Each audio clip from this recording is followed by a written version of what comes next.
It's too We're not talking about nothing that can't be said live. We're hitting it raw. We're hitting it dirty. I might have to pull the Stavros dude or the Sal dude and take the shirt off. And I miss Sal. But did I tell you? I think the only reason Sal is gone at this point is because he has a girlfriend. He's not. He doesn't do what? That's sad. Yeah. Yeah, I don't know. I got buddies like that. I had buddies like that over the years. I don't know if that's like all of it, or if I don't know what's going on. I haven't communicated with him too much. Yeah. Like we still text, but it's been very like, just being buddies. I haven't like pressed him on anything, but he did mention something that he's pretty heavy. I don't think I think it would take a bodybuilder or power lifter to press Sal. I might be heavier than him at this point. I don't know. I haven't lifted heavy in 6 months, but I could only press 225. So hey, keep the super chats coming. Says Baby Fat Pod for $1.99. Yes, please. Yeah, Baby. I thought I was going to get paid more. I thought I was going to get more money from X, formerly Twitter, yesterday. Yeah, but I don't know how they determine what gets paid or how any of that works. But I only got $98 from that, and I was really counting on more Twitter money. So please help. I'm not ungrateful. It's like I'd be posting shit on there anyway, as I have been for the last several years. It's just the way a lot of people use Twitter. Yeah. Now there's like this monetization thing where they toy with your emotions. Where like one day they give you a bunch of money, and then the next one they don't give you as much money, and they keep dangling that carrot in front of you. You have an iPhone, right? 14, yeah. Yeah, so I was thinking you can make big money on Twitter because now they got the green screen thing that they're pushing, so they pushed out videos, and now they're pushing the green screen videos, but only for Android, iOS. So all the chicks that you typically are like, what are you getting into tonight? You should just pull it. Just reply with a video. Yeah, do a green screen. Be like, see, I saw this video because, well, I'm horny. But also, I mean, these are nice titties that she's showing here. They're symmetrical. And if we zoom out here, we can see. I don't like that. By the way, like, I get that they're trying to make it more of a video platform, but it's not even, that's not Twitter, which I guess it hasn't been. It's X, the everything app. But the whole appeal of Twitter was that it was a text-based micro-blogging social media site. That originally, the original design by Jack Dorsey, like was confusing and hard to learn and hard to find information even after you posted it yourself. Well, but I mean, but he originally wrote. I'm trying to remember when he was one of his jobs years and years ago was that he wrote the code or did something for like the New York City taxi cabs, like the dispatching service. And so he modeled Twitter after those, like that dispatching kind of thing, where that was the original intent behind 140 characters, was just to pack as much information as possible into concise, this very concise window. Yeah. And then over time they increased it to 280, which was the beginning of the end for the platform. And now it's not even that. Now they're saying like just do videos, like make it like everything else. But what was cool about Twitter forever was that it forced people by its structure into like it just by design forced this kind of creativity on the people. Like you had to figure out how to be clever, say something worthwhile within this like structure of these restrictions of 140 characters. It's difficult. That's why we've heard there's plenty of comedians that bellyached about it over the years. We're like, I don't understand Twitter. It's like, well, yeah, you're just not good at it. There's people that figured out how to be good at it. You're good at long-winded, bloviated fucking stories on stage. and you go, that's how you make, that's your bread and butter. But for a lot of people now, they're figuring out this new form, this new medium of like really tight, well-constructed posts. I've never figured it out. I'm not good at it. Like I see tweets every day that I'm like Salieri dropping the sheet music. I'm like, oh my God, like this is so, I can't believe that, somebody's capable of such brilliance. But now, every now and again, I'll tweet something that'll go off. And then I look at it and I'm like, okay, what did I do? And I was like, oh, I see what I did here by accident. Like how I kind of nailed it. There's no fat on this. But I have no idea how to repeat it. So I've just given up. I am long-winded. I don't know how to be concise. It's just not my thing. Yeah, Twitter's not. That's why you're doing. You're trying to sell creams on TikTok. So no, not yet.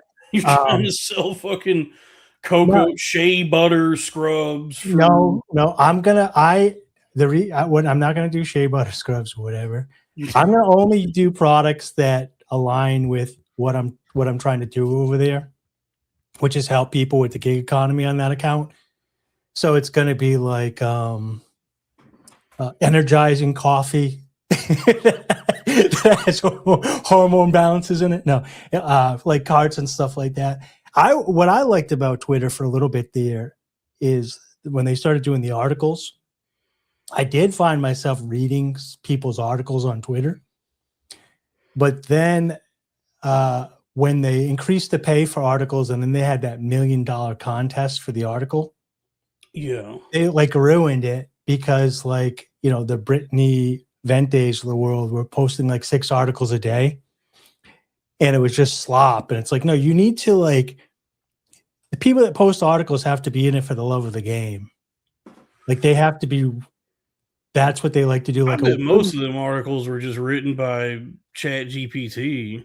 Well, then they had the contest, yeah. But prior to that, like I like diving into a Whitney Webb article, or Drew's sister has a Substack, and it's just fun to see what people are getting into tonight. Yeah, what they get into tonight. Max Marcus has had a Substack that he was just shooting one out like sometimes you'd get like 3 in a week and then you wouldn't get any and then you get like 1 in a month, and it was just him like talking about like being a comedian with a couple of jokes in it, or should I drop what I love because I gotta can do some movie stuff. I think he moved to LA. There's nothing worse than written humor. Like joke. If writing. if they try to do it like that, and I've read some funny stuff like Norm's had some decent stuff that he liked. There's exceptions. Like Norm's book is good, even though it's one of the few audiobooks I've listened to because he read it. So I was like, I'll just listen. I prefer to listen to this, but I've read books and articles and stuff that are supposed to be like funny. And it's just painful. It's just like, the humor does not translate that well to the written word. It's so contrived. But even I learned coming on this show. So like when I first started this show, it was like, okay, I've seen this guy Dalton, and I've seen this guy Robbie. I've seen them riff or whatever. So just be prepared to like, blah, blah, blah. And then it's not funny when you're like, not you, but in general, when you're trying to like really just like constantly be funny no matter what, it's very difficult to do. Some people can do it. That's why they teach you in improv to don't do that. Yeah, but like when Naeem was on, he said it. Well, he might have said it to me in DMs, but it was just funny. He's like, the funniest thing that happened on podcast is when everybody just chills, and then something funny just naturally happens that you couldn't have created had you tried to create it. Sure. And I was like, yeah, and like even like the clip, the Laura Craft instead of the Lara Croft. Sure. Craft, great. Yep. Great riff. Had I not been a complete idiot, and let my mind go, you would have never had the cheese raider thing, which is, it's sweeping the internet. I think it's up to 15, 16 views now. Yeah. There's a super chat here. $5 from Drew Huntley. Can Super Dalton? It's like Super Saiyan, but not racist. Say shout out Sumo Dog. I threw in a dog emoji thing. It's cool and chill. Well, shout out Sumo Dog. And Howling Laboose mentioned something about. I don't know if this is about me, but I'm not. I don't think I'm $120,000 in debt. It might be a little bit more than that, actually. But this hat, actually, I didn't buy this hat. I just had it for a while. So I did not spend any of my own money on this hat. It's just a fun little hat I have. It's just I never wore it before because it's like, and it's my worst fears came true. I put my headphones over it, like it squished it, but it's fine. It's a fun. I don't think this is actually a fedora though. I've seen some people in the chat mention that I'm wearing a fedora. I think technically this is a Trilby, right? Yeah, I couldn't tell you the difference because I'm wearing it down on my head, so Yeah, I don't. This headset is like expensive, and the ear things are getting extremely sweaty. I'm dripping. It's up to 80, 82 degrees in here. You ain't got no AC? I didn't put it on. So like by the time I put it on, it wouldn't cool this down, but it was supposed to be 74 degrees out right now. And I had the fan on thinking that I could blow in it was supposed to rain at 8 o'clock or 7:38. And then it was going to drop. And by 10 o'clock, it said to be down to 68, which would be perfect. So I was out and about all day, and I didn't want to waste the money on AC when I wasn't home. So this is a Trilby. I was right. Yeah. Okay. Because the fedora is actually like the hat Indiana Jones wears. And then when all the guys that look like me, the like milady guys, yeah, they were wearing hat. Somehow people because they're all wearing Trilbies, and somehow people thought those were fedoras or they got called fedora guys. But they like this style of hat, like the milady, incel hat, is a Trilby. A fedora is more of like a like white, like flat brim. It's like the hat Patrice is wearing in his special. Yeah, I have one in the closet. It's too big to wear underneath the headset. Yeah, we're a Trilby. Yeah, so I was gonna when Josie was on, I ended up dressing up as Bin Laden, but I was gonna dress up as a milady guy as a bit, and I was gonna use these headsets hooked up to the Bluetooth, and then so I could wear the fedora. But that was a waste because it was just dumb. We got $10 from Mr. Cat, friend of the show, Mr. Cask. Yeah, welcome back, Mr. Cask. Actually, shout out to the Jollibee B. He is my dog. He's struggling with moonshine. You ever been to a Jollibee? No, I can't say that I have. What is a Jollibee? If you just said to me the way you presented it to me, you were like, I'm like, oh, that's a restaurant. But had you not said that, I would have thought it was a hard candy that my grandmother would give me. That's Jujubees, so I can see why you think that. I would think that it was a candy that I've never heard of. Jollibee is a like old school. It's a Filipino fast food restaurant that I had never even heard of before until I saw one in New York, and they got their mascot is this big red bee, big smiling bee. I actually know about this because of watching Bad Friends.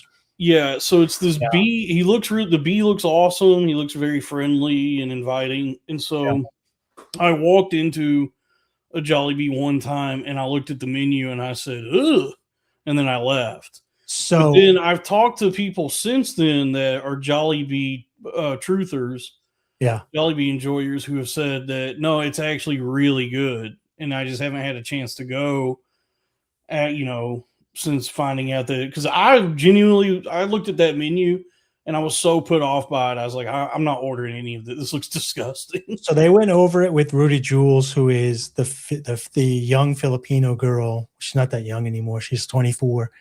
But that's dude, Jesus. Bobby Lee's ex-girlfriend or wife's niece that's on Bad Friends is like an extra. She plays like she's like a Pandatron of the show. Yeah, you watch these. You're a resident podcast watcher. I don't watch that many anymore. I haven't watched Bad Friends in a couple months, but they're pretty good. I would say they're the best ad-libbers that I've seen that aren't annoying. Is that true? 24 is about 10 years too old for you, dude. Well, she is from the Philippines. But anyways, so if you're going to say stuff like that, you need to super chat that. But anyways, they went over the menu with her for Jollibee because they were saying that the menu's crazy. And then she was saying this isn't even the Filipino menu. So then they went over the Filipino menu and it's even crazier. Yeah, when I went into one of food and stuff that they have is insane. When I went into one, it was like, the menu's all over the place. There's no like rhyme or reason or consistency. It's not like they've honed in on one cuisine or one item. Like McDonald's does burgers and Popeyes does fried chicken. That chicken was their thing. Yeah, so they do fried chicken. They do, and I've had this dish before at other places, like more like actual restaurants, and this is a good item. But I think they call it burger steak, but then like the actual islands where they make this is called Moco Loco, and it's just like a hamburger patty on a bed of rice smothered in gravy. And so that's good at where I've had that. But then they also have like spaghetti. Okay. They have this really gross looking spaghetti that's like noodles coated with ketchup and like a slice of American cheese. Now, if I'm remembering right, Bobby said the only thing that he liked there was the drinks, that they have crazy ass good drinks. I don't know. I don't even know about the drinks. Nick Oldershaw. Oh, time to do. Friend of the show, friend of me and Robbie, Nick Oldershaw swears by Jollibee, and he says that the fried chicken there is really good. Well, let's do the bit, the greatest one of the Look at the menu. Yeah, I got the. Thank you, Howling Labubu Rises, for gifting 5 Cornfed memberships, folks. It's before we do anything else, folks. It's the Billionaire Podcast Network.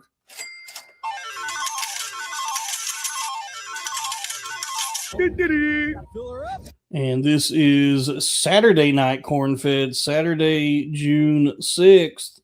And I'm here, the man of 1,000,000 pounds, the mischievous maverick, the first billionaire podcaster, the golden chocobo.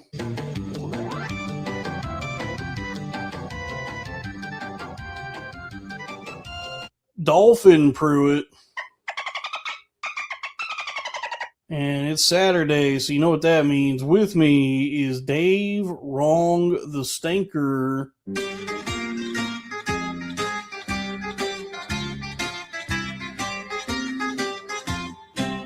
Opa! Give me fuel, give me fire, give me that which I desire.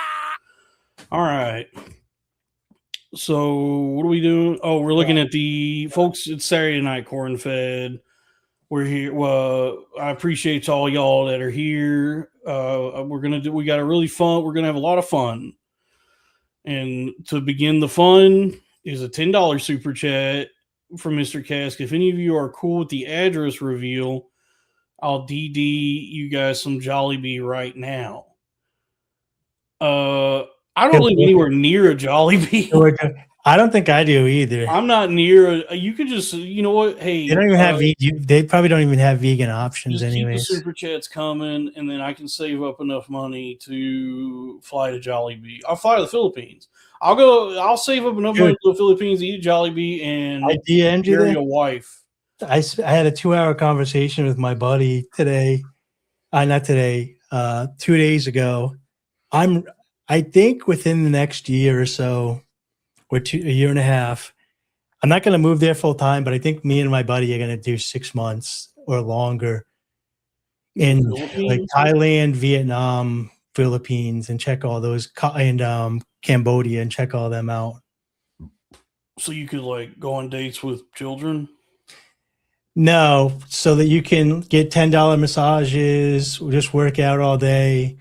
Your rent's $500. I want to save some money up because I just lost a lot of money in crypto and like businesses over the It's gonna past. come back. I don't do the crypto shit, dude. Don't even sweat that, dude. It'll bounce back. No, but I'm saying like I don't have much life left, you know. So I probably got 20. I get 20 years. I probably get my grandparents and my mom lived into their 90s. But I mean, my dad's gone in 70. Statistically, I'll be got 20 years. So I think it would be fun to just live abroad with some expats and like wake up, get $6 meal, go to the gym, then get them like a $6 to $10 massage afterwards, ride a moped around. Maybe I'll hate it. Maybe I'll come back in like 2 weeks or whatever. But moped. Yeah. But I don't know. I mean, you're not wrong. You're not. Yeah, I mean, that's a good. Like, yeah. I mean, that's you're thinking positively. I think. Yeah, like I just want to like go hike some crazy place. My buddy's done it before. He spent like a month there. He's got a cousin that's Greek that lives out there. I met him at Skank Fest 2023. He's like 26, but we get along. And he's like, his family's Greek, so we just like because there's like bonded. A lot of people in my family that are in their 50s, and they have like resigned themselves to just never doing anything ever again. Like they just are. I'm not leaving the house. I'm not going anywhere. I have no ambitions or aspirations to ever do. Like this is it, and this is it is what it is. But they don't like they just kind of have given up on getting anything out of life anymore. Well, I kind of figured out I'm closing some things down. I mentioned a couple of times in the show I really want to get rid of it, but I canceled all my business bank accounts, all my credit cards. My credit crashed, but all my bills are paid off now. But I have no buying power, no credit. I have some online, like digital bank accounts now, so I'm mobile. We're not set on those areas, but they're welcoming. They have an expat community. They're welcoming, but we're also looking at Poland. We're looking at Portugal. But we're looking for cheaper places because I do think I can generate like $2 to $3 grand pretty easily online doing some business things. And I can live like a king in those countries. We would need to make closer to like 5 or 6 online to do like Europe or something, which would be much tougher, which is why we've picked those countries. $5,000 or $6,000 a month in the States is like shit.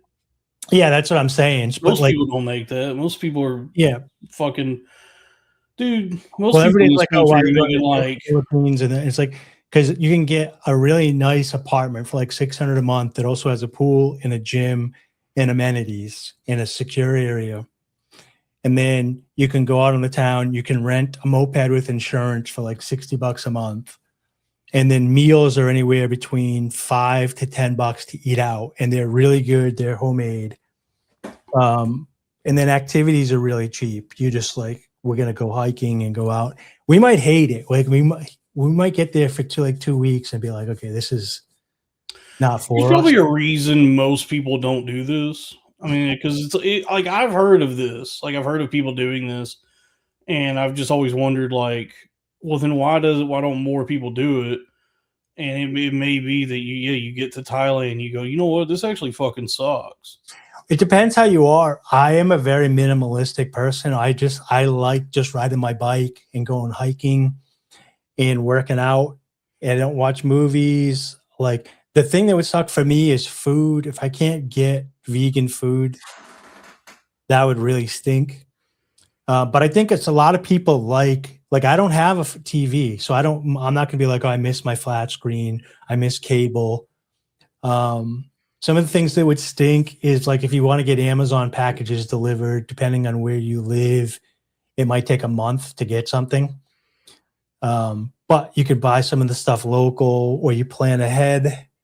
So yeah, I don't know. We're just shooting the shits to keep us out of the depression, to be like, dreaming, dude. Yeah, there's more life. Well, we were saying, because I mentioned to you in chat and in DMs a little bit, I was like, dude, if we could get a fat ass house out there, rent a house with like multiple bedrooms or whatever, and internet was like $20 a month, and we set up a studio, and the whole rent for the whole house is like, in a safe area, was like $1,000 for like a multi-bedroom with whatever.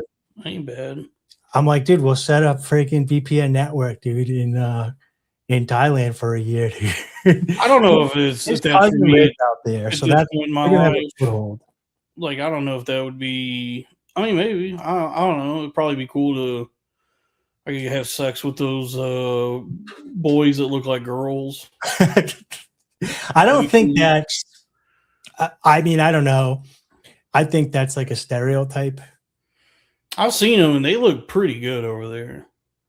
Yeah, but I'm saying the genetics in the States is like, there's just so many of them here have like really strong jaw lines, and just the musculature.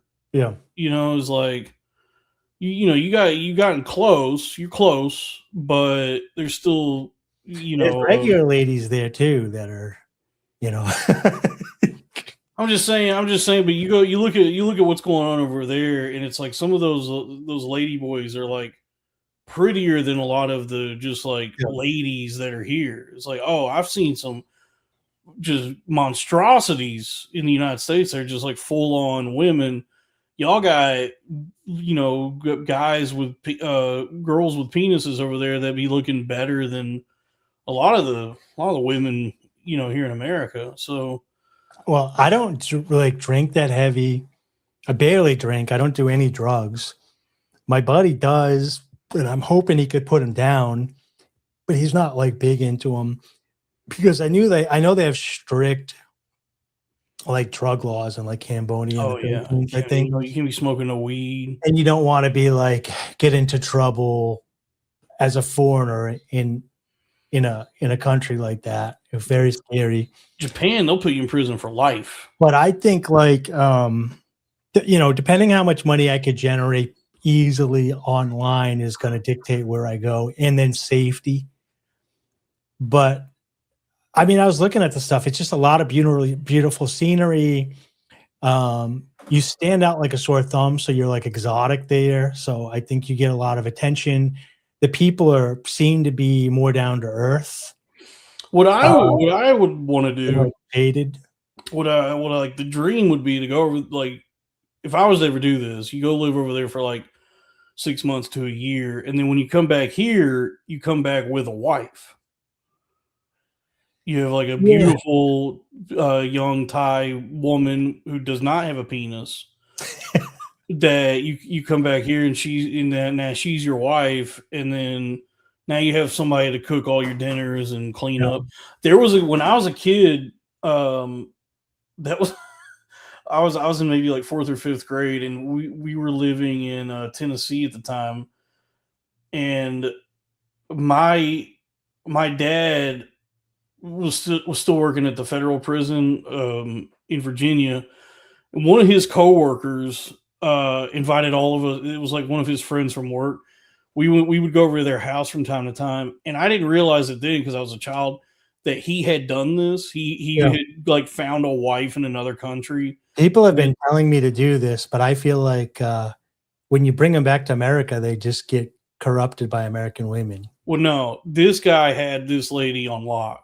He had her very, he kept her in place because I didn't realize that was what was going on at the time. But I just remember going over there, and it was, this just like corn-fed white guy, and his wife was this like beautiful Korean woman named Soo Young, and she just was like, very obedient, and she's the one who just did all the cooking and cleaning, took care of the house and everything. And then he screamed at her a bunch.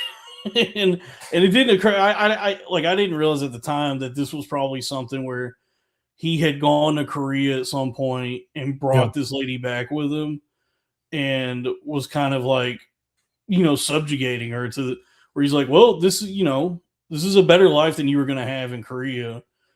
So how about how about you cook some fucking noodles? Yeah. Because I remember there were times going over there where she was like really distraught. Like she was so hurt by the way he was treating her. And she would be like, I need to go meditate. And she would go into another room to meditate. But really, she was just going in there to chain smoke cigarettes. Cry. Yeah, and cry. She's like, I Asian, we meditate. And then she just goes in another room and you can hear, I've seen I'm trying to think if I've seen anybody like my age. I've seen boomers that have wives like that are kind of like skittish and like scared. I think I've had like one guy that was like that wasn't my buddy, that was a friend of a friend who I remember being at a cookout and everybody got mad at me, but he pulled her aside and he grabbed her by the arm. He grabbed her by the arm like this, like squeezed the arm and looked her in the eyes in the corner. And he's like, pull it together. And I went over to my buddy that was friends with him. And I was like, hey, that guy so-and-so that's here? It kind of made me nervous. He grabbed his wife by the shoulder and like squeezed it and like was telling her to be quiet. And he's like, they just got a couple beers in them. Leave them alone. And I'm like, dude, yeah. sure? I mean, those kinds of situations, there's really nothing you do. Like you see it happening and you go, well, I hope nobody gets killed. Yeah. Oh, yeah. And then I remember one of my good friends towards the end of his marriage, right before he got divorced, I had noticed his wife was hanging out with this guy from work a couple times, and I ran into him out. He's a good friend of mine. I grew up with him, and I was like, hey, I just happened to go to that guy's birthday party in the city the other day, and your wife was there, and that guy from work was with her.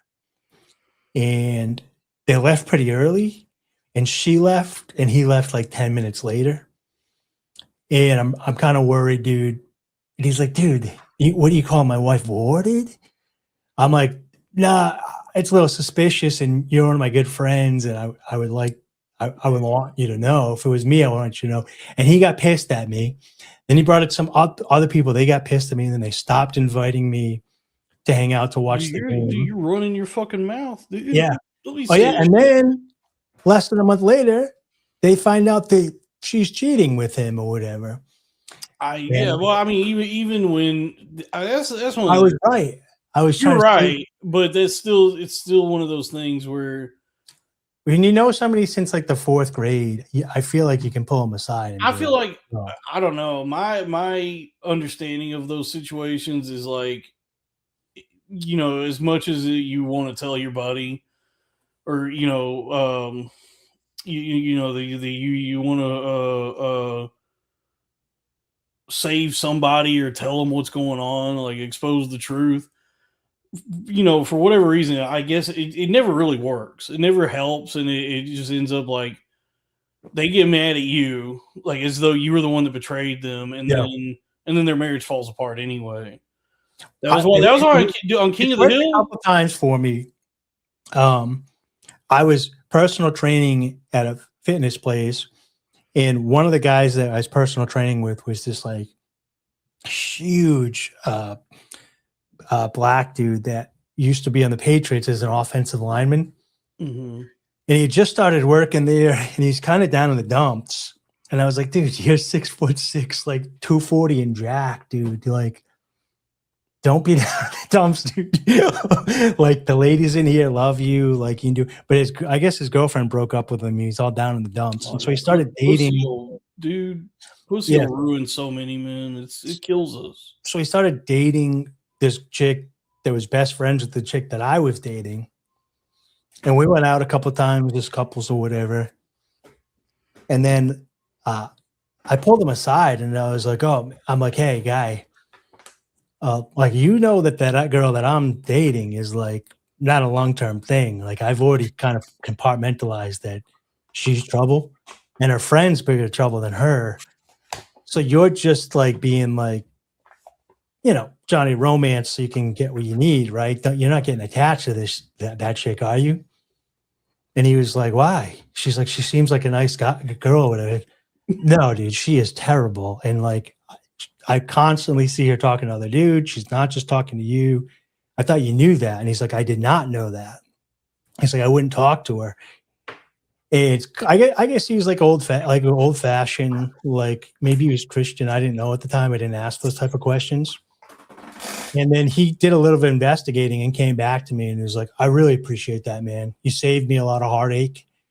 And not too many people would do that for somebody. And I was like, yeah, you're right. That is who I am. It's like the only time it ever worked. Any other time that I've ever pulled somebody aside. Yeah, you're Captain Saver, bro.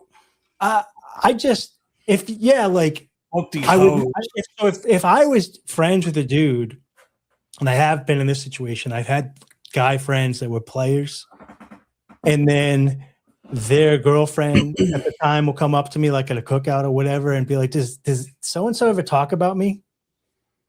And I'd be like, I don't know. I got to go get a hot dog. So I would never rat anybody out, but I would just get myself out of the situation so I didn't have to lie. So I wasn't betraying my boys, but if somebody that I was friends with, male or female, and the outsider was bad, I would always warn them of the outsider. Sure. Yeah. But there's a reason why, like, to what you're talking about, like a relationship that's existed for some time that has now become, I don't know if this is a word, but infidelis, where there's, you know, somebody's now unfaithful. Yeah. There's a reason why, like on King of the Hill, they never told Dale that Nancy was cheating on him. So it's just like that would cause so many more problems than just letting this continue and just having him be blissfully unaware. So this has been going on for a while, but now that they're doing a lot more testing for like health reasons, the cuckold epidemic, they're going to have to do something about it because like now, like, no, because throughout history, like if you like most, you think there's a cuck epidemic? I don't think I know that there is. Not like in the video sense, like in an actual sense where like women that have like 3 kids in a marriage or 5 kids, usually one of the kids is not the kid of the father. Sure. And throughout history, everybody kind of, the women knew and kept it a secret, and maybe some of the family members knew, and maybe even the husband had like. So when you say cuckold epidemic, you mean in the traditional sense of like an unfaithful partner, like unbeknownst to someone, they've been cheating, not like just like the cucking fetish where there's a guy that sits in a chair and watches his wife. I mean, like, now that they're doing like DNA testing for like health on the children as they're born, and then they come and they're like, oh, this kid's got like DNA wise, this kid's got a widow's peak, but neither of you have a widow's peak. You need at least one. By the way, I'm the jury's out on if there's a cucking epidemic. I don't know if that's like this. So they had studies in England. This was like 30 years ago, but just recently now, because now states are starting to pass some rules about it because cuckold epidemic. Because there's a lot of individuals that are. I mean, it was always on the frit. Like they had the Maury and they had all these shows that was like going on, but also part of it's embarrassment, like you were saying, like the person that has 5 kids, especially the husband, and he knows one of them might not be his, right? Yeah, it's like, do I fuck up these other 4 kids' lives over whatever, or I just block it out and move forward? So that's also the dilemma of what's going on, because it's like it does destroy a lot of stuff, but like they've been doing more and more studies, and they've been like pulling back on certain tests or whatever because it creates these issues. Who's that? Hold on, we got $10 from Howling Labubu Rises. Maybe Dave was disinvited from social gatherings due to him constantly telling people that he's a vegan libertarian. I mean, that might stick in people's hides a little bit, but I don't know if that's. People like me. Howling Labubu doesn't like me because he's homosexual and I'm not attracted to him. Howling Labubu likes both of us, dude. He's here every Saturday. He's here. He tunes in whenever this channel goes live, and then also at the Arena of Ideas, dude. He's a real one. It's crazy. Robbie's third cousin's perfect example. All his children probably belong to another dude like me that his wife met at a club. So he can't hear about another worldview because it'll wreck him. Maybe I've never heard of there being a cucking epidemic. Well, I mean, all right. Put it this way. Fantastic. They went through. Okay, put it this way, Dalton. Right? This was years ago too. There's a famous study that happened in the UK where these interns had to gather all these blood to do these studies on these marriages, and the interns got fired because they said you messed up all the blood. None of these match. The DNA patterns are all out, so it all got shelved. They got more funding and they came back and they did it again and it was all messed up. So then they were like, wait a minute. At first it was like a low point. So it's like you have to have 3 kids, first of all. So if like you have 1 kid, it's out of the equation. But it was women that had 3 or more kids. There was a 30% chance that one of those kids was not the husband that was raising it. So that lowers the thing. It wasn't 30% of all kids. It was 30% of kids of marriages that have 3 or more kids. But think about this. If you went to a hospital, right, and you found out that the hospital was just taking babies, cleaning them up, throwing them in the nursery, and then giving them back to the mothers, right? And at the same percentage of that, they were giving the wrong baby back to the mother. Even if it was like 1 out of 100, the mothers would be up in arms, right? It's only because the dads don't know that it's not considered a problem. And now you guys can make as long as the baby ethnically looks enough, because that happened to my dad. My dad is actually a victim of the cucking epidemic. The epidemic. But it was so what it had. Oh, thank you, Joe Triple D523 for gifting 5 memberships. What had happened was with my dad.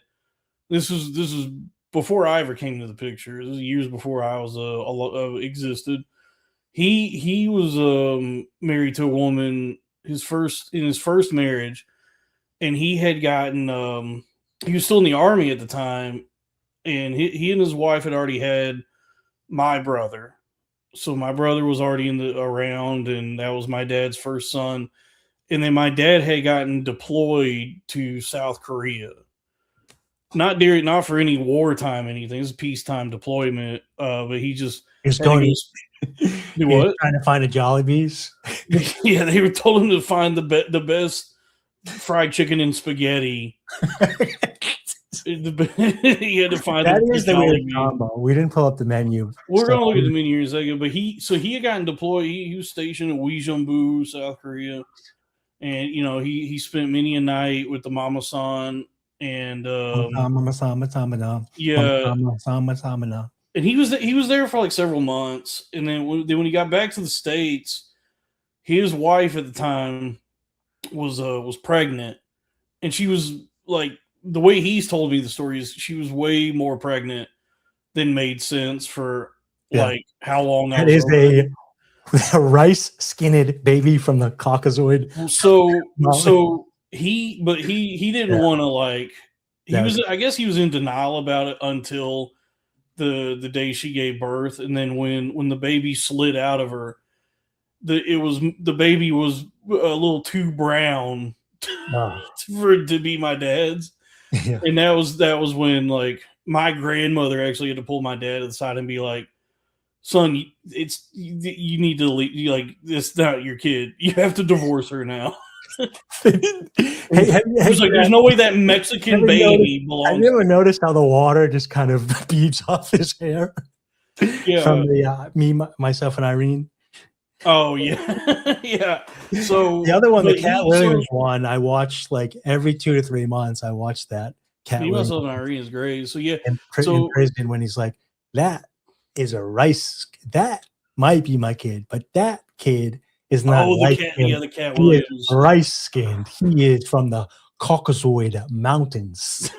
Yeah, dude, that's a good scene. Whatever So fucking movie that's so from. good, dude. He's the best, dude. So Yeah. so my dad got cocked while he was So fighting that for our dude. while he was fighting for our freedoms Yeah. by getting massages from Mama San in South Korea. He got cocked.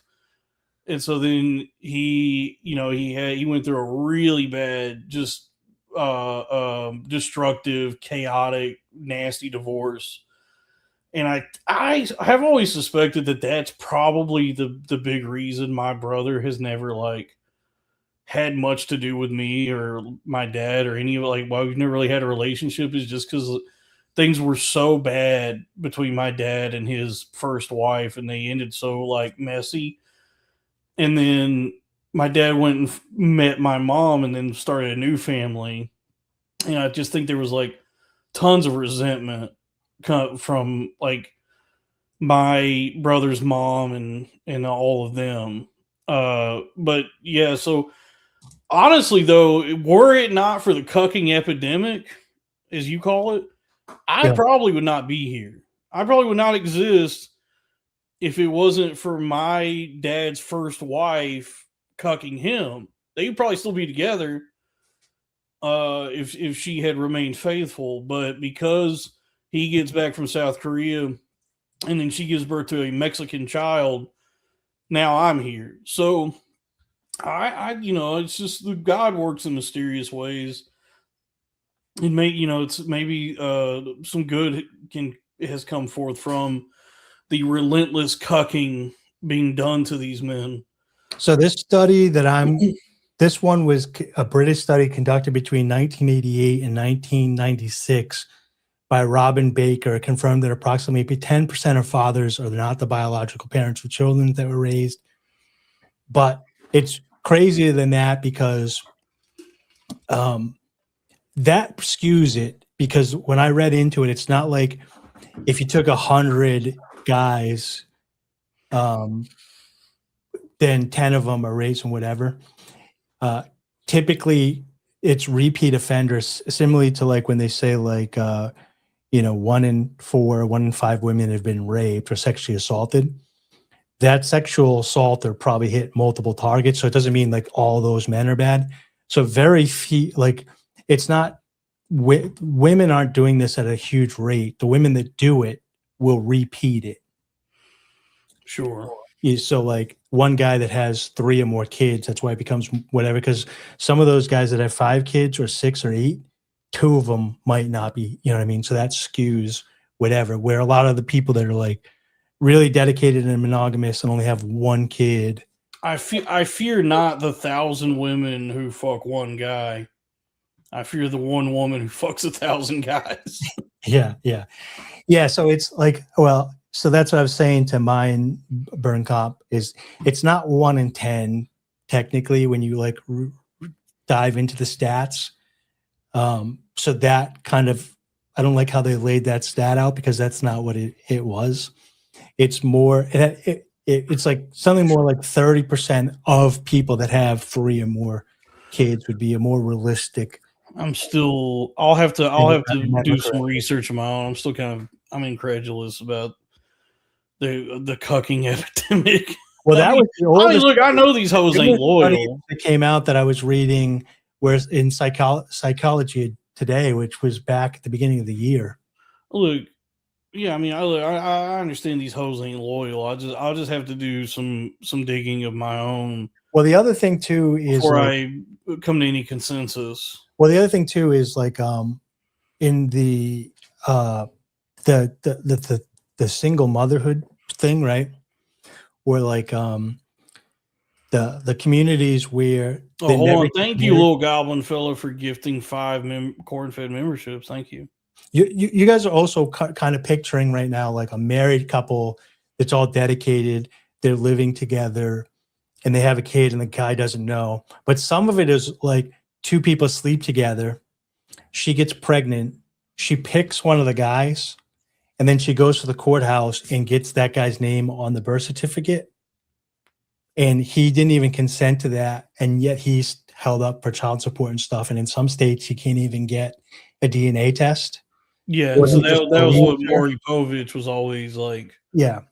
showing, was these guys who were very grateful for the DNA test revealing that they're not the father. And some weren't.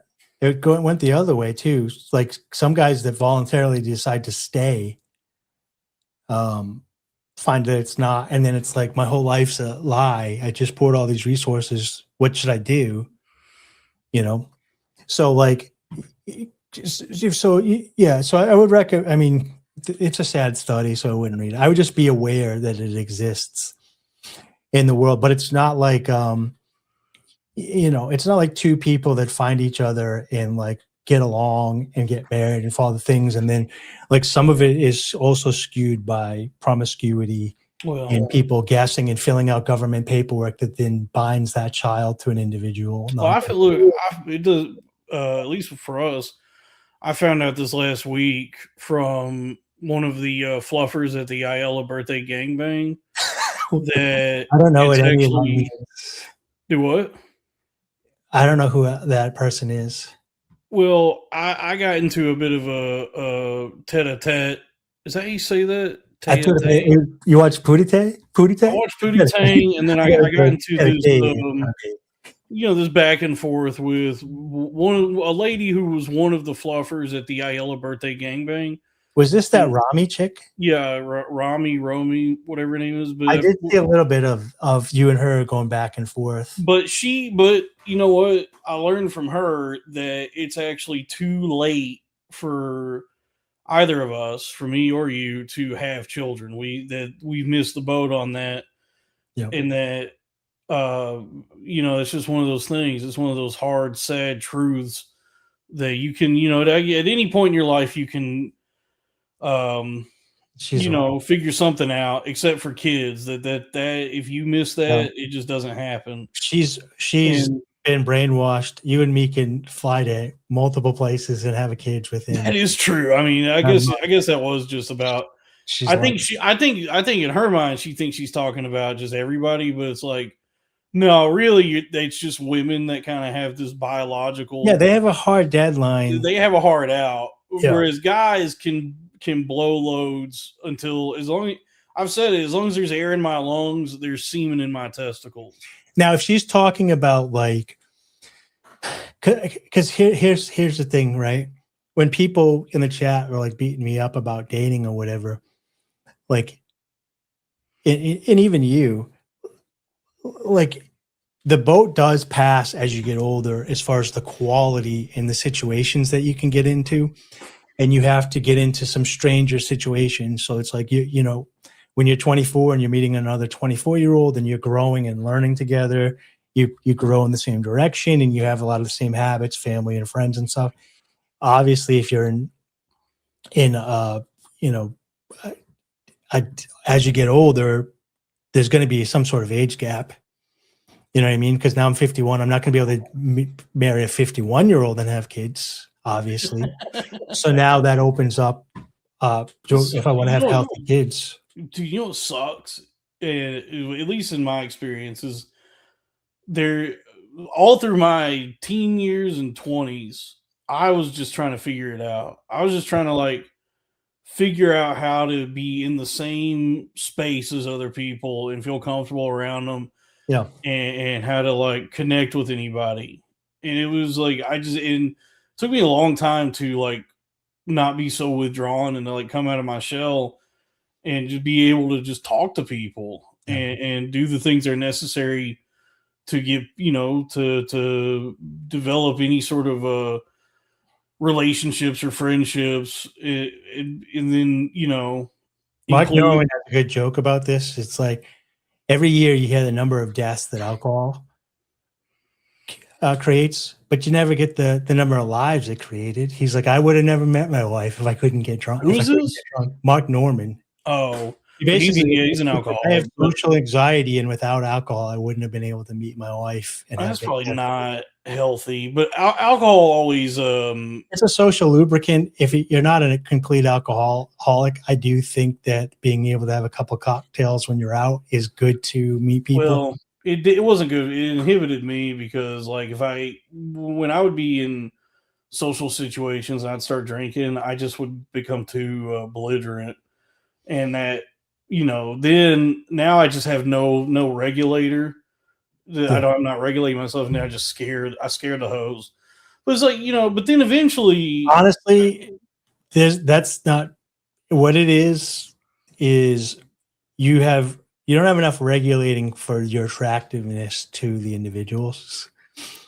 And this is not when you're younger, you probably did. But I can tell you straight up right now, the shit that I used to say when I was young and handsome, you could get away with anything and be a complete idiot. And now when I'm older, I say the stuff that's not even 1/10 as hard. And it's like, get away from me.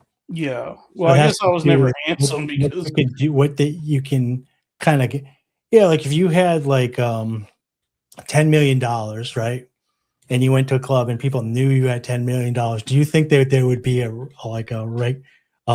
would be no line that you could cross? I guess. You know what I mean? I guess so. I mean, I don't know. Eventually, but I'll say wealth and status, basically.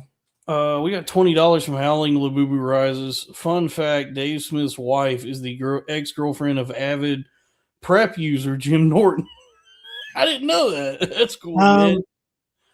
Is she? Lauren, I know Lauren was the producer on. I don't know anything about these people's lives. She was the producer on, you know what, dude, wasn't she?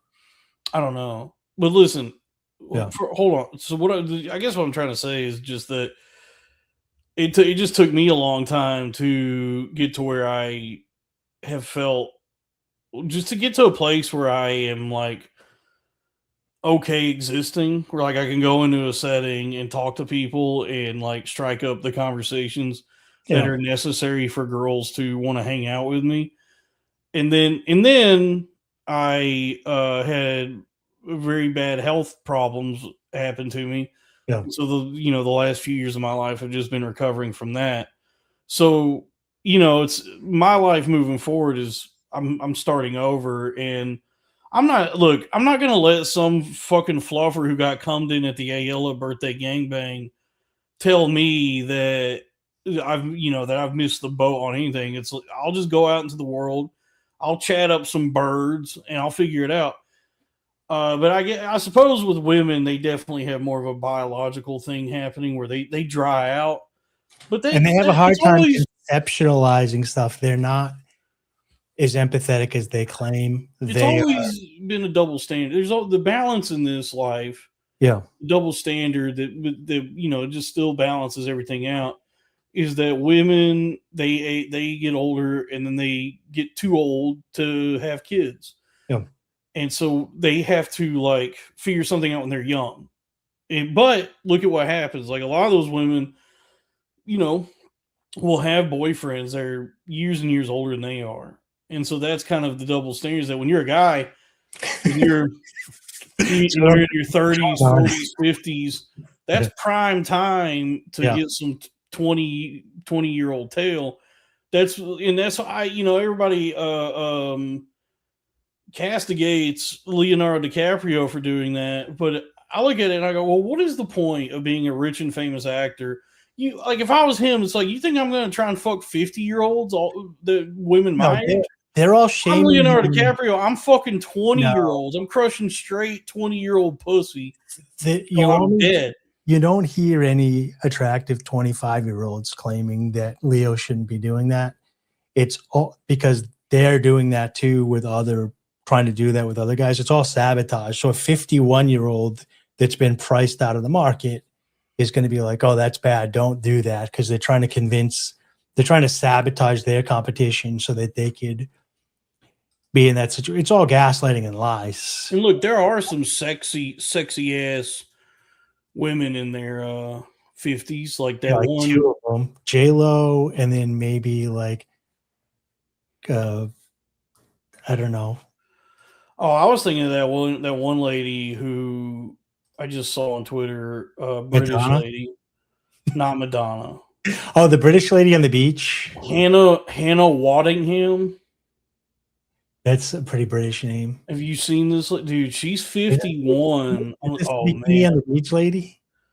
I don't know who you're talking about. No, There was Hannah some lady on Waddingham. Twitch with a British accent on X with a British accent. It was like, I just turned 50. I'm looking for whatever I can pay for everything. No.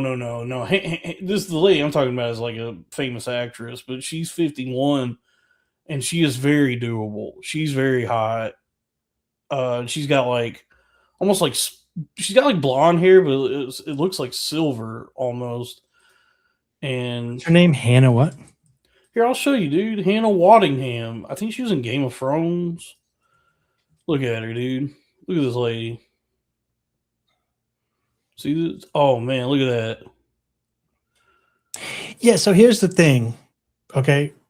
And I 100% agree with you that she looks attractive right there. Hell yeah, look at them titties. But that's the internet. That's the problem. That's a digital. Look, she's whatever. a famous actress. So There's a lot of like real reality that comes into play. she was this lady on Game of Thrones. When you have to hang out with her in person, you know. I don't know, dude. She's pretty sexy. It's smoke and mirrors, dude. She's a cougar, a gilf. I mean, that's the metaverse. I get it. Like, I do agree. It's not anybody that I went to, she looks great for anybody I went to high school with, most likely. I went on a date 2 days ago. I drove 35 minutes to meet her. About 5 minutes into the conversation, I was like, I don't want to be here anymore. And I ate, we finished eating or whatever, and we talked a little bit, but I was just like, I think I'm done with this. Like, I don't want to do this anymore. Maybe you're just a true cell. You're a true incel. Yeah, you know what? It's the world we grew up in. Doesn't the world you grew up in no longer exists. Yeah, and so I'm still holding. Some of the world I grew up in is still here, but it is fading. Yeah, so I'm still kind of like the people that I dated that I liked in my past. I probably should have like dug in with one of them because like dug in their butt. We'd probably be divorced now, whatever. So it's easy to say that, but I probably would. We probably hate each other. Would be divorced now, and my life might even be even worse. So I don't know. We got $5 from Mr. Cask. Post a link to the Patreon so I can join the Discord. So the Discord. Oh, so the Discord is if you join the Arena of Ideas Patreon. It's patreon.com/the Arena of Ideas. But if you join either of the Patreons, I'll send you the link for the Discord. So the Patreon for this channel is patreon.com/Cornfed with Dalton Pruitt. Or I'll send you the link to the Discord later. So Timmy Tumescent,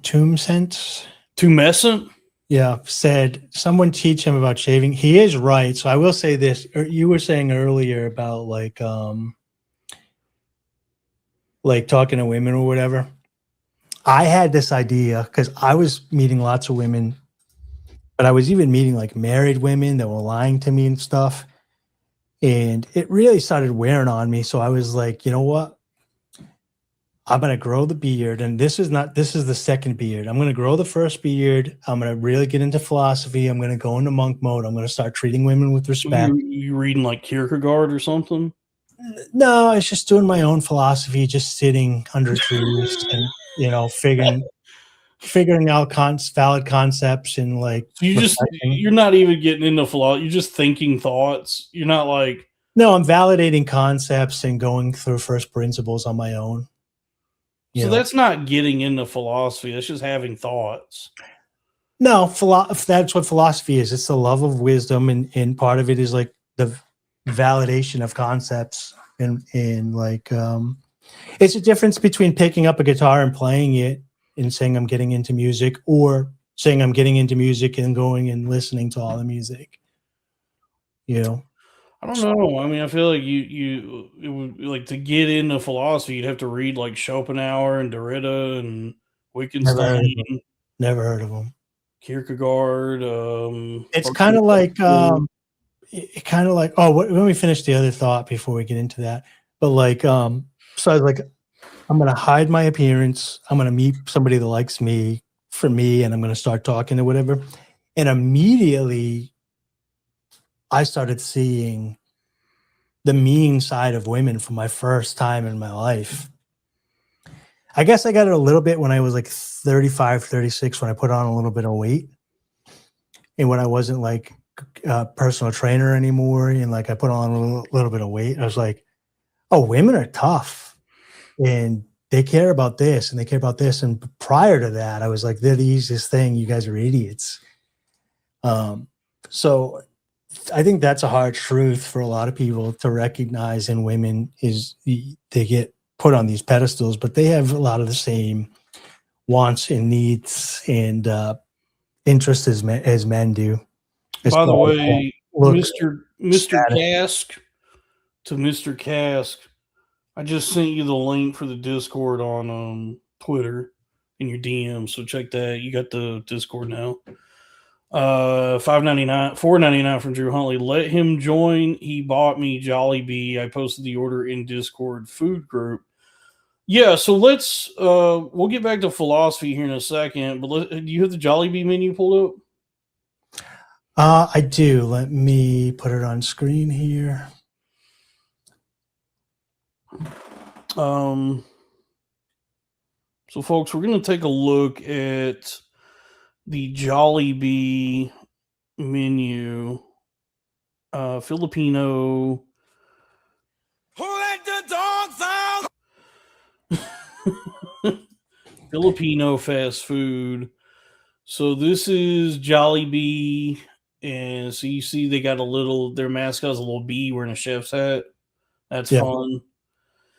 And yeah, this is their online. This is what's on the website. So I wonder if we can pull up the Filipino menu too. Well, do they have a different one for the Philippines? I think so. Okay. I think don't they have like a in the Philippines they have like a Jollibee TV show too or something? Maybe I would have to do I don't know, maybe we have to put in the zip code. Well, let's look at this one. Let's see what we got going. Yeah. Let's see what we got going here, because this would be the one most pertinent to all of us anyway, because we're not in the Philippines. So you got a chicken sandwich here. So this is a limited time offers.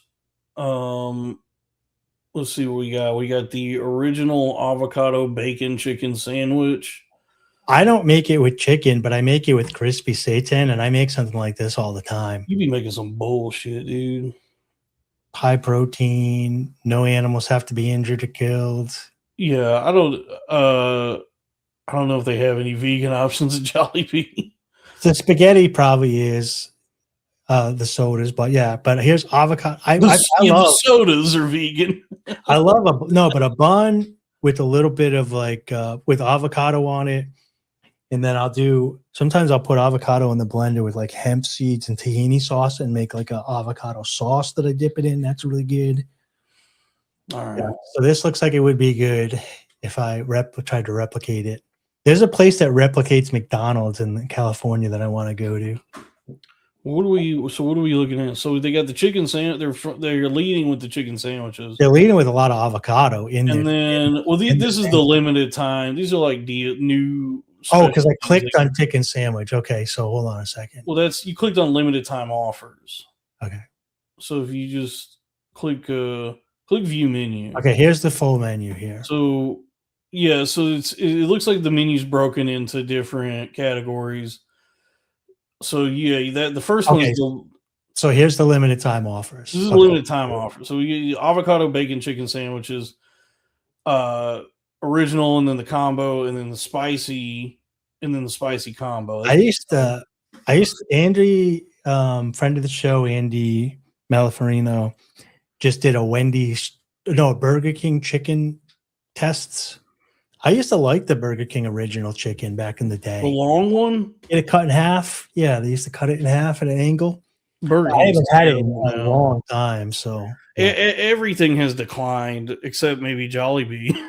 I don't know, but I think I told you this like a couple months back. I ended up stopping to get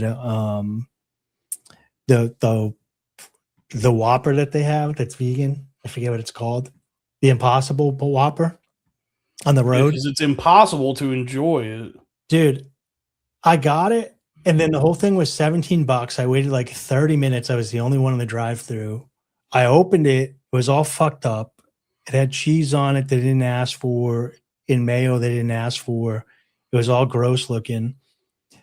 There was barely any fries in it. The bag was all wet. I just went inside with everything and I put it on the counter. I said, can I just have my money back? I don't even want this. I It's don't want great, it. dude. That's been the most severe, like, decline, like, noticeable change in everything lately.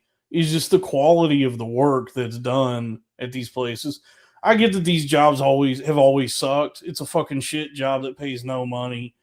Yeah. But in the past, they hire a bunch of teenagers and they grit their teeth and do something that borders on serviceable.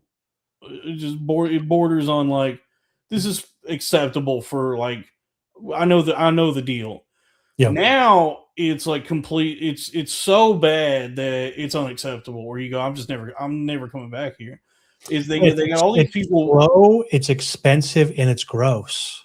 Yeah, it's expensive. Nobody knows what the fuck they're doing, and they're not, like, they seem to resent in a much more aggressive, because it's like, I've always understood. I've always been, like, empathetic to, you go into a fast food place and the people that work there hate their lives, they hate their job, and they're not happy to see me. That's fine. Yeah. Just put forth the bare minimum. Take my order and hand me my food, and I'll get out of your hair. I don't expect you to love this or to, roll out the red carpet for me. Just do, like, the bare minimum, and that's fine. They're not capable of doing that now. They look at you like they're confused, like they don't understand, like, why you're there. Just all slack jawed, like, what do you want?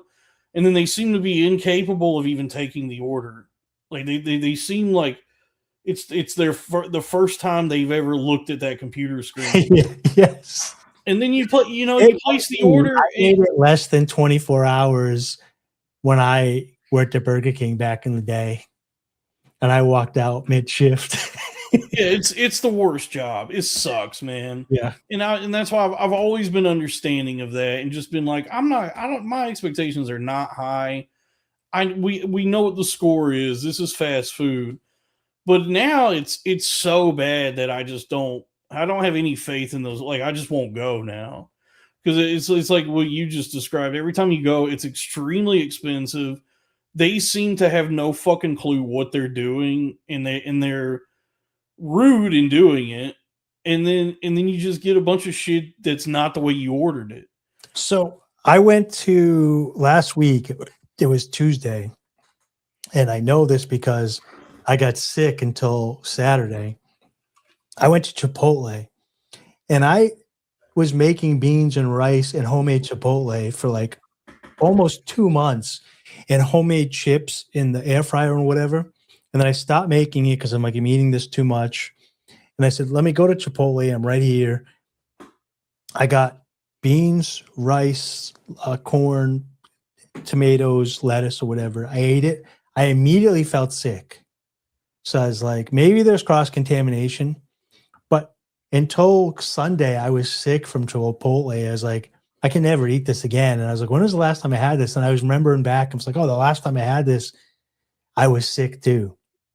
So I just think that I don't think most people are sick in the world. I think they're eating this food and it's low quality and gross. Even the what's considered high end, like Chipotle, is bad. And if you were to make beans and rice at home with avocado and stuff, I think a lot of people would feel much better. I think that you have not fortified your digestive system to this kind of food, whereas everyone else, we all have iron stomachs because this is all we No, eat. you don't, because I hear you guys are all pooping your pants all the time. You're all farting all the time. You feel sick and tired. I I'm don't not feel pooping my pants all the time. I'm not pooping my pants. I'm pooping in the toilet, and it's just sloppy. It's just like really like wet, squishy dumps that I mean, I have wipe a lot. Sarah Abraham poops just. Well, let's see what else on this because Jollibee might be one of the exceptions. Maybe Jollibee is good and they provide good service. I don't know. Yeah. So what they're showing me here, I really like. I love avocado on a sandwich. Love lettuce. Love pickles. Love avocado on a sandwich. So, well, these are all their special items right now. It's like the limited time menu, bacon Angus. So let's go here. Let's go. So this, what I've been told is this is the star of the show at Jollibee is the Chicken Joy. Yeah, is the Chicken Joy fried chicken. Here's with spaghetti. So instead of an apple pie, you can get a peach pie. Peach pies, a box of spaghetti, and a bucket of chicken. Is a pretty good deal. That's bucket treat B. And mashed potatoes. Bucket treat A is a bucket of chicken, French fries, and also mashed potatoes. I wonder how much this would cost. It might depend on like because they're probably going to want like a zip code to give you pricing because it depends on where you are. Reheating instructions, start an order. Yeah, they want a zip code. Where are these in California? Type in just like 11113, like in New York. They don't. I don't think they have them in Queens. Is Jamaica, Queens. See what it costs in Jamaica. $21.99. $14.90. $22. How many people is this for? So you get a 6-piece fried chicken, large fries, and so how much fries do you get though? Like just one, like because that's so you get two. It looks like you get 2 sides. So you just get 2 sides of whatever your sides you want. Okay, so you get fries. 2 fries. Yeah. Yeah. You can get mashed potatoes. You could get I don't even know what all their sides are, but so that's bucket treat A, and then so bucket treat B comes with spaghetti and pie. Look at this one. Look at this family bucket treat. That's the one I would get. Is the biggest, the big 4,800 smorgasbord. It does have reheating instructions, which I do like. That is cool. Yeah. So yeah, just I guess whatever the one we were looking at was. Yeah, it doesn't matter. Jamaica, Queens. So bucket treat D is $54. You get 12-piece chicken, and you get 5 sides and 5 pies. Yeah, that ain't bad. Peach mango pies. That does sound pretty good, especially if they're hot and they're heated. They get the crisp on the outside. Oh yeah, dude. Sometimes those pies like they're too hot. They burn your tongue. So I haven't done it in a while, but when I used to meal prep, one of the things that's actually pretty cheap and it's like kind of satisfying is if you get organic can of pie filler. So it's just like apples and like maybe a little bit of cane sugar with no other special ingredients. And you eat the pie filler for like a dessert. Caramel, like apples or cherries out of the can. It's really good. And it reminds me of like one of the apple pies from like Burger King or something, or McDonald's, whatever it is. Mm-hmm. Damn, you do be eating some bullshit. Yeah, but like if you like when you're like, I want to lose weight and I can't, and I need a sweet treat, you eat a can of pie filler. It's only like 350 calories. I've never done that. It's like 350 calories. It tastes like apple pie without the crust. And if you eat like ice cream, it's going to be like 1,000 calories. I've just been like, instead of anything with any sort of like processed sugar. Like if I get a sweet tooth, I'll just eat like fruit. I'll have like a banana and a plum. Yeah. Well, I'm making I have the Ninja Creamy, so I'm making the protein ice cream again.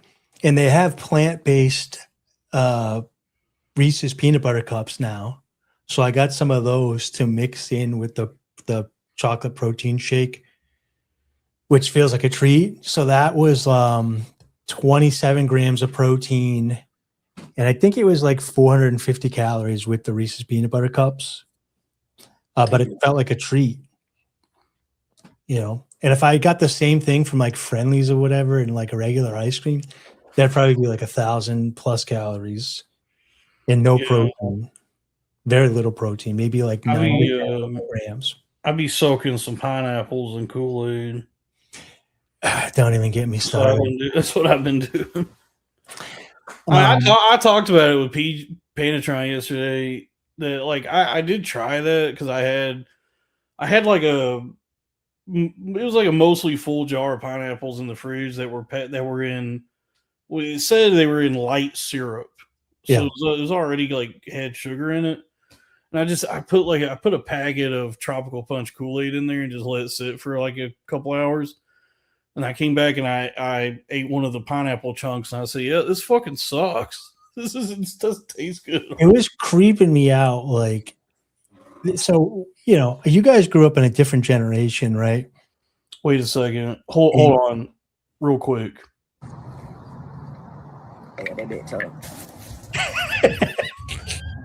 The only reason I know what that is because they wouldn't stop playing it on Lemon Party the other day. That's the kid with the hard R hat on. No, with no hard R's.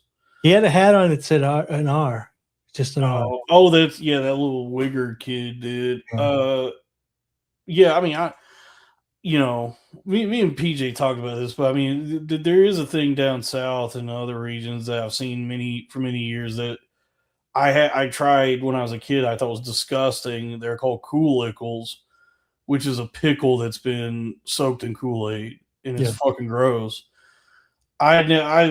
This week is the first I've seen these pineapples, and like conceptually, it sounds like you. Like I was like, oh, that might work. I guess that's pineapples alone are kind of sweet to begin. Pineapples are already very sweet. Yeah.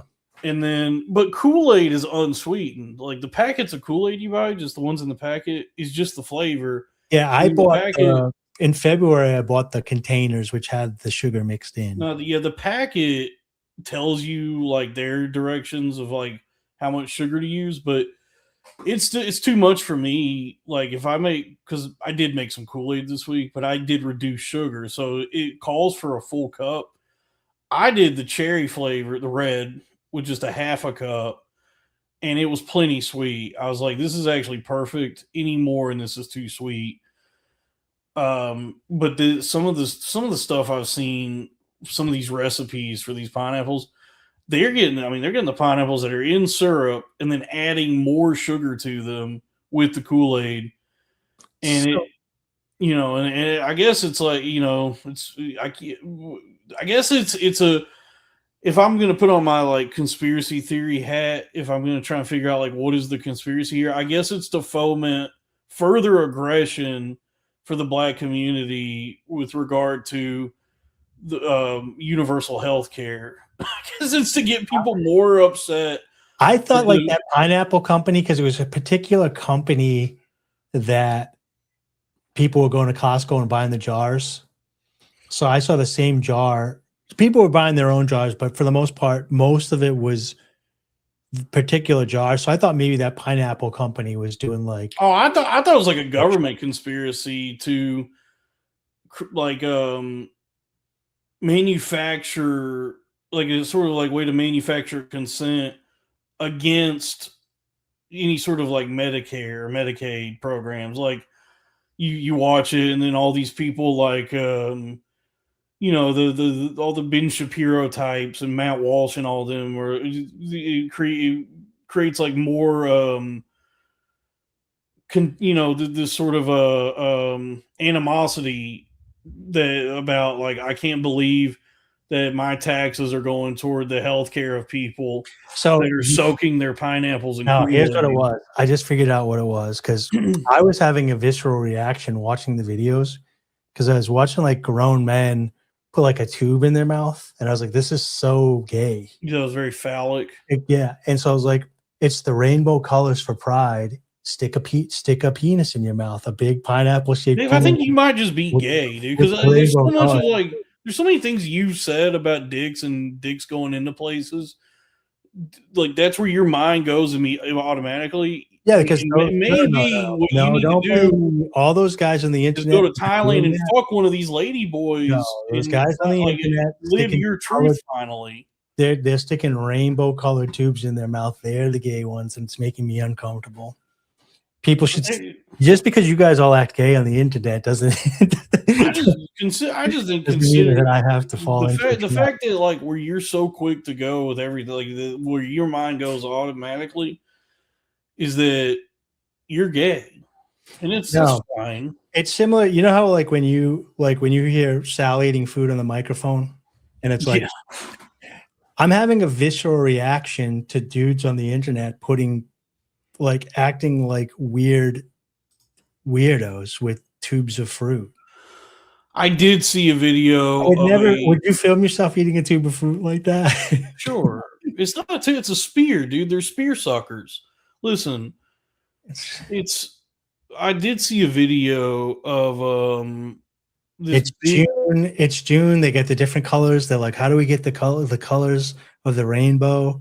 Kool-Aid. How do we get them to put tubes in the mouth? Do we do bananas? They're not really soaking them up. Oh, it's pineapple. So they push it out and they're pushing this gay agenda on all the kids. Maybe. I did see a video of a really large black on the bus. I saw a little lady on the bus. I saw that one, and I saw another one where it was like this really large black woman who like the flaps on her arms were the size of my thighs. Like, you know, like when she lifted up her arm and she had like the arm flap. Yeah. It was she had like such big fucking arm flaps. It was like she had wings. You know, so she had like owl wings. Yeah. But I saw her where she took they one do of these liking wings. They do be like wings, but she took one of these like iridescent, bright neon red pineapple spears, and she like tilted her head back and like stuck it down her, like she throated this fucking pineapple. It was disturbing. So the ones that I've seen, I didn't see a ton. I saw the lady on the bus that I was like, if what's that guy's name that did the cartoons for us? Mr. Cask. If Mr. Cask did a cartoon of the lady on the bus, he would get like the cops would come to his house for a hate crime. Yeah, that's why I think those videos. And then I saw but there was white people. There was the kid with the hat, our hat, and then there was the fat mom and the fat kid. That was the one that really upset me in the parking lot. That was because I didn't like that she was like holding it for him as he bent forward to eat it out of her hand. It was a creepy like thing. I was like, this is fucking humiliating for this boy. Let the boy pick up his own Kool-Aid pineapple. So I saw this old white guy, and he took the thing out. He put it on a plate, and he cut it, and then he took a spoon and ate a spoon size one. And I was like, "Yes, thank you, sir. That's how you eat Kool-Aid pineapple as a man." It is. I mean, it is just strange that this is what went viral this week. Like that, just out of nowhere, all these videos are hitting. Yeah. And just creating like a new way for people to be racist, and it's like pretty. I didn't go. That's not where I went. So that is interesting. It's pretty indefensible too. Like I'm watching these videos and just going like, man, this is really setting back civil rights.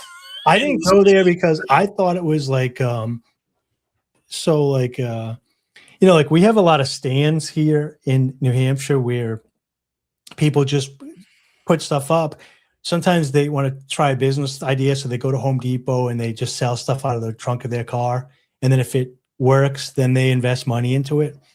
So the first video that I saw was like it was just like a black guy selling them, and I thought like it was like a lemonade stand or something where he had this idea. And so I was like, oh, that's a good idea. And if people want to pay $10 for those, I guess it seems a little bit outrageous. So I'm like, oh, that's a good business idea. It's hot. It is probably pretty refreshing. And he was just like making viral content. Then when it took off, I was like, oh, it wasn't about that guy starting a business at all. Something else is going on. Because wasn't like the very first one that I saw was a guy that was selling it like at a stand for like a business. I don't know. I don't know how. I mean, I've heard. See, I don't want to get into like all the like the right wing talking points about. Here's the thing. I support the Come on. I support the entrepreneurial spirit, however it manifests, dude. And I fully support getting free money from the government. Pull this up. But what I've heard is that before this pineapple stuff, this is probably an extension of it, but that there is a thing of like, somebody who is receiving like SNAP benefits or EBT or whatever will go out and get a bunch of groceries with their SNAP benefits. Yeah. And then they'll cook up, all these meals and package them in these like styrofoam containers. They call them plates, and then sell those effectively, transforming their EBT into cold hard cash. And I've heard that this is like the Kool-Aid pineapples are an extension of that. That could be. I want to reiterate that I fully support that as a business venture, and that's just the entrepreneurial spirit at work in America. I can't even watch this. I get this still frame on my computer, but like these are all the videos that I saw. If you want to pull this up, this is weird. Okay, and this is all the videos I saw. It's like, stop sucking it out of the container. Just pull it out of the container and eat it.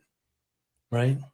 Yeah. This is so weird, dude. That's so gross. You're not viscerally like.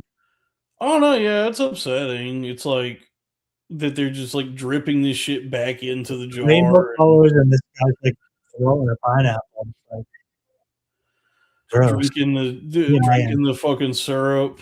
Yeah.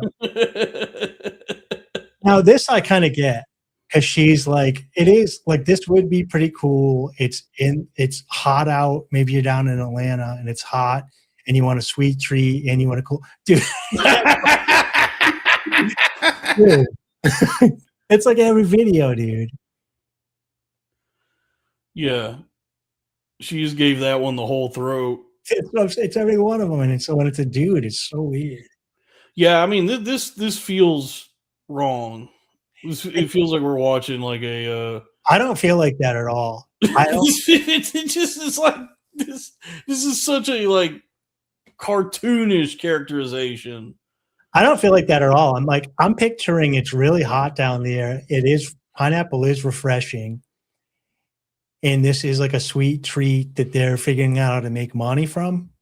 Yeah, I guess. It is funny. This transcends race for me, but it does hit me I don't like people eating tube-shaped things out of the jar like that. It definitely, I will say, all right, let's watch this lady. She was on there a lot. I mean, it does like a kind of make you wonder, or because all the statistics are out there about like the how black people have more of a are more at risk. Do what? I learned this week too, by the way. What is that? Instead of clapping, you do this now. You do this, and that's the size of your penis. Yeah. But I mean, it's like you hear these statistics about how like black people are more at risk for diabetes, or how they have more of a high blood pressure predilection for diabetes. Yeah. And my whole life, they've always made that sound like it's a genetic thing. But then you see shit like this and you go, oh, yeah, I wonder why these people are getting diabetes so much. I actually think it might be a genetic thing because I was thinking It might about be it. genetic. Like, They if you- ain't doing themselves no favors. No, they're not making the right choices. But I'm thinking, like, if you're born in a snow area, like evolved in the snow area, you probably don't sweat as much. So you're not craving salt and sugar as much. But if you're like evolved where it's hot out, you probably need a lot of salt and sugar to like sweat and run around or whatever. So when you pull people out of that environment and put them here, they're probably still craving it biological, but they're not doing the amount of exercise and getting amount heat to sweat out all the stuff anymore. So I don't think like our evolution is caught up with our lifestyles.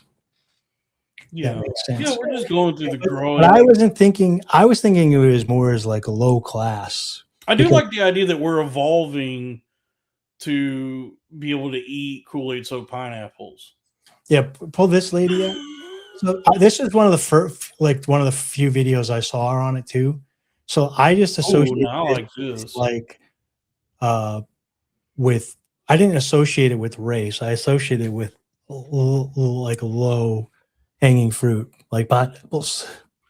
I mean, it's a low income thing. It's definitely like Like Florida trash. it's a socioeconomic. Yeah, that's what I learned this week watching these with this. Damn, where's it? You ain't got no sound. Oh, sorry, the sound's not coming out. This What? happens every week. There's no sound, and then you're like muffled. So I don't know what's going on. All right, let me share it again and turn those down on, because when I shared the sound last week, you said it was doubled. All right, so let's try now. Let's see, because I want to hear what this beautiful wigette has to say. Can you hear it now? Play? It's a Yeah. good situation, y'all. And we got pink lemonade. Okay, period.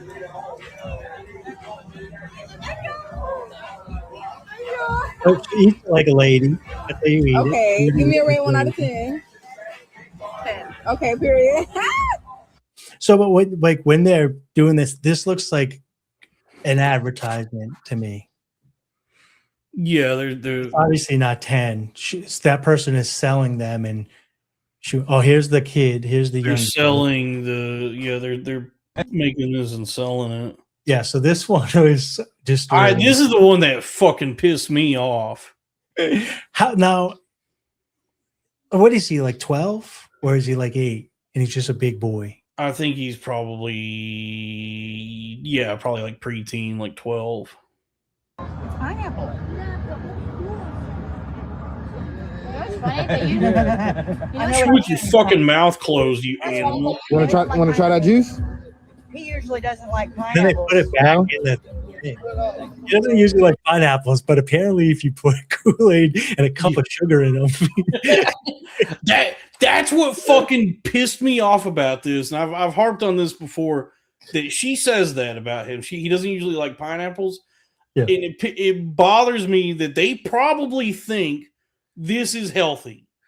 They probably are thinking like this is a healthy alternative to the fucking dog shit this pudgy boy usually eats. yeah, it's a hack bit now, but Thank God we found the Kool-Aid pineapples. Maybe our son can finally lose some weight. it's a hack bit now. And you had brought it up. I think I heard you say this on Arena the other day, but I did, like many other people, when Arizona iced teas came out. Oh yeah, I was like, man, finally being healthy, dude. I'm gonna start drinking some green teas. yeah, I did that. I remember when I was a little fat boy, and they had the Arizona. They still make them the Arizona green teas with the loaded the cherry blossoms on them on the can. I remember thinking like, oh, it's Asian, so it's got to be healthy, and I was just slugging those things. And then you look at the nutrition facts. It's like 40 grams of sugar. Yeah. Oh, so dumb. I mean, luckily, yeah. Like, I mean, there's probably still stuff like that, but it's crazy how the advertising does work, and you don't think it works on you. I haven't seen this one, but I don't. What is he? Now, eating? is this see, now I saw some of this shit, and it's like, this can't be real. This I has don't know. this has to just be for content. Like, this is to generate clips. Stack them money till I can't no more. We be robbing and scheming. Oh, he's just eating lunch. What is he eating for lunch? Is that what the company is just saying? Well, so pause it. Yeah, so those are like wings that have been coated in Cheetos. Okay. I don't know, or hot Cheetos maybe. Like they grinded up some hot Cheetos and He's seasoning his food. yeah. I don't. I mean, I'm not the first one to say this. Somebody on Twitter already said this, but it looks like they're eating the food from the food fight scene in Hook.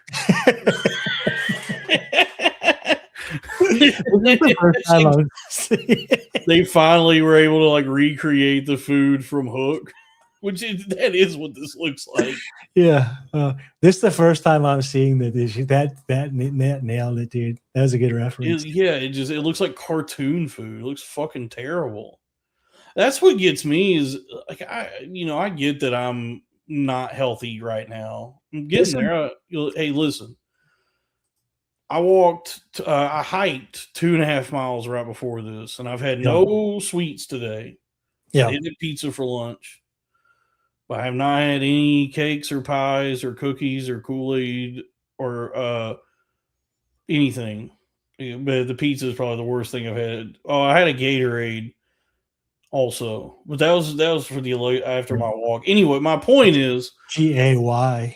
Yes, I had a GAY Gatorade. And it's AID, AID. Yeah. Yeah. Killing it. But zip zap. But I get that I'm not healthy right now, and that I'm overweight and have eaten less than commendably throughout my life. But I will say at least, like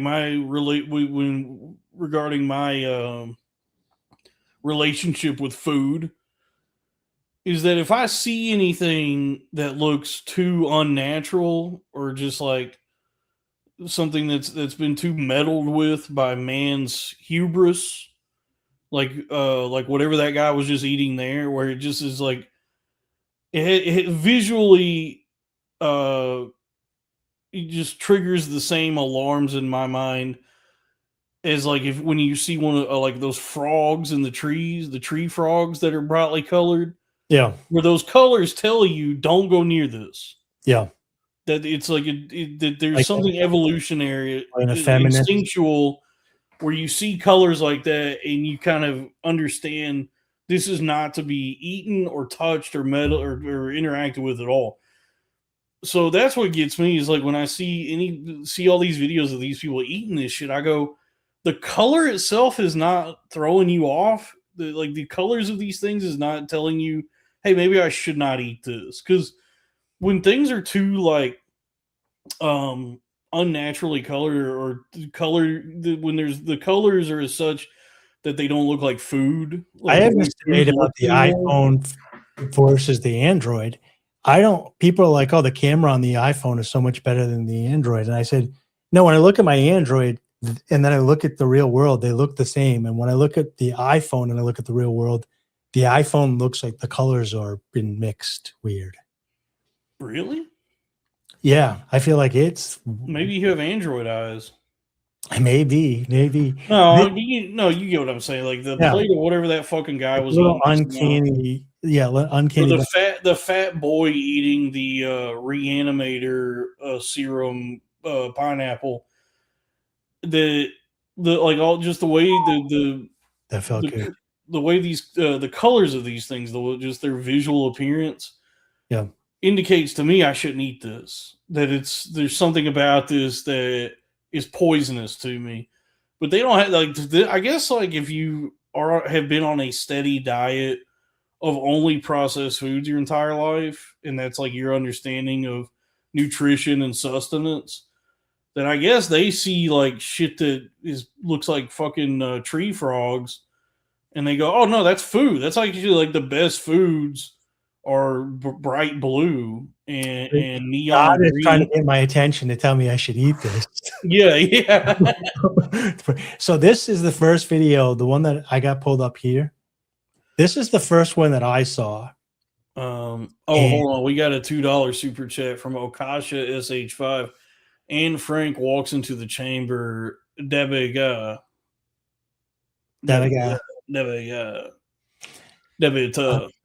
81 in here, but now it just dropped down to 68 outside, and it looks like there's going to be thunder and lightning. So a cool breeze just went through here. Thunder only happens when it's raining. Yeah, hopefully I won't get kicked off. But pull this video up. This is the first one that I saw, and look at this. I love this white lady, dude. What's she getting into tonight? So when I saw this, I just thought that this guy here in the back started a business. And I thought these were his own labels where he bought these at Sam's Club, dude. That's Members Mark. Yeah, I didn't know that. I thought this was his own labels. He had taken this and he was starting a business.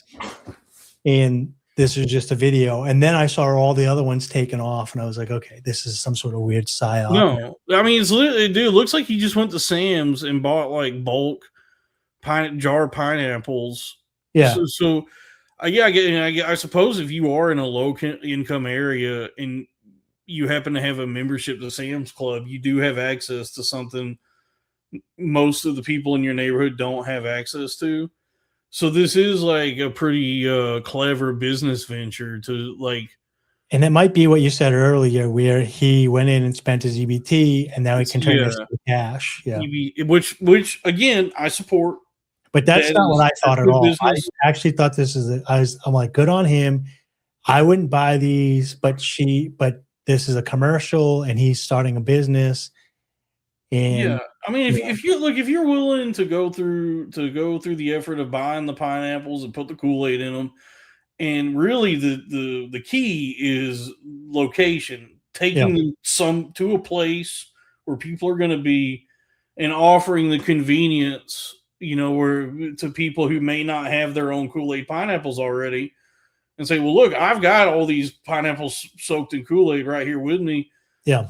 Do you want to buy a jar for $30? What bothered me is he should have a big cooler with these in them, first of all.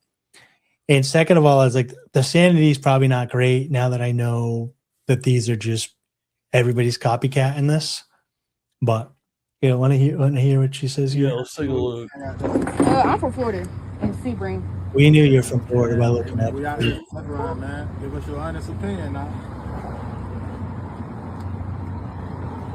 Is this the same? No. Oh my God. Try that juice. Oh my God. Oh my God. 1 out of 10. 20. The camera knows, man. That bit 20. I don't That like. bit good as fuck. I don't like how they bite the top off and then they put it back in the jar. They put it back in, yeah. Which kind of makes me wonder: do they even enjoy it? Are they actually enjoying it? Are they planning? Yeah, I'm saying, are these? Yeah, they're selling it. They're doing an ad because she kind of looks similar to the. But also, like, are they planning on eating the whole jar by themselves? I don't know. Or does she walk away and he pulls the one that's bitten out and then puts the jar back on and then That'd be a 20. So, I love it. It's yeah. I'll pull up on us, man. Not playing. Appreciate it, man. Oh yeah. I'm gonna get an alcohol one this time. Oh, they got alcohol in them? Yeah, I saw a video of one guy where he was That's a good idea. I saw a video of one guy where he was making them and he was putting Hennessy in them. Yeah, so He was like jarring up the pineapples with Kool-Aid and Hennessy. All right, no, we don't do this. We don't now. This is AI. These crystals. Look at everybody out here. Whole neighborhood hooked on these radioactive pineapples. Y'all still think this is a snack? You don't care though, right? You're already infected. That's creepy. No, we don't support the degenerate. See, now this is all just here's the original. This is the original. This is the viral. That'd be good. Yeah, he's got the hard R on his hat. Yeah, that'd be good. That'd be tough. Yeah, That'd be good. Let's get the volume proper. Yeah, that bit tough.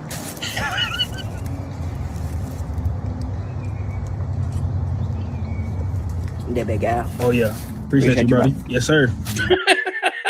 Why, the fact that they're putting the contaminated piece back into the jar is like it's not like pickles. At least have this plausible deniability to them where it's vinegar, so you can take a bite of a pickle and put it back in. It's like the vinegar will disinfect it. Yeah, disinfect it.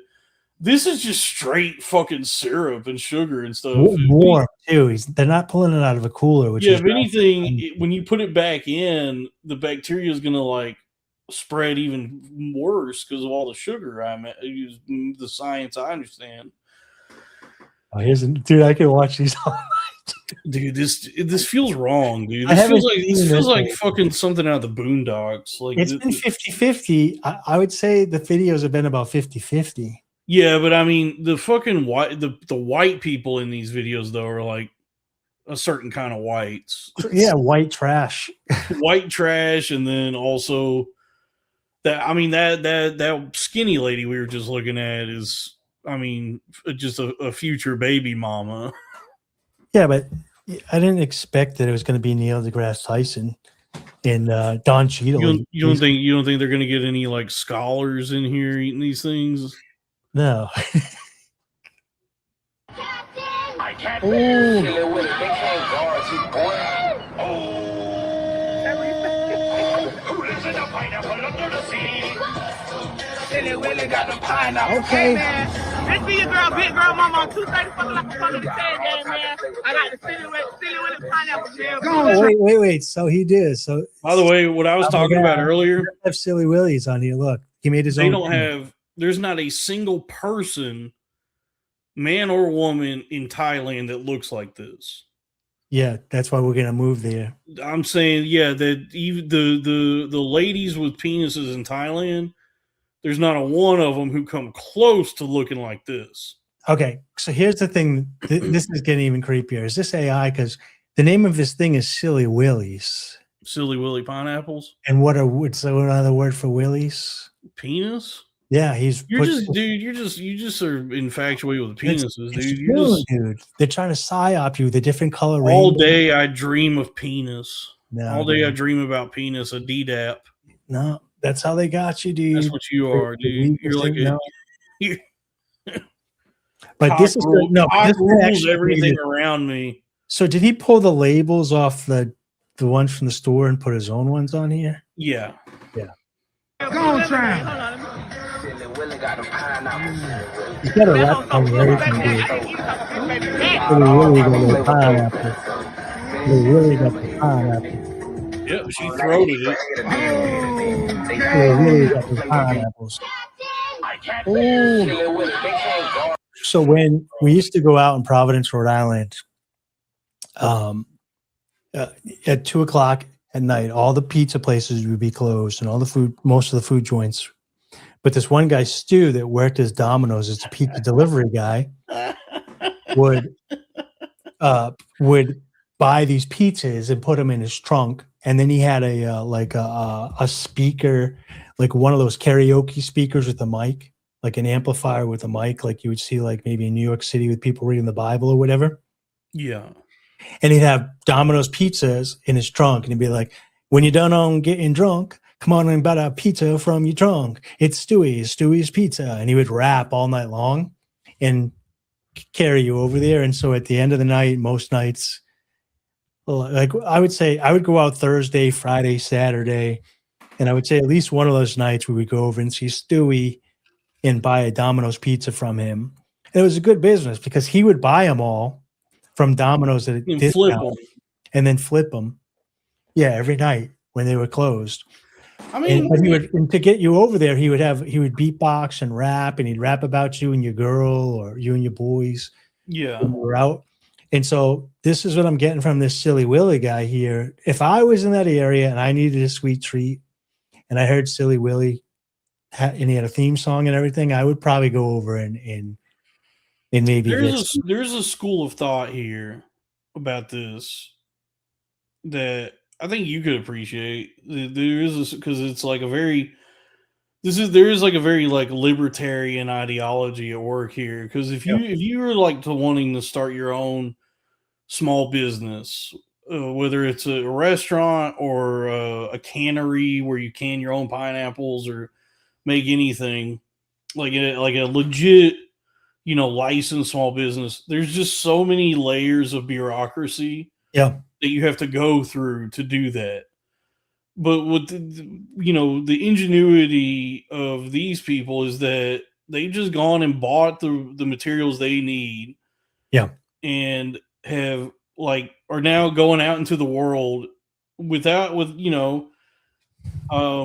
outside the yoke of the government and any of these like bureaucratic agencies. Yeah, that's what I do. That's what I thought it was when they first started, when I saw that guy, and I loved it. Yeah, and they just have decided like I'm going to do this as a business, and it requires nothing else other than the support of the people, the market that for which there is a demand. There's demand for this product, and I'm supplying it.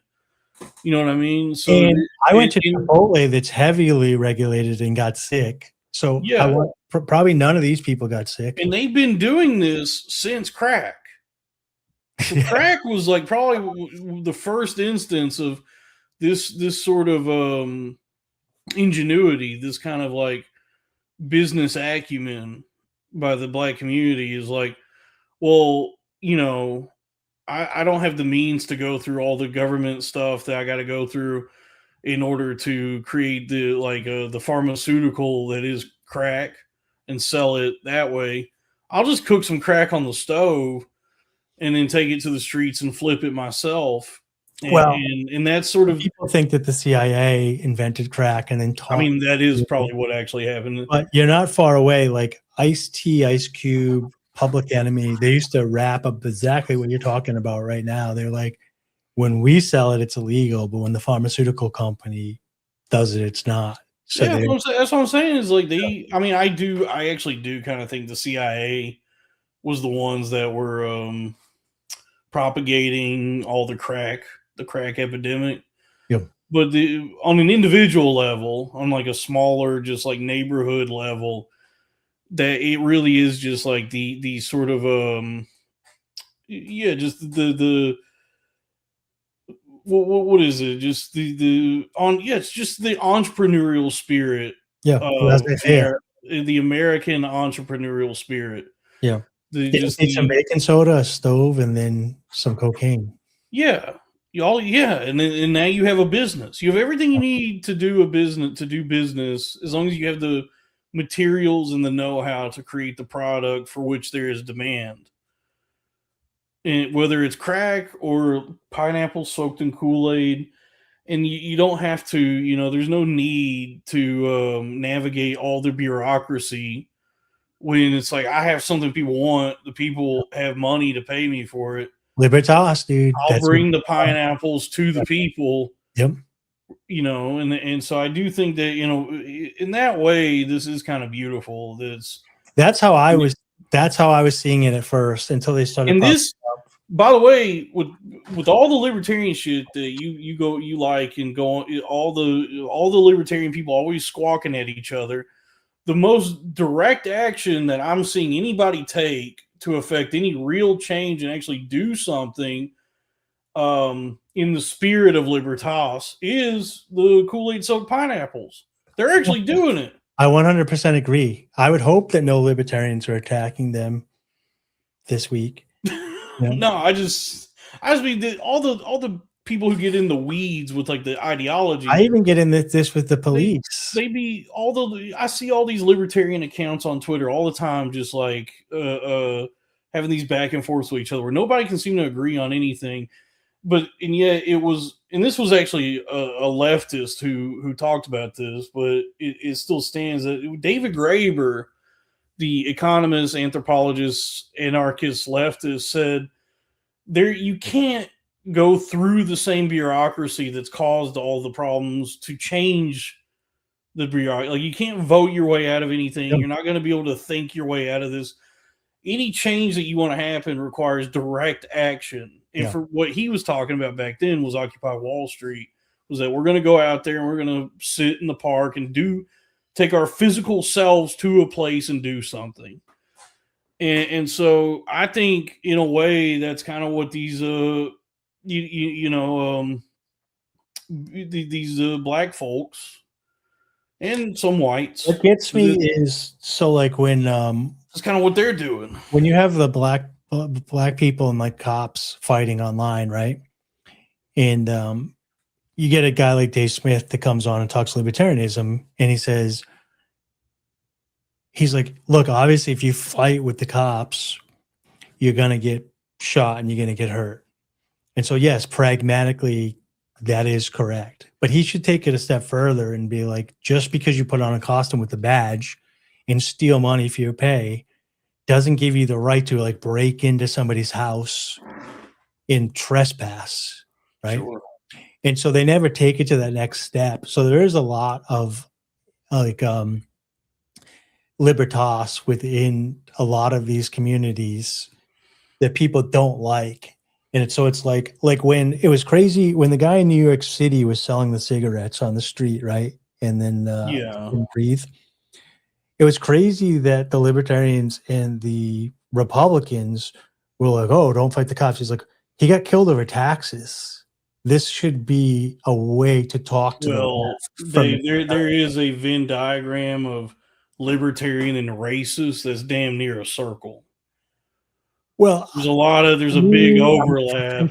Philosopher, the first thing that I saw is this guy's literally got killed over taxes. This is a great way to talk to the left about taxes and how taxation is theft and violence or whatever.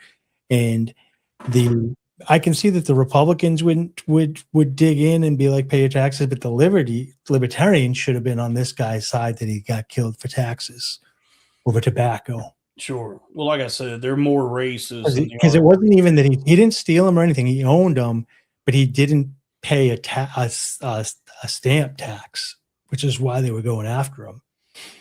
You know, he was libertossing it up, dude. Oh, we got $5. I didn't see this. $5 from Mr. Cast. Kool-Aid pineapples are going to be most people's crash course on snap fraud and candy shops. I mean, I guess, like I was saying earlier, I mean, technically it's some sort of snap fraud maybe, but I still, as I've said already, I fully support it. I think it's savvy. I think it's, it's ingenious. It exhibits a kind of ingenuity and rebellion against the system. EBT is a $1 trillion business. The corporations go in and they get their foods labeled in these categories so that it can get into these houses.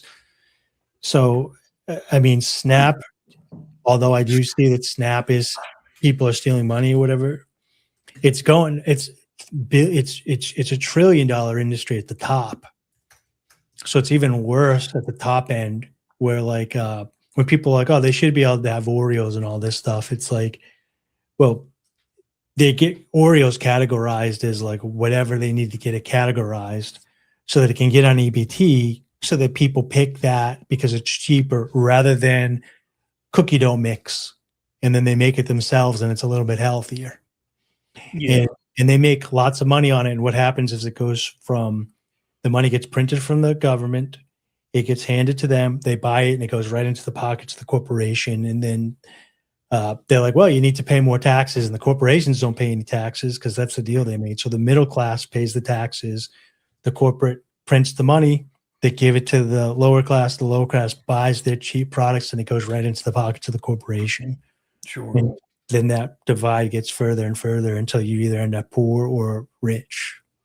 No, you just go buy some pineapples and sell those. We got another lady here in the bus enjoying some. I saw this one. I saw this one too, but let's see what she has to say about pineapple, the Kool-Aid pineapple. She's going in with the fingers. $12 small Now, joint. when I see her, I think this is really upsetting. She's gonna eat the whole jar, so I don't feel like she's contaminating anything. When I see her in comparison to the size of this jar, I think. By the way, we all know she's eating the entire jar. Over the last few months, I've lost some weight, So like, but I got to where I was like really, really, really fat. Whereas now I'm just really, really fat. But like, so I've been big, and it like, and this lady looks like she's bigger than I was at my biggest, and it's it's just so disturbing because like when I was like at my fattest, everything sucked. It's life at that point it's just misery. It's just constant misery, and I guess one of the few places you can find some respite from it, ironically, is in the sweet embrace of sweets, of some sugary, delicious treat that gives you just a brief moment of bliss before you have to return to the horrific reality and prison that is your own body.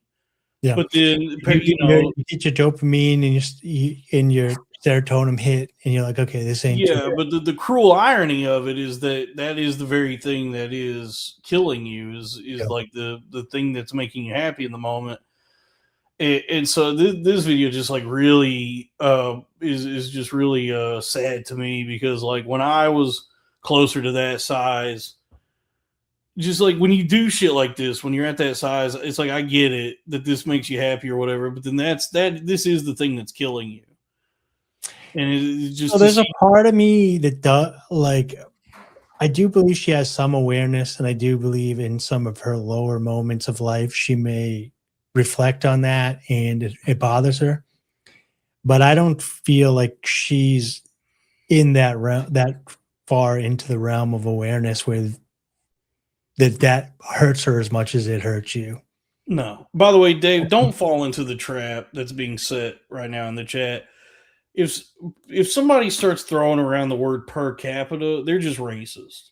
No, I thought do what? I said per capita. You said per capita. Well, yeah. I don't know. I see him in the chat just throwing the word per capita around, and that just sets off the alarm in my mind where I go, wee woo, racist, dumb racist, no, idiot, because moron, like, racist. It's like he's trying to say something that's like, yeah, like in India, like if you go to India, most of the Indian people do X. And when you go to the US, most of the people who live in the US do X.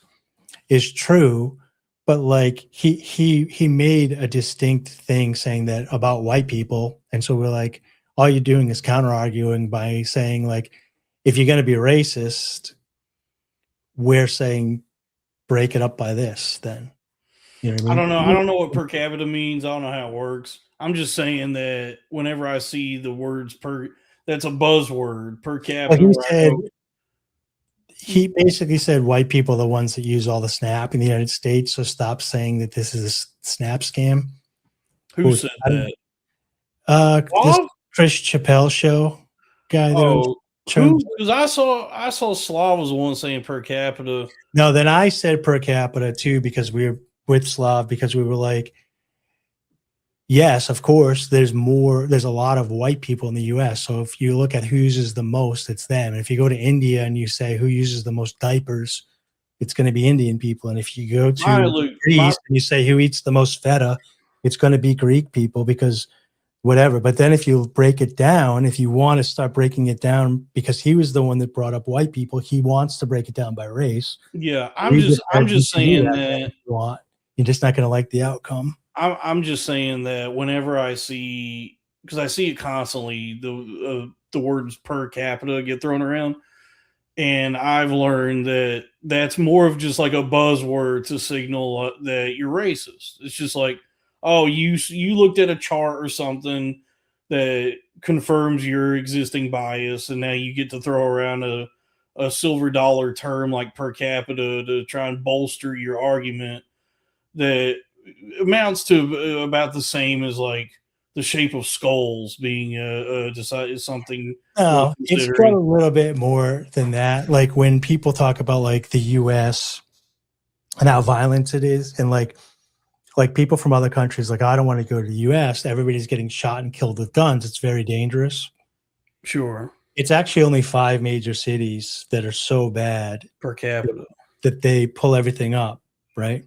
So you can break it down, whatever, but like you could break it down per city, you know what I mean, or per population or whatever. But when you remove those particular cities, we drop way down on the list. We go from like number like top 10 to like almost like 190th on the list. Yeah, I'm not talking about like the actual anything, like the real anything. I'm talking about just like the way I see it used so much online. And right now with this guy is that like they like to throw the word per capita around. I guess to try and offer some credibility to what they're saying, because they're just angry, stupid, and racist. Well, the reason I stopped with all the banker stuff and media stuff is because when I was doing it, I was trying to explain the actual stuff, like the numbers and stuff. But now you get like the Jake Shields of the world, and you're like, I kind of see why they were trying to stop it, because I think the reason they're allowing the Dan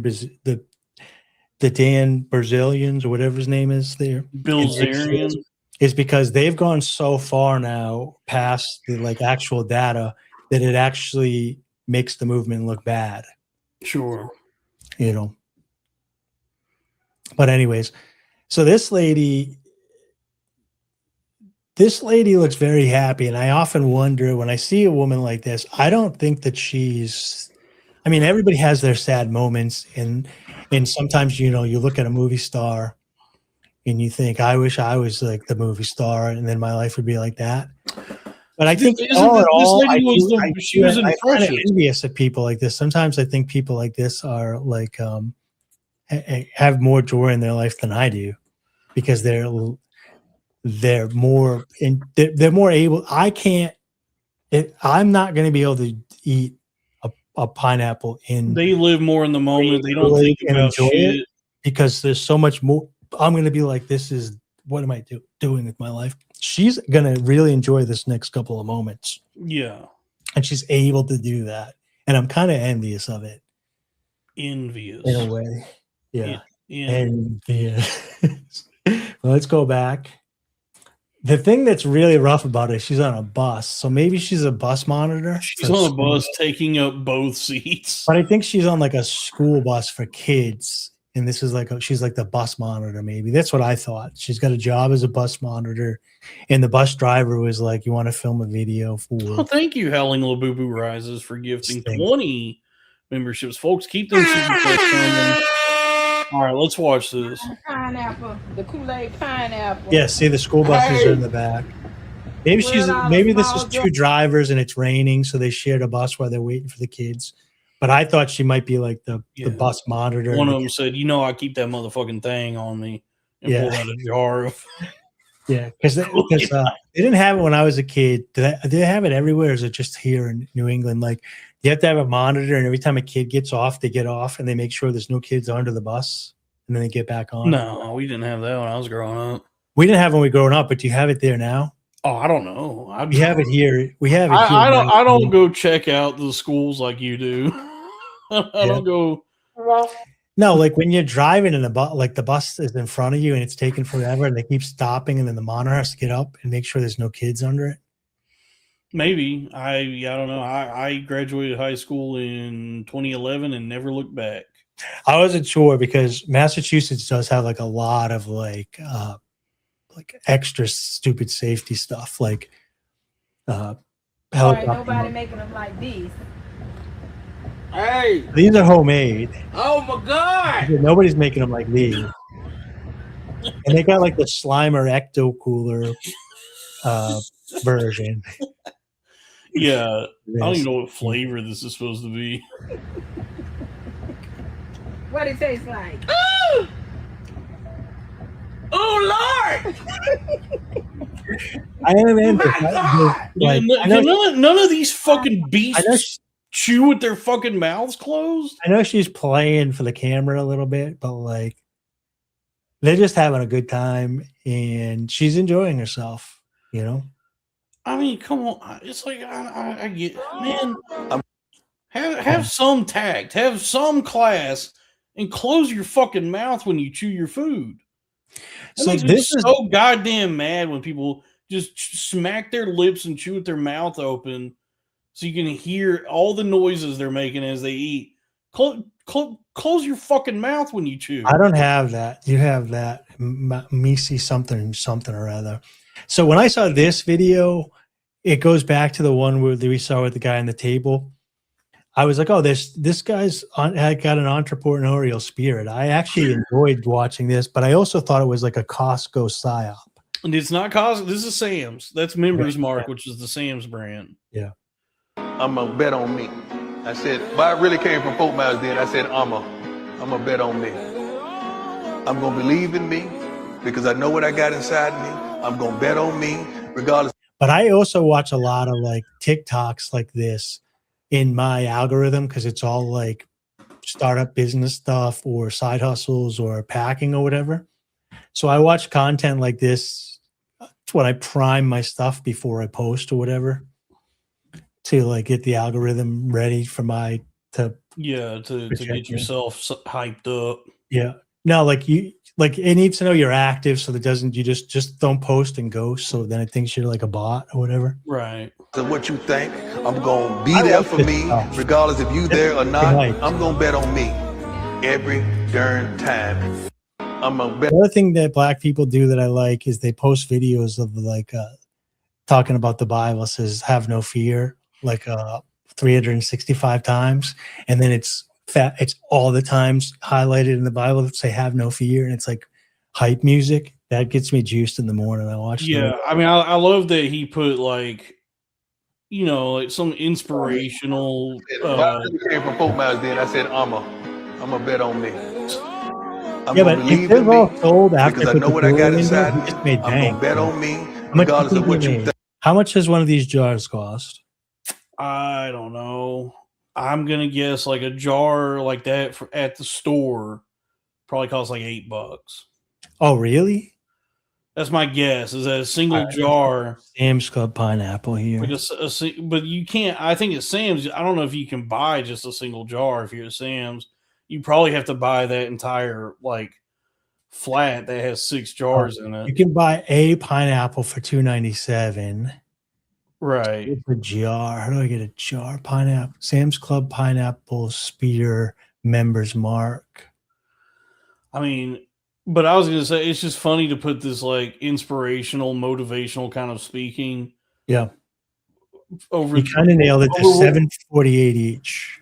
Yeah. See, but this how much is Kool-Aid? 50 cents. A packet of Kool-Aid at Dollar General is 2 for $1. So it averages out to 50 cents, but you do have to buy 2 to get that deal. So plus 50 cents. So we're up to $7.98. And then a bag of sugar. Bag of sugar is probably like $3. So another cup of sugar is probably another 50 cents.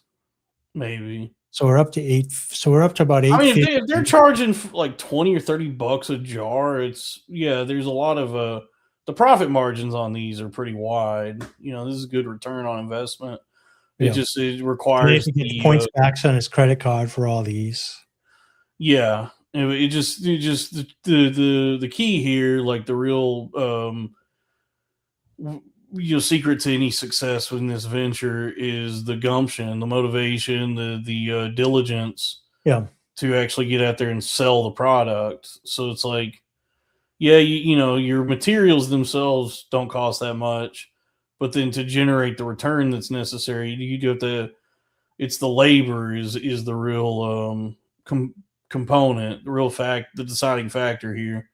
Yeah, so these are 6 each. So he's got 1, 2, 3, 4, 5, 6, 7, 8, 9, 10, 11, 12, 13. A lot of pineapples. 20, 22, he's got about 28 of those. I bet all the semen in his neighborhood is going to taste delicious. He's got like 30 of those cases at 6 each.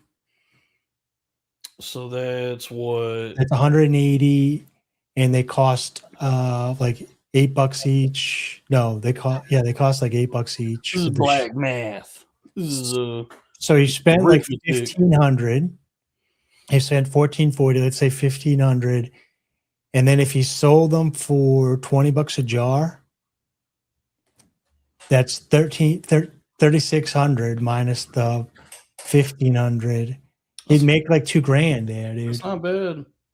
Yeah. So say you sold them for, so say you got the 180 of them, and they Oh, were $15 minus the $10 I'm from making Howling $1,000. Labubu Rises. He says Fiona Pineapple. Yeah.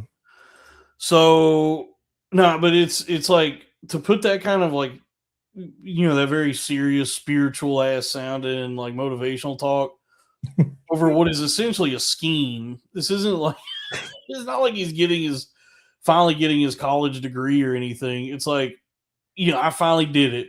I bought a bunch of pineapples. Yeah, but I watch a lot of those, so yeah, I do get what you're saying there. But because I watch those videos every day, he's trying to hype up other people that are trying to be entrepreneurs. You know what I mean? So he's like, look, you can do it every day. Like, look, I'm buying pineapples that you put Kool-Aid in, and I'm going to make $1,000. What are you doing today? You know what I mean? So if he could sell all those pineapples in a week, he makes $1,000, and he ain't paying taxes on them. The chat brings up a good point, and this is something that I wonder it does bear consideration in this, because like you and I have experienced it where, you know, there's all this like noise in the markets and all this hype, and so, you know, there's a lot of instances where like for crypto, for example, you hear about something and then you go out and buy an asset like Bitcoin. But then it turns out that you were just serving as exit liquidity for all the people that were hyping it up. So as soon as you buy it, the market dumps, and now you're left holding the bag. Now, here's what I would do. You get all those pineapples, you get a cooler with some ice, and you throw it in there in the street, and you bring the Kool-Aid with you, and you bring the sugar with you, and you're like, hey, oh, what flavor you want? Oh, you want green? Bam, check this out. Bum, bum, bum, bum. You put it in there, you put the green in there, you go like this, you do a little show for them or whatever. Yeah. And you make it there. And then any that don't sell, you just bring them back. You get 30 days to return them. Oh, that's smart. Because I was like thinking, you know, about just like, so at what point is somebody left holding the bag? Like where somebody just has, you know, a pantry or a closet full of pineapples that they have not been able to move. Sam Clubs is like, he's got a cigar and he's like, we did it. We got rid of all those pineapples. Yeah. We knew we had to get rid of them with those.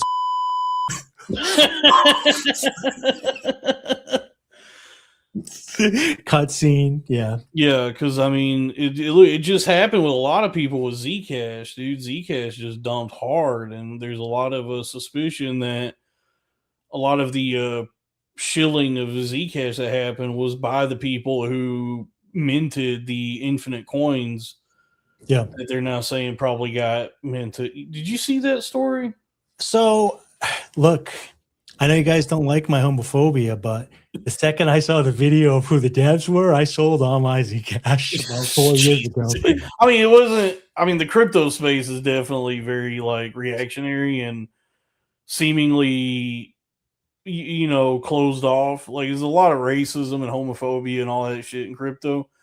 And so when I saw that video, I was like, "Oh, this thing's about to fucking nuke. This is about to really." When I originally saw the original video, that was recent. When I saw the original one and I checked the devs out, I was like, "Oh yeah, I'm out. I'm selling."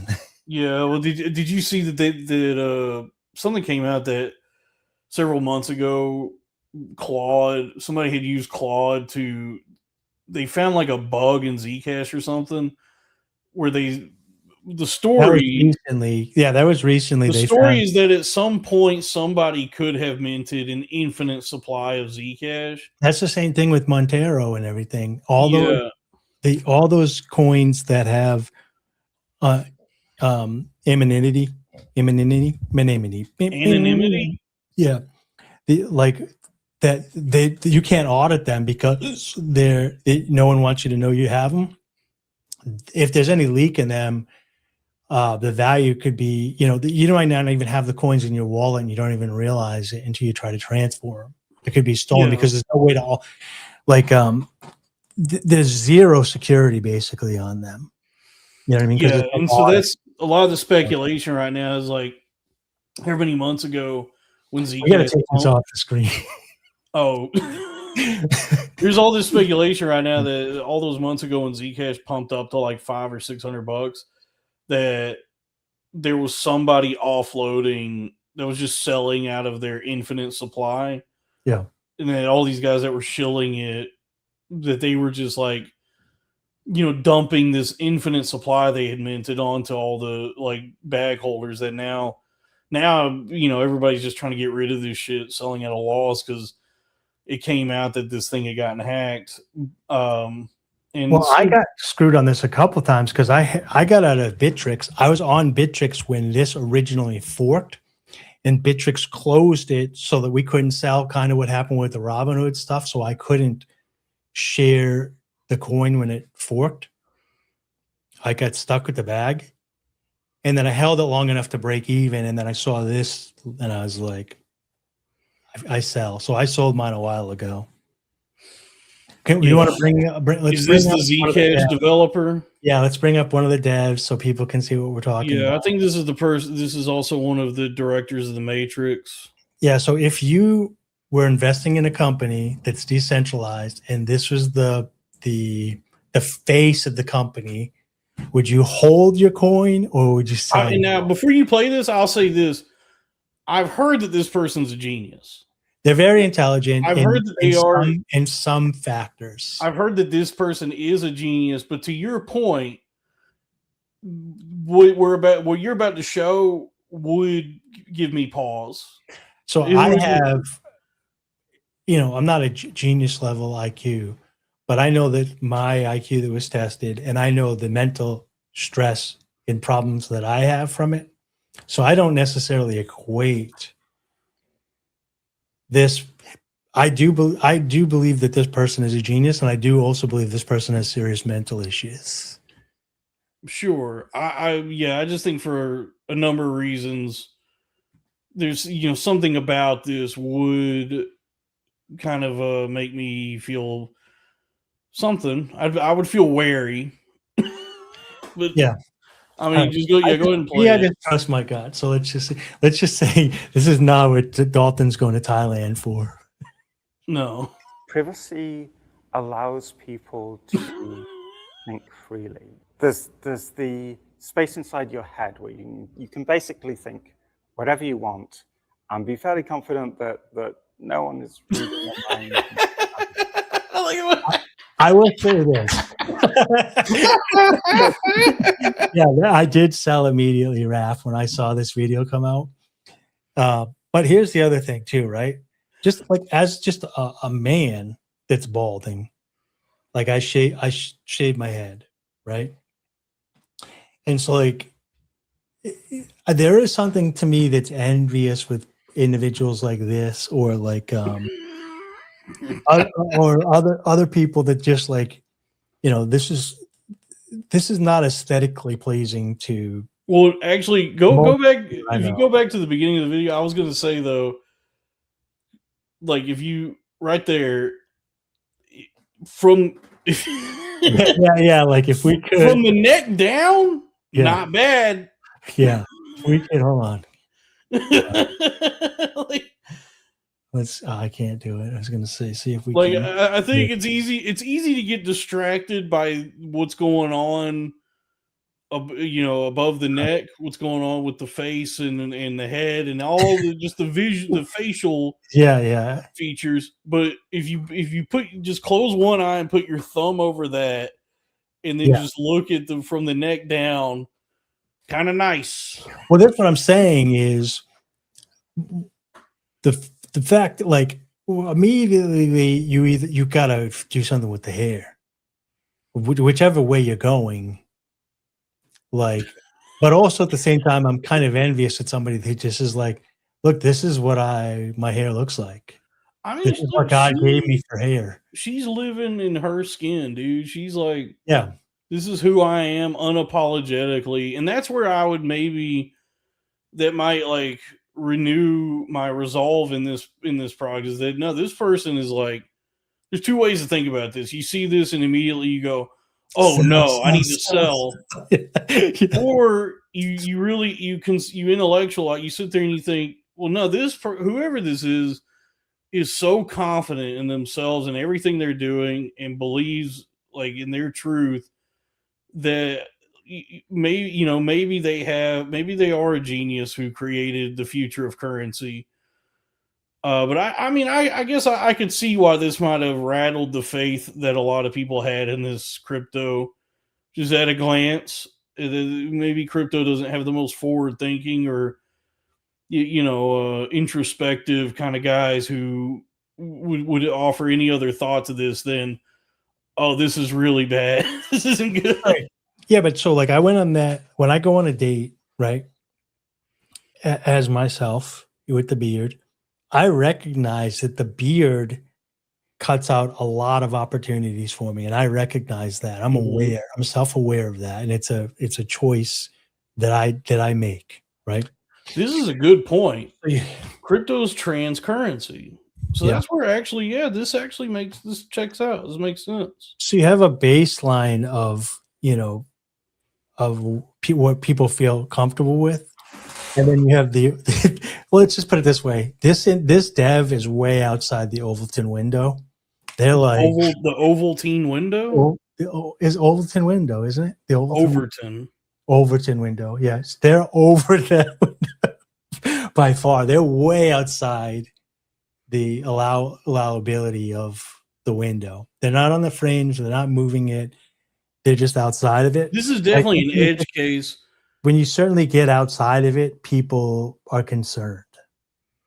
But there's another way to think about this is like if you're talking about like the future of currency, the future of the human race, the sort of like technocratic science fiction utopia that we've only until now read about or seen in movies, then it stands to reason that like we would develop like a way to control just like our physical being as well as like all technology and everything else. And in that way, this lady has taken control of her flesh, of herself, and Skull Fuck's kind of right though. It's like she's showing off the tits and she's got a fancy dress on, but she's like, but you got to deal with the hair. That is, but look, it's like when I grew the beard, I hit the gym, I got in shape, I got a little, you know what I mean? I had a certain aesthetic to me, and I knew that I was like focusing on like yoga instructors, other vegan women or whatever. I knew that I'm not going to go rolling into Cambridge and try to get in Boston and get that type of woman anymore, right? So this really narrows down your options as far as I'm concerned. Well, I'm just saying that if we're all to walk hand in hand toward the bright, blinding light that is the future, then we must accept that that this is something that can happen. I don't think anything bad should happen to them. I don't think that they're a bad person. I don't think they're dumb. I immediately sold when I saw this video.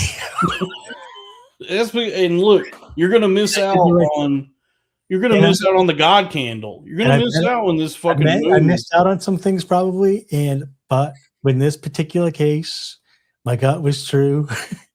Yeah, the hate in your heart is gonna lose you money because you see a bald man with what looks like a bald man with breasts. This is a woman, but yeah, I don't know.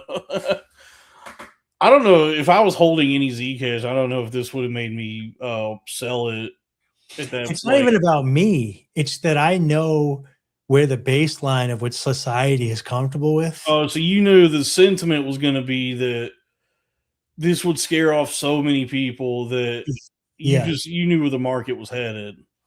That like this is a hard sell. I mean, I see like I know I've seen it with veganism, libertarianism. It's a very hard sell when you try to talk to anybody about it. So when you get into gender roles, I mean, this is further on the fringe than I think libertarian. I mean, look, veganism this is. person does look unconventional. What does this mean? Dave is a classic Lolbert.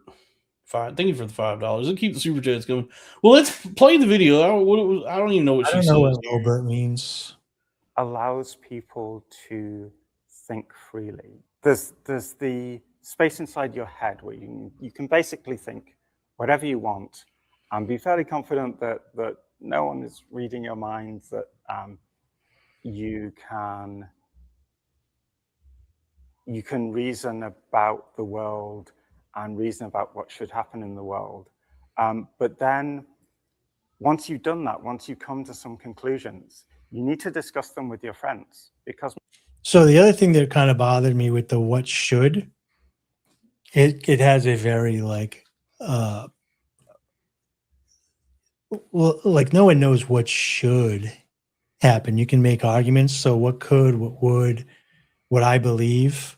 Once you start getting into what should, you get the Bill Gates type. Well, all these tech they're releasing mosquitoes into the thing to get rid of diseases that they created in the first place. Yeah, well, I mean, that's something you got to keep in mind, though, is that before she's trans, before anything else, she's a tech freak. Yeah. She's one of these psycho tech people. They all think like that. They all are like trying to. They all want to be God. Like, yeah, form the world in their image, and they have this like idea of how the world should be shaped and changed, and they're trying to like make that happen. Like their vision and what they're trying to accomplish is like bring forth the world that they envision. It's literally, yeah, for me, it's the exact opposite. I know people have a lot of different thoughts on libertarianism, but mine is remove all the force in people trying to tell you what you should do. And we work together voluntarily to figure out what people are comfortable with. And then you can self-segregate if you're not comfortable with particular things that people are doing. So it's the exact opposite of my thoughts on the world. I don't think anybody should be doing anything. Except allow me to do stuff that doesn't hurt others. You know what I mean?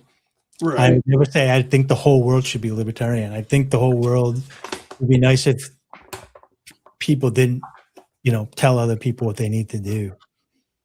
So, but anyways, let's keep talking to listen to this lovely lady. First of all, I just want you guys to know I am not transphobic. I just don't listen to women. That's why I sold. Sure. I'm like, oh, the dev's a woman?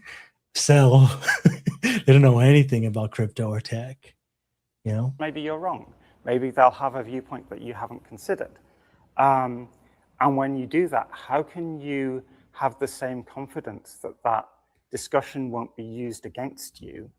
So I want to just rewind it a little bit, because the first part was basically saying you dream the dream, but it's just a dream.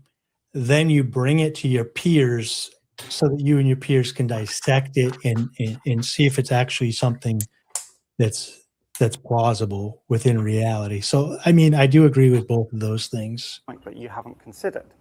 And when you do that, how can you have the same confidence that discussion won't be used against you if you can't do it privately? And financial transactions are relevant to this, because if you don't have financial privacy... So that part's a little bit creepy, because they're like, look, in your mind, you can imagine whatever you want and do whatever you want. But then you got to talk to your friends and you're like, is it okay if I were to do this? But you have to tell them in private in case they're like, that's a little bit weird. Don't do that. And then he's like, but we also need a private coin to share, Yeah. I get the sentiments that there shouldn't be a centralized power that does all this stuff. And one of the reasons that people want to create these privacy coins is because the government can't trace you, and you should have the freedom to use whatever currency you want. They always frame it in such a creepy way, as far as I'm concerned. Yeah, it's really odd that somebody that looks like this would say anything creepy. But also, the other tech guys that were working on this right? Might not be like when I see this person, I think they want more attention than the average tech guy. So they were like, yeah, whatever. This is a tech woman. This is a woman in tech.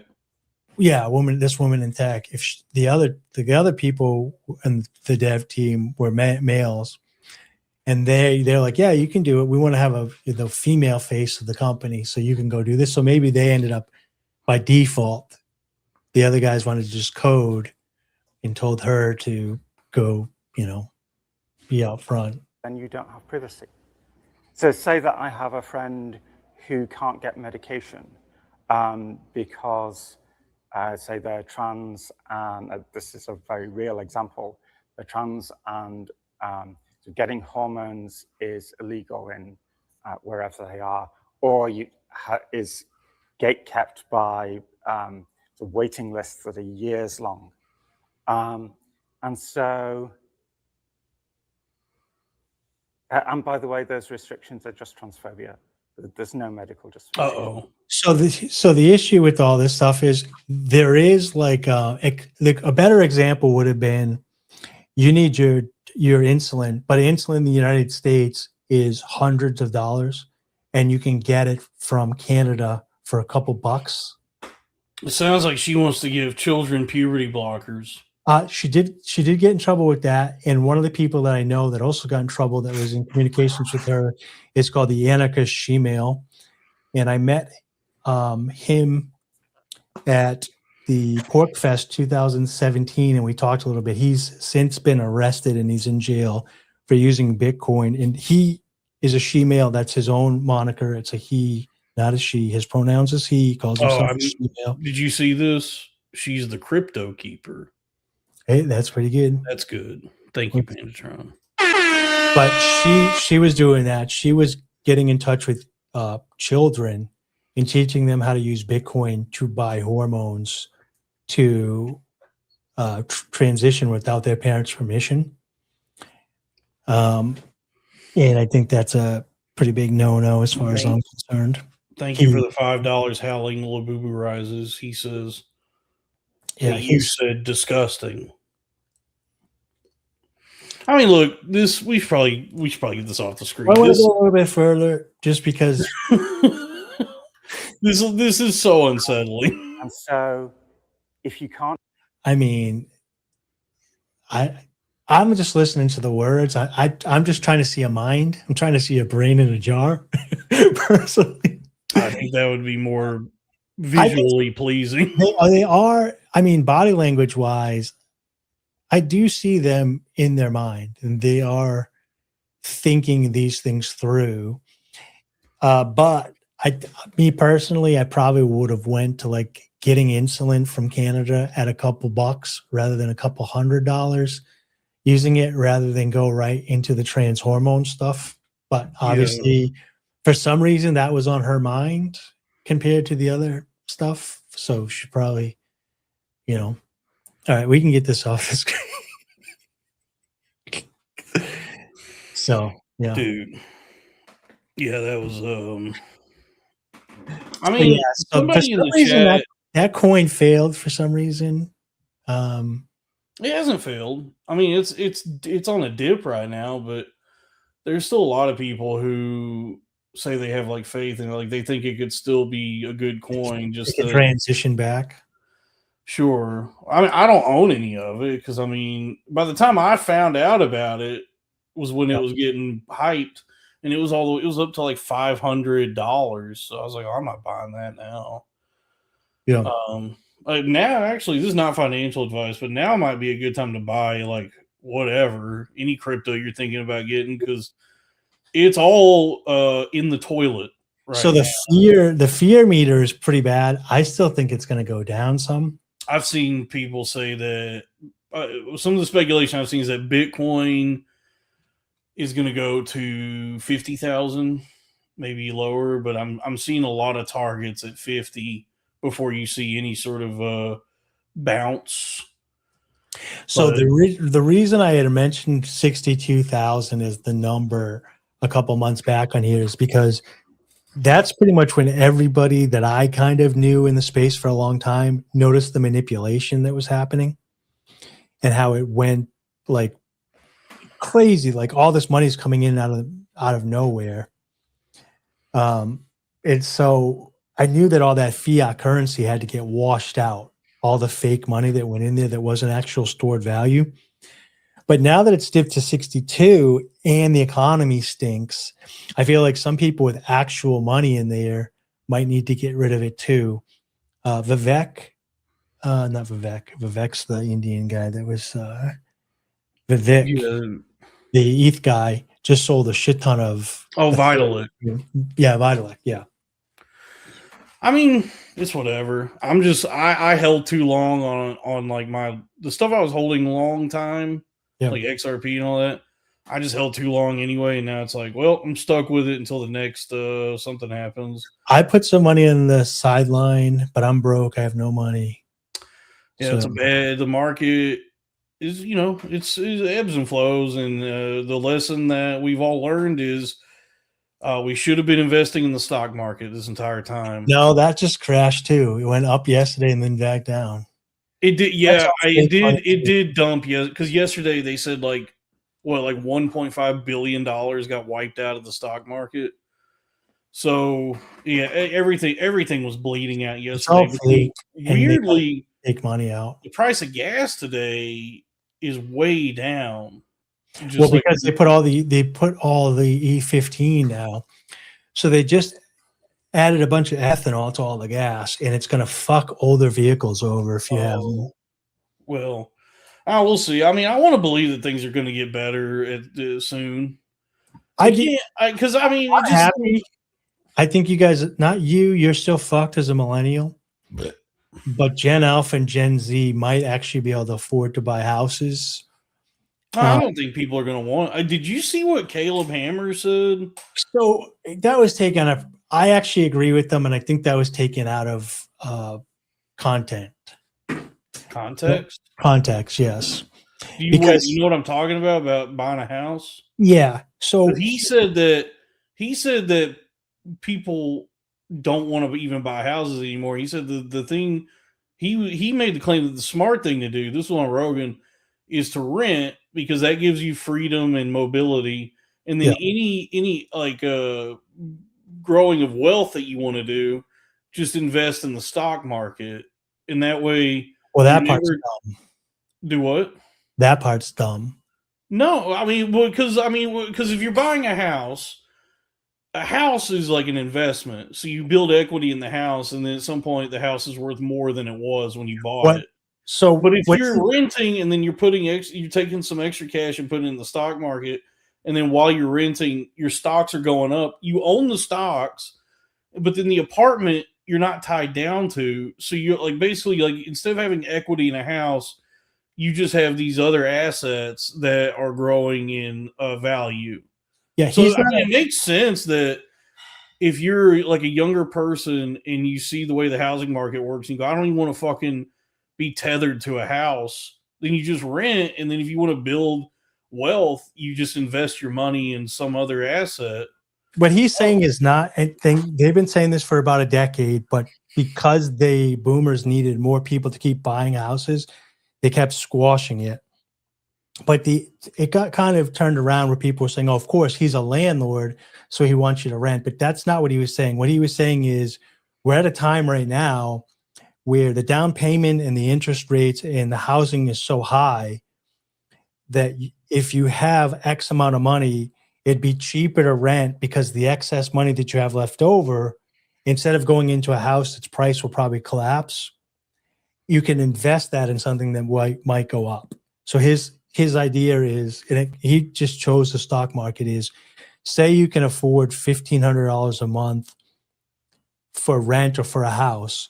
You might take this huge down payment, like $100K, if you had it, quote, and put it into a house that's not going to get that money back from you. But if you had $50K that you could put into an investment that was going to grow, you'd be better off to rent for less, take the extra money and invest that. And that's going to grow faster as the house markets comes back down. I normally don't like this. I normally don't like him. I normally say everything. That Scientologist guy says the same thing.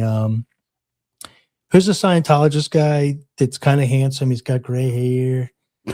and he does like multi-family business. Cardone. Grant Cardone. Yeah, so he's been saying the same thing for like a decade. He's like, you don't buy a house. If anything, buy a multifamily and live in that house and rent out the other ones, or rent a house or buy a house that you own under an LLC and rent it from yourself or whatever, because it can be cheaper to own a multifamily and live in one of the units than it would be to buy a house. It's not a good time to. I normally don't like anything about this Caleb guy, but I kind of like. I did kind of agree with him there that, especially for younger people who don't want to just like be stuck in like, just anchored by a house, that it would, but you still want to build wealth and generate money somehow. You could just like take some cash every month and just put it into an S&P 500 ETF. Because I mean, those like SPY or VOO have been trending upward for the last 50 years. They're like your safest bet out of anything. And then that appreciates over time, and while you just rent, and then after how many years you've built up, this stock portfolio that would give you the same sort of return on investment, maybe even better than a house would have. Yeah. So you did understand it. I thought you were. So a lot of people were upset at him. They thought that he was trying to be like, hey, be a renter and I'm going to rent to you and make the money, and you shouldn't own a house anymore. And I'm like, that's not what he was saying. So you understood what he was saying, but a lot of people that I saw. Because it makes sense when you think of a house as like this investment kind of thing, like that it's not just a place to live, but you're building equity in it.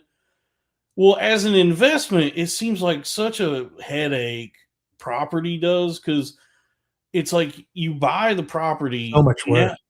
Do what? So much work. It's so much work. You have to be very attentive to it. And so it's not just like you set it and forget it. Like you buy it and then you get a return on it. You have to maintain this fucking thing.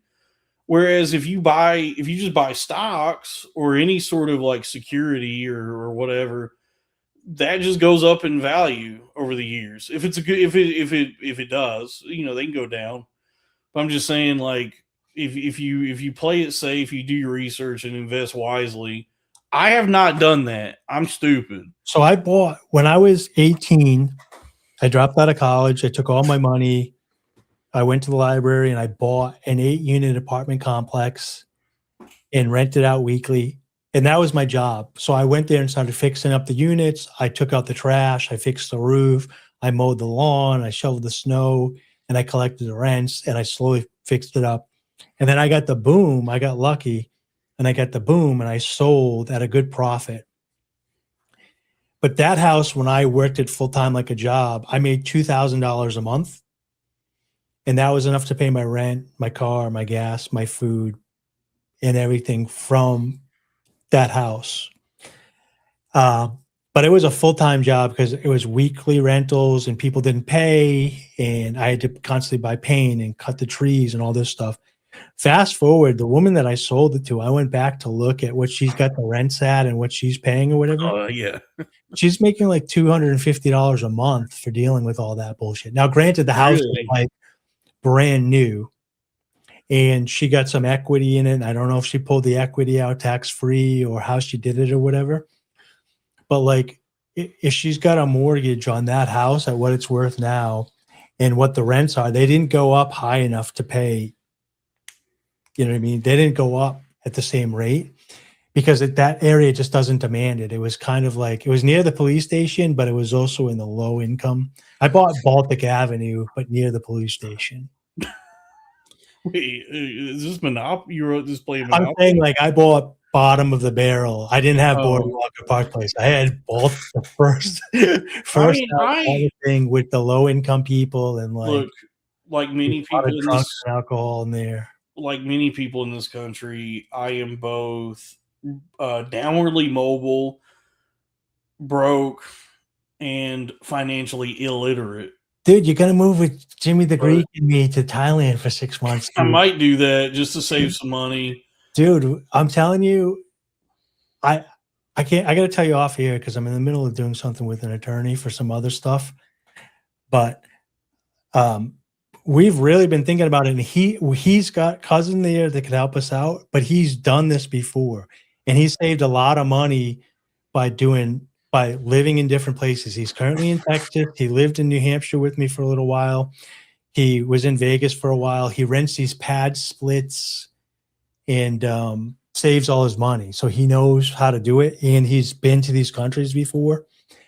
And you get a big mental boost like the Patrice O'Neill used to talk about because they're not completely destroyed. You finally get to be a pedophile. I mean, I'm sure we will. If that's what you're thinking about doing, that's not what I want to do. We can turn the other way, but that's not what I'm thinking. I'm thinking cheap gyms. I can get peptides for cheap.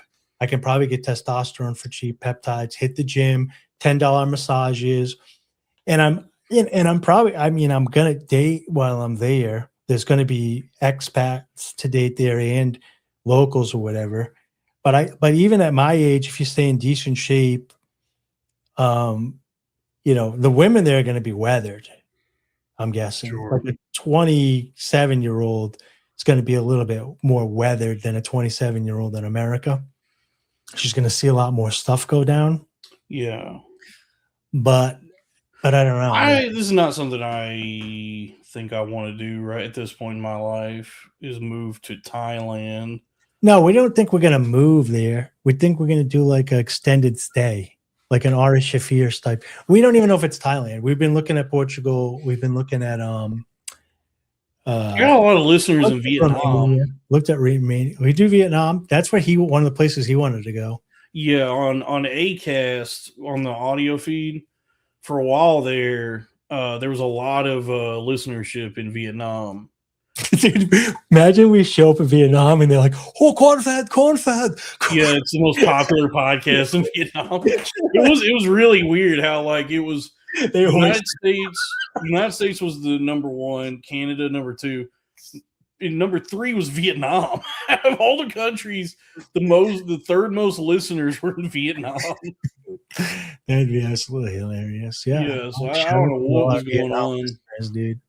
But I mean, I'm just saying. I was talking to Ian about this the other day. That like I lived life in the way of like somebody who wanted a career in the arts, where I just was flying by the seat of my pants, never thinking about the future at all or living responsibly, and just telling myself the thing I'm pursuing will pay off at some point.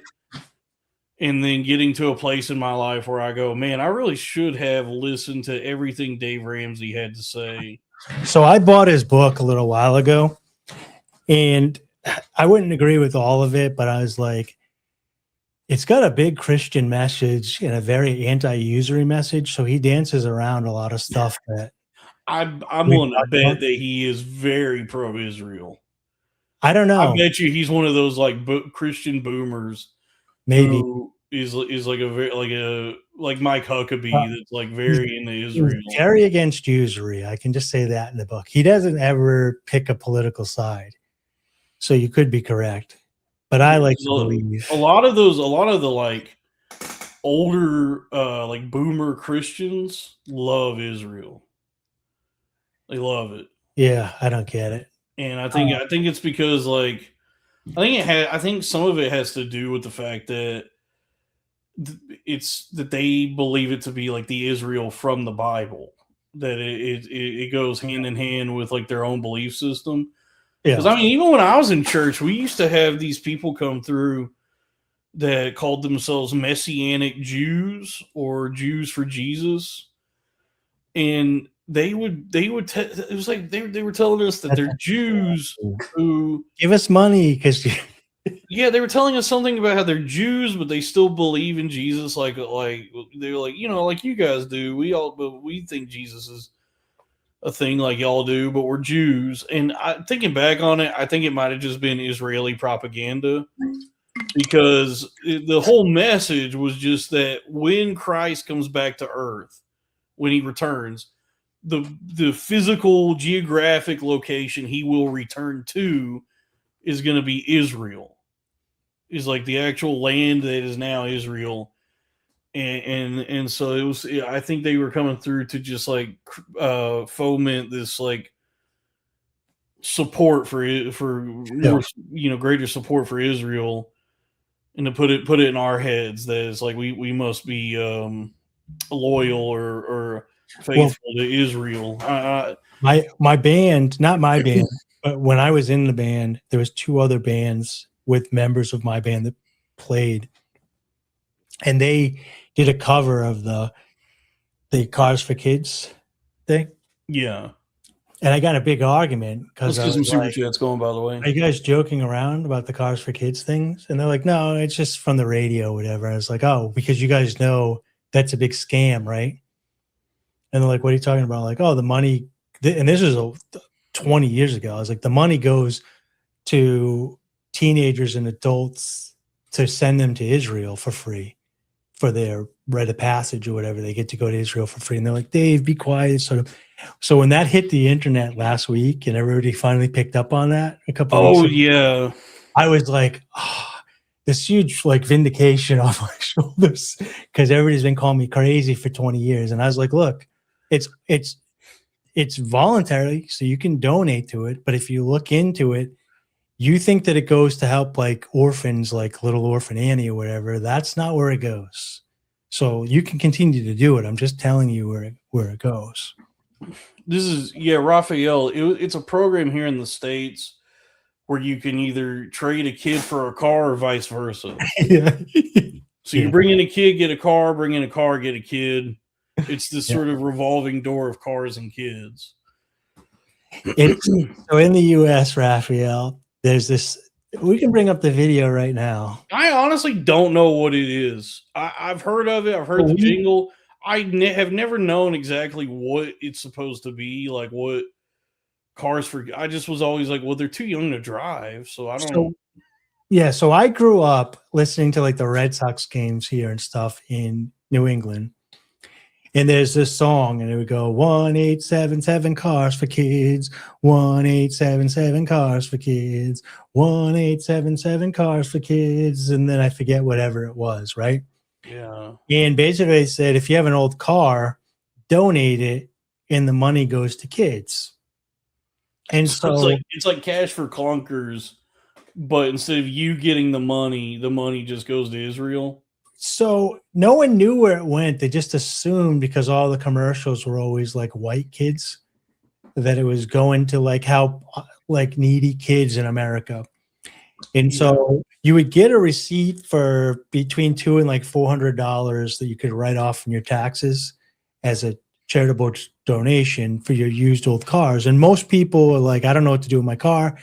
And you could go on Craigslist and somebody would pick up your car and they'd pay you $400 for it, or you could donate it to Cars for Kids. And I think what they would do is they would sell it, get the $400 and you get the write-off. So then I went looking, like when I got like into my like 20s or 30s, I was getting rid of one of my cars and I just was looking ways to get rid of it. And I started reading. You started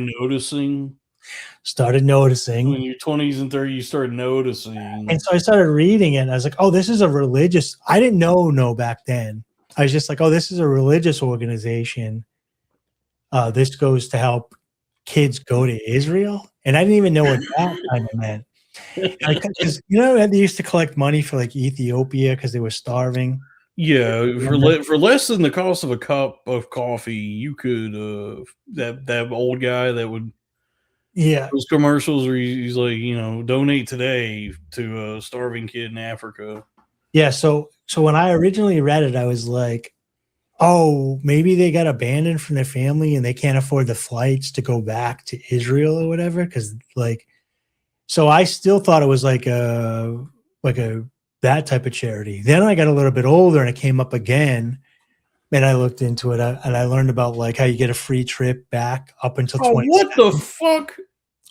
Is this real? Is this true? Do I look like Sally Struthers? No.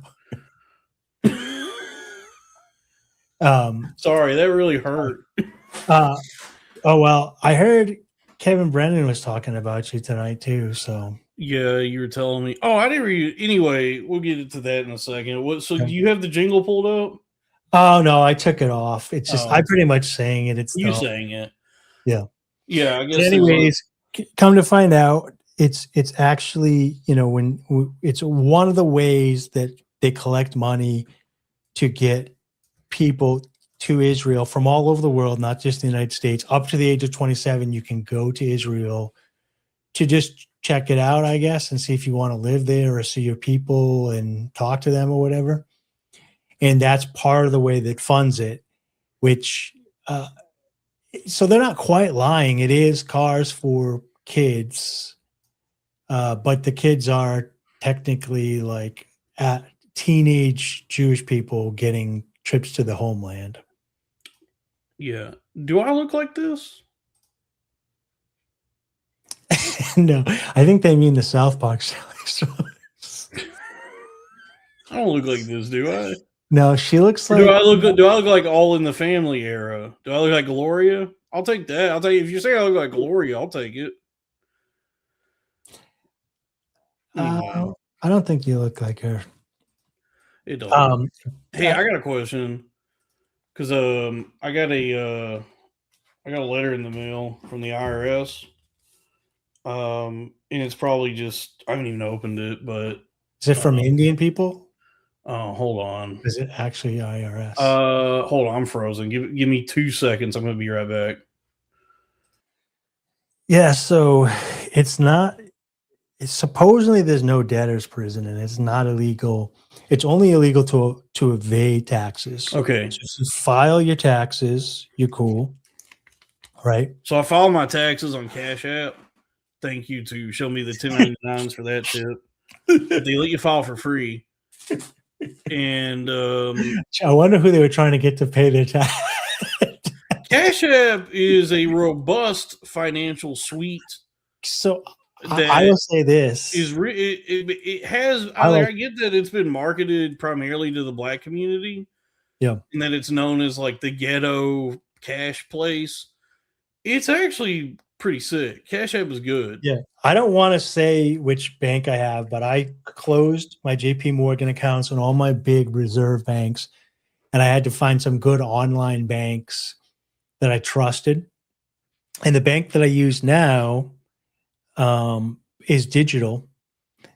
And I have to look up Cash App deposit places. It's not Cash App that I use, but I look up. So when I want to make a deposit, I can go to the Dollar General. And I'm like, I want to make a deposit. And they're like, yeah, because I didn't know how this even worked. And they scan my barcode and they give them the money. And then I walk out the door. It's literally already in my account. Yeah. So like it costs you $3.50 to do a deposit and it's free. Free ATMs, but $3.50 to make a deposit. Yeah, I've seen that when I go to Dollar General. I've seen people doing that. And in my experience, it's just somebody that's holding up the line. And I'm like, I'm always just thinking like, why are you banking at Dollar General? Well, it actually takes 2 seconds and it's pretty quick. They're good at it here. Well, because you actually know what you're doing and have prepared for it. Not only have I prepared for it, I'm having complete anxiety attack going in. I'm talking about people that come in with fucking. First time I did it, when I was like, I'm going to deposit money at Dollar General, and I'm like, my heart's going up. Dave, I'm talking about people that are walking in with Kool-Aid and pineapple juice dripping off their chins, being like, I need to do the fill up my card, and it takes them like 20 minutes to figure out how to do what they're trying to do. And I'm just trying to get Doritos buy 2 for $7. I just started going to Dollar General for snacks recently, like this year. It's such a good place for snacks. It's the best, dude. I don't know what I was missing out on all these years. I used to play D&D, and the kid would come every week and be like, I stopped at Dollar General. So this has been going on for a while, and I was just dumb.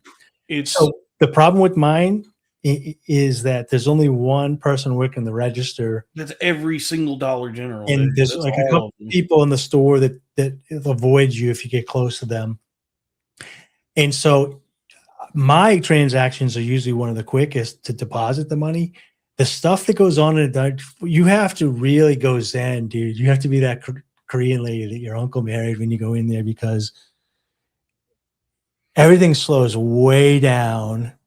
People don't know what they're doing. The cashiers are bad. The people are bad. It's Look, really I'm sad. getting a bag of Doritos for 50 cents, and I'm getting chocolate covered walnuts for $1. So I'm gonna Dude, take those chocolate, I know exactly what you're talking about. I just bought a bag of those chocolate covered walnuts. I sent you a picture like a month ago. Those things are good, man. Dude, so good, dude. Yeah, so Diamond, it's by the Diamond Company, and it's not even like chocolate covered. It's like cocoa powder. Yeah, they got walnuts. like a dust on them. Yeah, and it's real cacao. There is some cane sugar on them, or maybe some corn syrup, and then walnuts. So you get the omega 369 from the walnuts, and then the cacao gives you if it's real cocoa. So they're not bad for you compared to the calories, dude. So good, dude. So good. Yeah, you're describing every Dollar General. Those like when you go in there, you just kind of have to put up blinders and just like just kind of like zone out. Yeah. You just kind of have to like stay in your own like reality and not try to be too phased or influenced or impacted by everything else that's going on in there, because it is like it's a really sad, miserable, desolate, horrible place, but it's a great place to buy snacks. It's really cheap, and they do have like a lot of variety. So I live in a small town, and I'll do DoorDash, right? And so there's like now we have a Chipotle, Starbucks, Jersey Mike's, a couple other places, but we've had next to my house a Subway and the Dollar Tree and a 7-Eleven. So I could sit here right on my desk, turn on DoorDash, get an order, and then go do it. And people would order a sub at Subway, and then I would go next door and I would shop at Dollar Tree for them, and they would get like 2 bags of chips, a candy, and like a Monster energy drink, and then I would drive it like a half mile up to the house. And I was making like $32 an hour. Crazy delivery from Dollar General. Well, that's what I was saying. The chat was making fun of me. They're like, Dave doesn't understand that there's people richer than him. And I was like, no, like I'm somehow making $30 an hour delivering food from Dollar General. Like, how do they afford the deliveries? Because I know what I'm making. So where's all this money coming from? You know? Who knows, dude? Credit, probably. Just debt. Well, now that everybody's going bankrupt and everything, it makes a lot of sense. Yeah. I mean, but Dollar, you know what? All things considered, Dollar General is a pretty amazing place. And Tiffany brings up something, one of my favorite things about Dollar General, especially like if you spend any time in the South, you'll like if you drive through like all the shitty like small towns in the South, you'll see a Dollar General. And then not too far from that Dollar General is another Dollar General.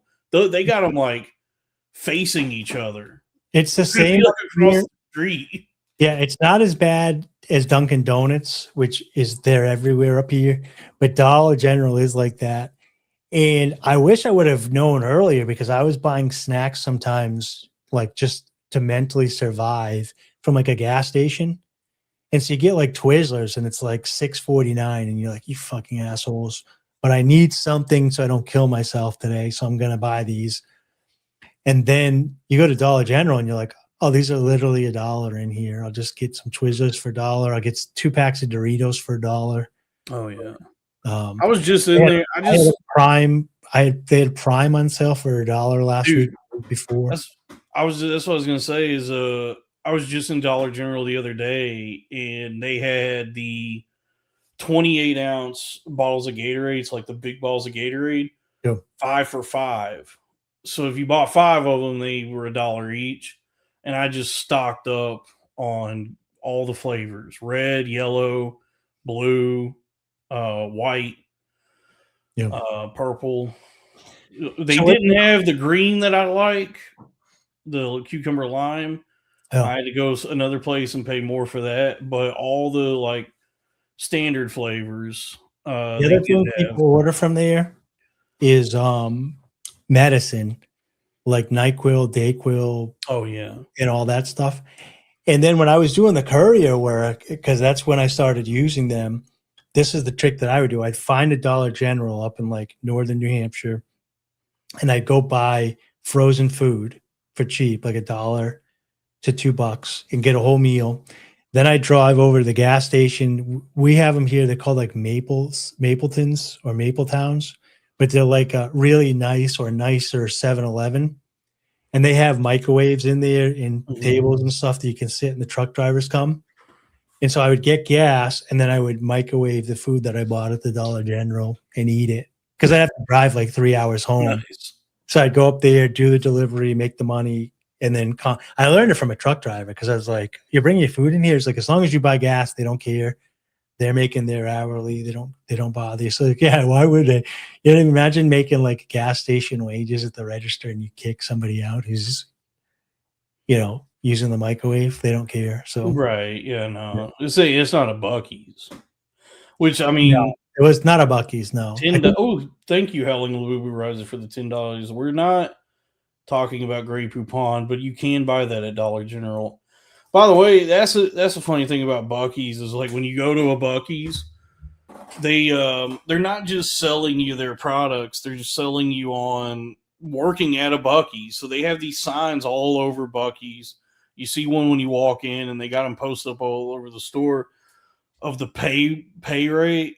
Yeah, working there, like all the different positions. The managers make like $120 a year, I think. Yeah, and what they pay, like even just starting out, you're making like $18 an hour. But from if I know anything about those kinds of jobs, you're going to get dog walked working there. If they're going to pay you $18 an hour, get ready for them for those people to just like rake you over the coals as you go about your day working there. Because here's what I think. Sorry, is if you say to yourself, "This is all I got. I'm gonna go to Buc-ees and I'm gonna become a manager," then you can get those jobs at the bottom, and you don't feel like you're getting raked over the coals because you feel like it's your community. Like you're not even thinking about the hourly. You're just showing up every day.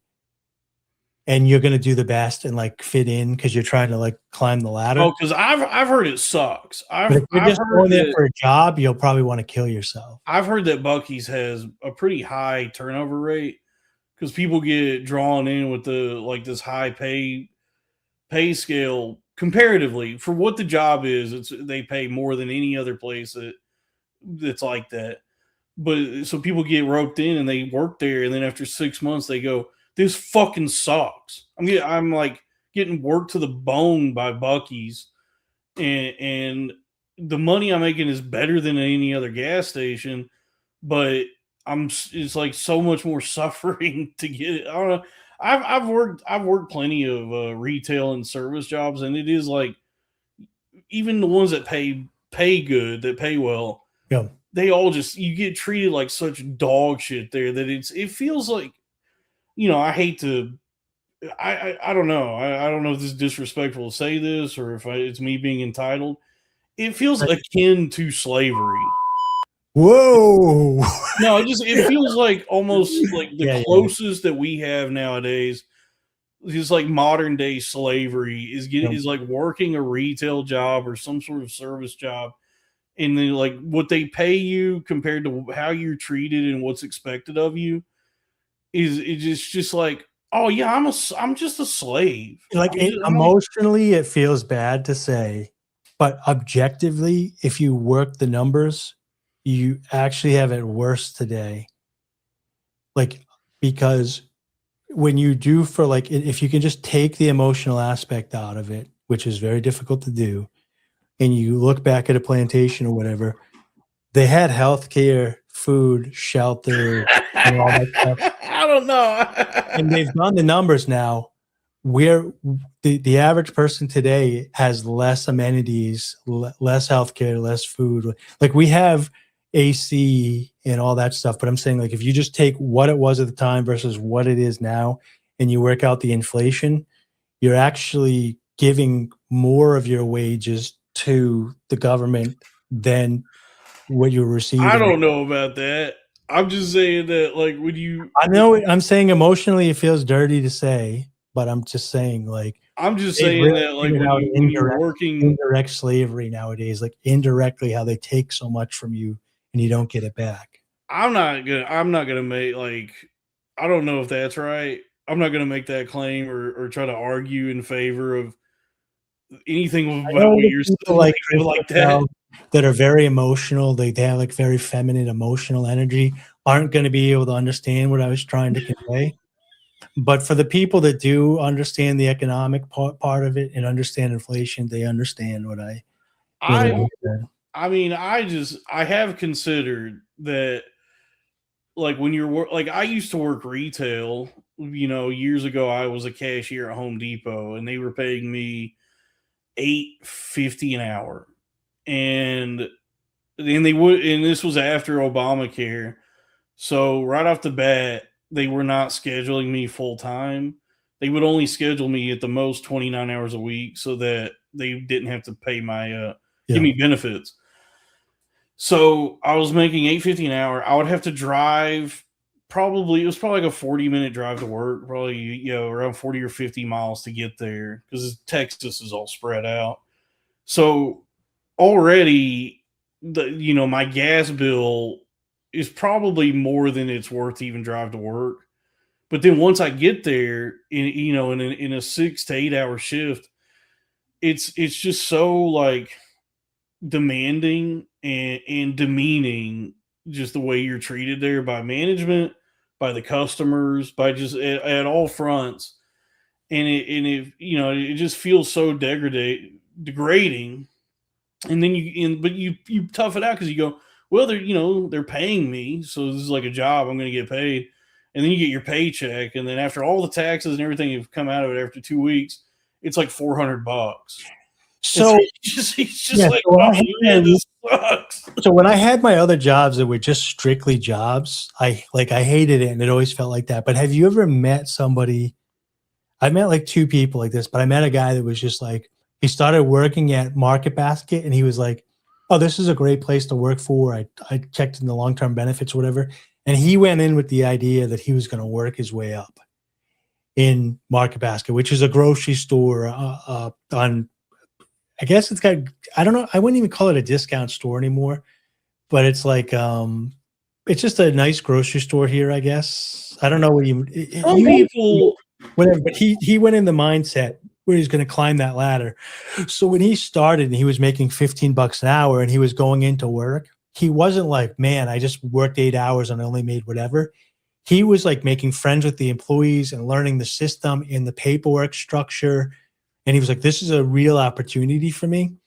And so he was in a different headspace. So I can see somebody going into Buc-ees like that way and not feeling people, like walked over. That's who those jobs are meant for. There's people who can, like, just dial themselves in and commit themselves to that kind of life and just that kind of environment.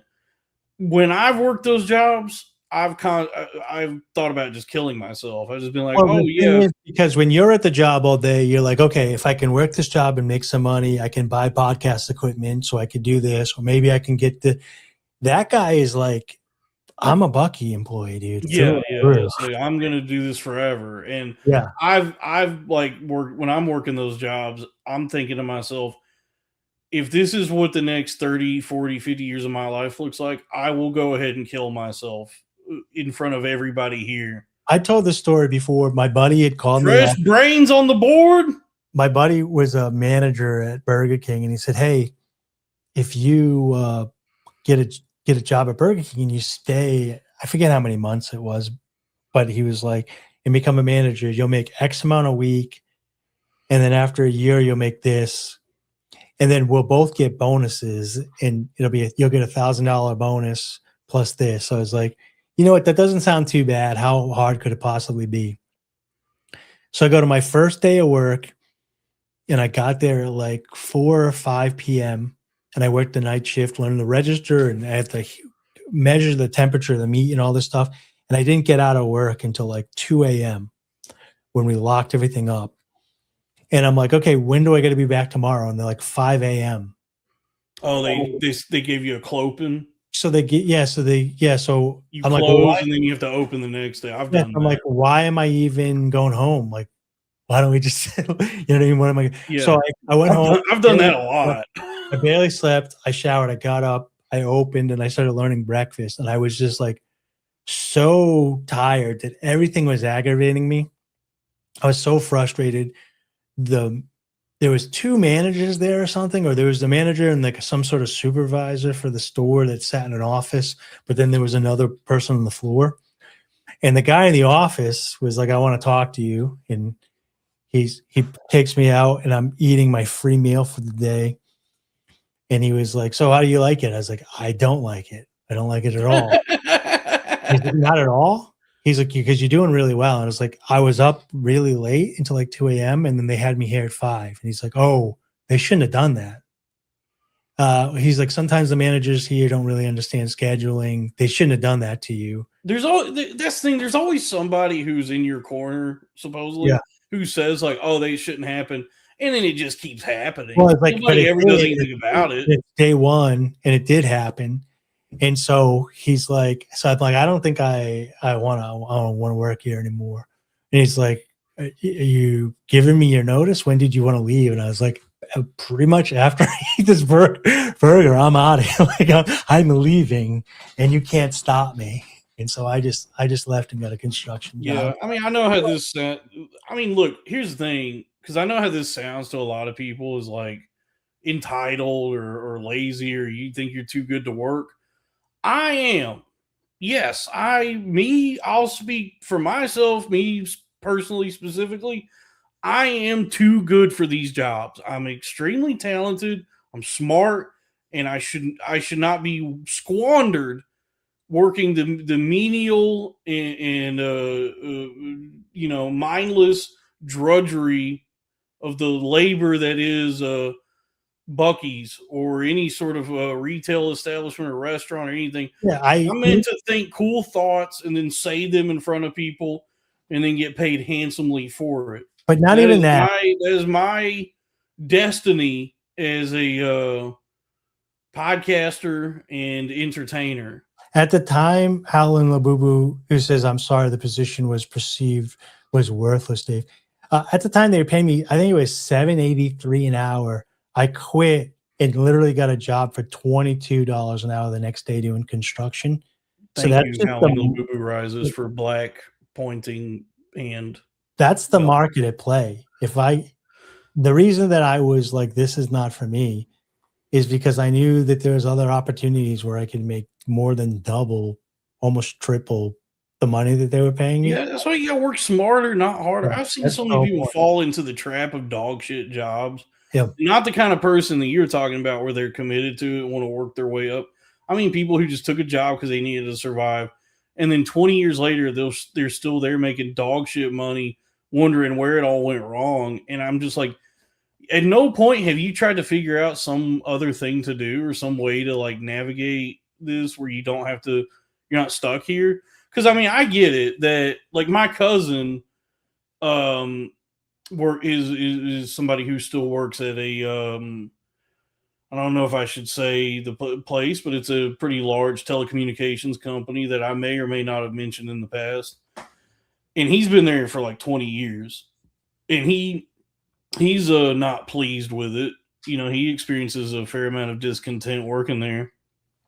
But he's a guy who's like really, really smart and really talented. Like he's an artist, you know, he draws cool drawings.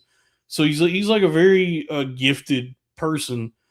But he's been working this, you know, just this menial nothing job his whole life. And I've asked him, like, why haven't you done anything else? Like, why are you still there?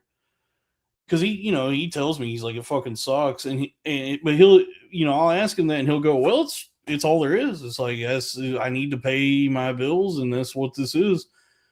And it just like, it breaks my heart because I go, well, I mean, I'm like, I'm just like playing around on the internet a lot and I'm making money doing that. So it's like, there's so many options there's so many things you could explore. It's just fear. I like this. So I was doing the medical courier stuff, which I found that job like literally within less than a week online once I just started searching. The gas prices got too high, so I'm like, I'm not going to do this anymore because, you know, I went to them to renegotiate. They didn't. They offered me another position. It's only 1 hour a day, but it's $60 a day for 1 hour of work. So I was like, perfect. Like, I'm not going to get that anywhere else. So I go and I do that every day. And then I just found a new setup, and I've been doing that, which is some more courier work. And this I was getting paid $1.20 a mile for that place, plus some other benefits. But now this new work that I made today, I made $2.60 a mile and barely drove 70 miles. So within less than 6 hours, I made a little over $200. Now, I'm not going to get rich and famous doing that, but most people are working a full day in an office. I was just driving around, listening to the podcast, and then I got to come home and work on the other bullshit that I want to do. If you work in an office, you're lucky. That's actually like, I would say, the new American dream. I would never want to work in an office. I've worked in it before, but I made the 200 today, and I was able to come home and start putting together the pieces and studying for the TikTok stuff that I'm working on. You know, I'm not unemployed. I'm a entrepreneur. I do. Yeah, you're a 1099 independent contractor. Dave, at $10 from Howling Labubu Rises. Dave, you're truly a benefit to ... I mean, we're yikes. I don't know. Thank you. Hey, folks, keep the super chats coming. Yeah, keep it coming. I'll see you next week. And we'll go on the podcast network, Billionaire Podcast Network. But yeah, I mean, working in an office is not. You say it's not for you. I've done it, but my trajectory or my where life took me was that all the jobs I'd had prior to working in an office were like service jobs. So it was either retail or fast food or coffee or whatever. And then I finally got an office job at some point. And so like once you've been through the ringer, the meat grinder of like the service industry, and then you finally just have a job where you go to a place and then you sit down in front of a computer and that's it for the next 8 hours. Yeah. It really feels like you've made it. It really is just this feeling of, for the first time in my life, I can breathe. Well, so like today, I signed up for this local courier stuff. And I went and basically the gig, I could see all the gigs in the app.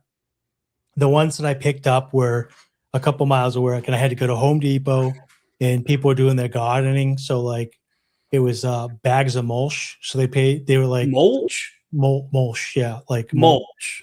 Yeah, MULCH. That's called mulch. Mulch. That's what I'm saying. No, it's not mulch. Mulch. It's mulch. Mulch. And so it was like $45 each trip. I'd go there. The people at Home Depot's or Lowe's would help me fill my car up. Then I drove to the person's house, which was very quick. Each one took me about an hour. And then I got there and I shot the shit with the old ladies, and I emptied it into the, I unloaded my car. One of them was 18 bags. The other one was like 15. They were like 35 pounds each. Some people are like, I hate this. It's manual labor. I just feel like this is great. I'm 50. I'm staying active, and I'm making $40 an hour, minus gas and wear and tear. But it's not full taxes like if I'm in the office, because I have write-offs of the wear and tear, the mileage, the phone bill, because I'm using an app to do it. And then I'm out in the sun and I'm just talking and meeting people. I'm hanging out. I'm shooting the shit with the person at Home Depot or Lowe's. I'm shooting the shit with the homeowner. So it didn't feel like work. And, and I just listened to podcasts in between. And then I got home and I was like, okay, I did a half day's worth of work. I'm going to do some ice cream, go ride my bike and look at these TikTok things again that I'm studying. I'm taking a marketing course to build I'm moving the Amazon business over to the TikTok business. Yeah, you're selling shea scrubs. Yeah, I'm going to do face scrubs. What else? face masks. I mean, the job I have now is pretty sick, which is tweeting and doing live streams, and it is. I mean, it is I've talked about all this stuff already with so many other people, so it's like how much it's probably, I don't know. It's we're talking shop now, but I don't know. It is nice that nowadays I am developing something where I'm like, working for myself, and I do see the fruits of my labor, and I go, and it does kind of recontextualize like so many jobs where you go, I see what entices people about jobs like W-2 jobs, especially the benefits package. But there is a like a life that you can have where if you can figure out how to work for yourself, where there is no ceiling on what you're capable of doing. So like if you get a job in an office or wherever, you can only advance so far until you're just like, that's the most money you're ever going to make at that place for the rest of your life. Yeah. Whereas like if you try to figure out a way to work for yourself, you start making $0. And that was the case for me for like a decade. It was just like I was just toiling around trying to figure out how to become something or somebody that's capable of doing something that anybody would want to pay for. And then like you start to figure out how to turn that into something that generates revenue. And then you start seeing it where you go, okay, I'm not making like crazy stupid money right now, but I'm seeing the money go up and up and up. And I do see a future for myself where I'm exceeding anything that any job would ever be capable of providing me. Yeah. Now that being said, it would be nice to have a benefits package right now, but at some point I'll be making enough money that I could just pay for all that shit myself. But that is kind of like the golden shackles of a job, is because all that benefits stuff, like the 401k and health insurance and all that, man, you can't beat that. That's good stuff. Well, some of it's bullshit. So, for example, like I just pay to get my teeth cleaned, and like dental insurance is kind of bullshit because dental insurance, yes. You're just better off cleaning. Eye insurance, I just pay once a year. I go in there. The glasses I need new glasses, but my prescription hasn't changed. You go in there once a year, you pay a flat fee. But like right now, my Amazon business is trickling in about $3,000, $3,500 a month. So that takes on a lot of stuff. I do the other stuff that I talk about on the TikTok channel, so I have to go and do it. But like what you were saying, like, if I hired you and you're talking to the homeowners, like, no, these are little contracts. You sign them on your phone. So like this contract's $45. If you get it done in a half hour, you made $45. If it takes you an hour and a half, you make $45 or whatever. And then when you're done with it, you can pick another contract up. I do want to address this. So on its own, a 401k by itself is a scam. If they match it, yeah. Now the matching is where it's good. Because if you're working for a place that does 401k matching, where you take like 3% of your paycheck or however it works, and then the company you're working for matches that amount in your 401k, as long as you can maintain employment with them in time for that to vest, then that's free money basically. And it is still contingent upon the market and how, it's like, who knows what's going to happen with this SpaceX thing. But so it's like, yeah, you are still kind of at the whims of the stock market. But if you get in the matching, that is a really good benefit.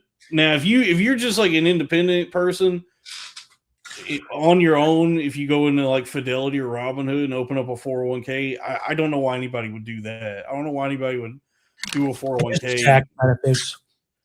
So like there's the IRA and there's a SEPA IRA. And so if you're an independent contractor and you have no retirement plan at all and you open up the SEPA IRA, you get bigger limits and stuff. But if you put stuff into that and you trade and buy or whatever, it's like a tax shelter and you get a lot of the same benefits. But what's even bigger than that is you can just get a trust and move anything around inside that trust, and it's tax free. Yeah. But when I was talking to Brosif, because I've like when I was 18, 19, I sold that 8 unit and I made like, I bought it for like 125 with owner financing. So it only cost me like $1,500 to get into. I ended up selling it for like 400, but I had some like loans that I had taken out to fix it up. So I made a shit ton of money on that. I pissed it all away on women, drinking, playing blackjack at the casino and stuff. Some cars that like, not fancy cars or whatever, just cars that shit the bed. Oh. Then I went back, started another business. That failed. I just had another business with the Amazon thing. Now that's kind of failing. And Brosif, it was talking to me, and I was like, you know, one of the things you get with age is like, the reason I'm not like, when I work for myself and I'm like not getting depressed is because once you've done it once or you've done it twice, you've done it 3 times, it's easier each time you do it, and it's not as scary. The first time you go out into the world to try to get a business without a W-2, you're like, how's this even going to work? I'm going to get fucked. I'm going to screwed. I'm not going to do it. I don't have this out of the other thing. You're probably going to fail a lot of times. Yeah, so I failed a ton of times, but it's just not, I don't work in an office and I like the freedom of what I'm doing. So your cousin there that's like not following his dreams or whatever, it's just fear. Sure. Because once you know how to jump around, like, you know, I know how to go to Home Depot and buy stuff for a penny and then go sell it on Facebook Marketplace for full price. Or, you know what I mean? Or, so if absolute shit hits the absolute fan, there's always a way to make quick money. So you can. By the way, something just came across my desk. Tiffany in the chat, the Tiffany M, she actually just sent me a Cash App. Is how she wanted to do her super chat, and it says, "Shout out Lily J. Puppernathy. She's my puppy." Hell yeah! Shout out to Lily J. I had said this before. If you guys, I tried to get this going, but people didn't seem like they wanted to do it. It's much better to Cash App or Venmo Dalton because they take such a smaller percentage than YouTube. So if I just say, hey, folks, do whatever you do, whatever you want. I just appreciate the support to the people that tune in, to the people that everybody. Yeah. But you know, let's go to our next segment. I mean, I don't do segments, but I just remembered something because I was talking earlier. How do we get on? We got on all this because I mentioned that I got a letter from the IRS. Yeah, good podcasting. That's called pulling the strings. Yeah, we're weaving it back together. Yeah. We've gone on. We've been gone around the bend, and now we're coming back around the bend again, back onto the river or something. But yeah, because I filed my taxes with Cash App, and I owe a bunch of money to the IRS, and I don't have it right now. So thank you, Drew Huntley, for the $2. Shout out Lily Puppernathy. It's a real dog. So I don't have I didn't have the funds to give to the IRS upon filing. And so I said, well, can I do a payment plan? And then they sent me a letter like a couple weeks ago, said you're approved for a payment plan. Be on the lookout for another letter we're going to be sending you. And so they sent me another letter. I haven't opened it yet, but it is the letter that I drew the tonight's thumbnail onto. I'm drawing the thumbnails by hand again as a sort of a rejection of generative AI and getting back to the the human element, just a celebration of the human spirit. But so I drew this, and I tried to. So if you look here, I tried to draw. Because tonight's episode is titled "I Owe So Much Money to the IRS," and then I tried to draw the IRS logo because I was looking at it, and if you take a look here, because maybe it's something you never paid too much attention to before. But I got it pulled up here now. Tell me, what do you think? What do you think this is? This is the IRS logo. I always thought it was the olive branch, this balance scales, and then it also looks like an eagle holding the balance scales. Okay, so that's what it is. I looked it up. That is what it is. What I saw looking at this, what I was like, was a guy hitting a detonator to blow it up.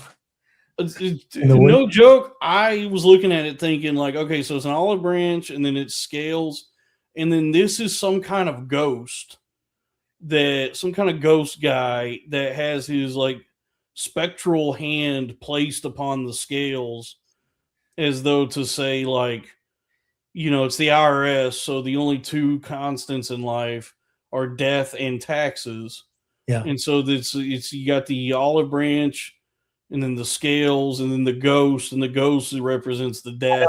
You saw the Samson option. He's like, I'll hit the button. Yeah, and he's I'll detonate the Samson option. Yeah, that's the depressor into the dynamite that's going to blow up the earth. No, I was looking at this I just couldn't figure out, because it's a very minimalistic drawing. And the eagle head and beak is also part of the scales, so it's a little confusing. Yeah, I don't even understand. I mean, it's like I looked up what it's supposed to be, and that's supposed to be an eagle. Yeah, so you see the eagle's head, right? See the beak? See the beak at the top of the balance scale? So you see the scales at the bottom. Yeah. Right? And then the part that goes straight up from the scales is the front of the eagle, and then the part that you think is the plunger is the eagle's beak. And then there's a little eye, and then what you thought is the ghost is his wing. Yeah. So I thought this was a little ghost guy with his hand on the scales. It's a little bit confusing because the front neck of the eagle is also the stick of the balancing of the scales. Oh, I see it now. Yeah. Oh, okay. I do see how it's an eagle now that you explained it. Dude, I seriously thought that this was like a thing coming up off this. Like, this is just the scales. Like, this is a further extension of the scales. Like, this is some column or something that extends up. And then this is the top of it. And then it's the ghost guy has his hand pressed on it as though to say, as though to say, like, this is the specter of the government. Knowing the government, over all of your money. Knowing the government and knowing the stuff that they put into it, I wouldn't be surprised if it's both. Yeah, it could be. Yeah, because because even after you get mad when I bring up other people's jokes. Even after now it's time to leave the clues. Oh yeah.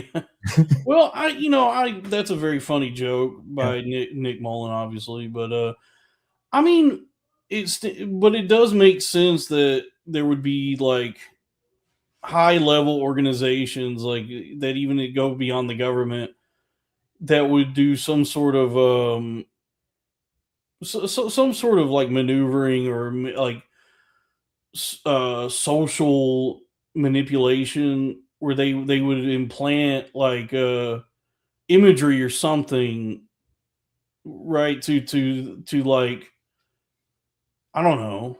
Like, I get his joke, but I don't think it's outside the bounds of reason, or it's too far fetched to think that they would like transmit some sort of imagery to us to like make us think a certain way, or to like even clue us into what they're actually doing. Because the people that write about it, like the Knights Templar people that write the old stuff, or even Ben Franklin wrote about it a little bit, they say they do it A, to communicate with one another, but B, they like getting away with it. They like putting it out in the open and being like, we're in control of all this. We're going to say we're in control of it. We're going to put it right out there, and we're going to do it anyways, and they can't stop us. Yeah, because like his joke is that, like, why would they give themselves away? Like, why would they do something where they get caught?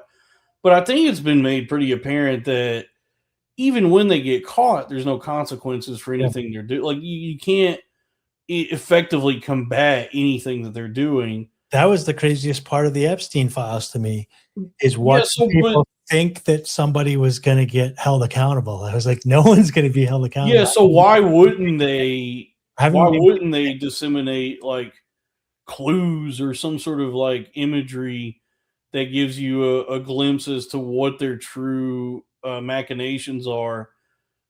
Given that they don't, there's no way to actually go against them. That they don't have to worry about any sort of repercussions for anything. Well, it's like when like cheaters get caught like at the restaurant or doing something or whatever, and they kind of want to get caught at the same time, but then like sometimes, and then they do get caught and you don't do anything about it, so they continue to just cheat on you or whatever. Like, you know what I mean? It's not just the powerful that does this. I think it happens on all sorts of human rights. Like you people push boundaries, and if you don't push back and stand your ground, they'll just do that to you. But but you can see how I thought this was like a little ghost guy that is like, he's got his little it's kind of like an effeminate hand gesture that he's doing, where he's bent at the like right here is the elbow, and then his forearm comes up here, and then he's doing like a flimsy gay wrist kind of motion as he places his hand onto the scales to show that like the IRS is this sort of it can also look like a masculine beaver that came up out of the water, and then the part that looks like the tops of the head, it's actually the nose, and he's pushing it up with his claws. Could also be that. Yeah. But I see the reason it's so confusing is because the front neck of the eagle, the cartoon eagle, is also the top of this that's holding the scales. Right. Yeah, and I see that now, that like this is where the scales are, and then this thing that I thought was like a column that extends out of the scales is actually the front neck of the eagle, and then this is its beak. Yes. And then so I do see how it's the eagle now, and then that's the wing. Yeah. But there's also another interpretation of this that it's like a kind of a ghost guy. Yeah, because the wing doesn't need an eye, two eyes, and a mouth. Like that. Exactly. Like these little details here look like eyes and a mouth, and then this is its sort of like non-corporeal form, you know. Yeah. And trying to magic eye it right now, like magic thing. See if there's anything else hidden in there. Yeah. And then and then you have the scales themselves. Well, I mean, the scales is triangles, which is like Freemason shit. You know, 3 triangles. Look at that. There's a triangle here, then this is an upside down triangle, and then there's another right side up triangle. And so that's like you know, I guess like Freemasons. So it's only as far as I understand it, this isn't financial advice, but as far as I understand, and there's no such thing as government rules. They want to get you, like everybody listening to this chat and everybody here committed felonies today. So if they wanted to come after you for something, they would. That's what John Kiriakou says, is that the average American unknowingly commits 3 felonies a day. Yeah, Tom Woods has a book about it. Libertarian guy, Tom Woods. Oh, and I got another super chat from Tiffany, $2. Shout out Tiffy Dog, Dice's dog named after me. So it's illegal not to file taxes, and then it's illegal not to pay taxes if you have the money or you're hiding the money.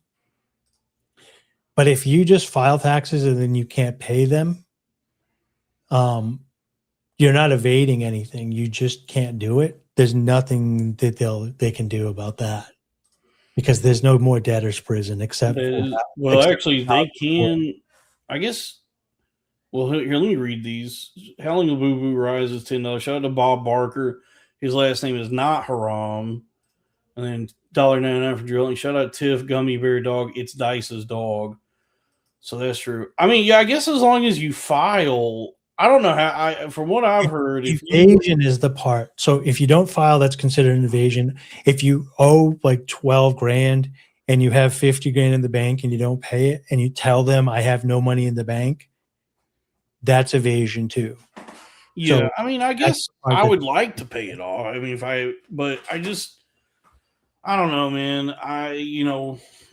Where I'm at in my life is like I'll just figure it out as it comes along. I'll figure something out. It's crazy that they're $40 trillion in debt, and then plus unfunded liabilities, then plus the state level in debt, and they're like, "Hey, you owe us a couple $1,000, and if you don't give it to us, we're gonna throw you in a cage." It's like it's on all fronts. Like you can't. It's so hard to get ahead because like if I sold like I got this stock I've been sitting on for a long time where I could sell that to get the funds to pay this off. But if I sell that, I get hit with capital gains. This is what I mean, I know, like I said, everybody said it was stupid and emotionally, I understand it feels wrong.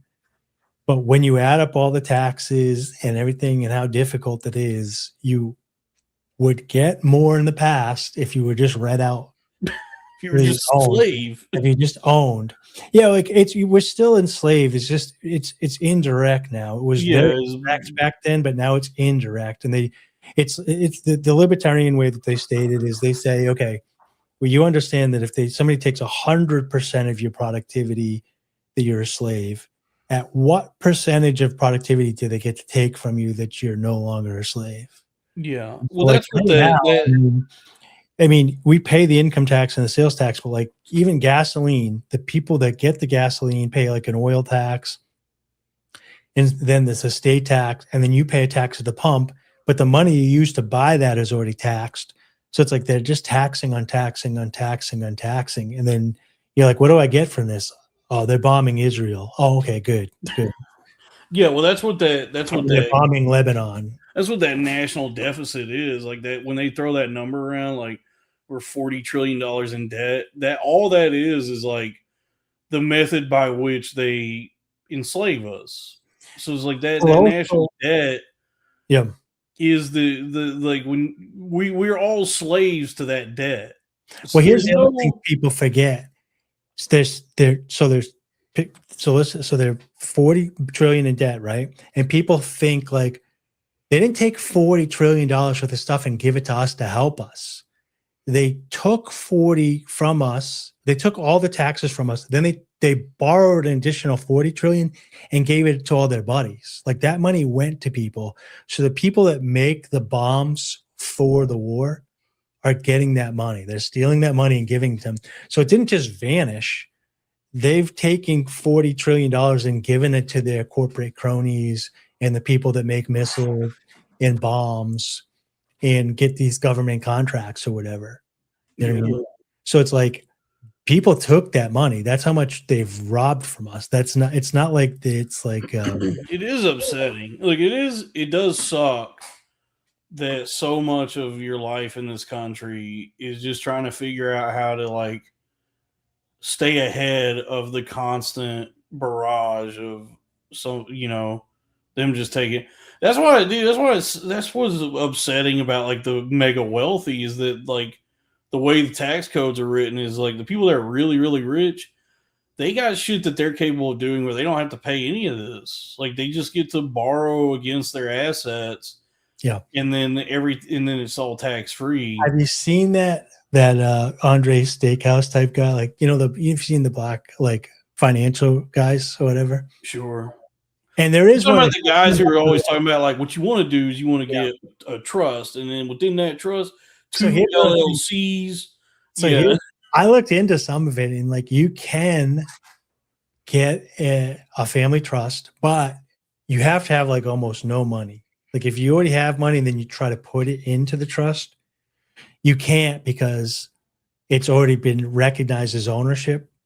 But if you start like a family trust and then you take out an insurance policy on yourself for like say $1 million, so life insurance, and you put that in the trust, it'll cost you like $100 to $300 a month to like pay the benefits for that thing if you die.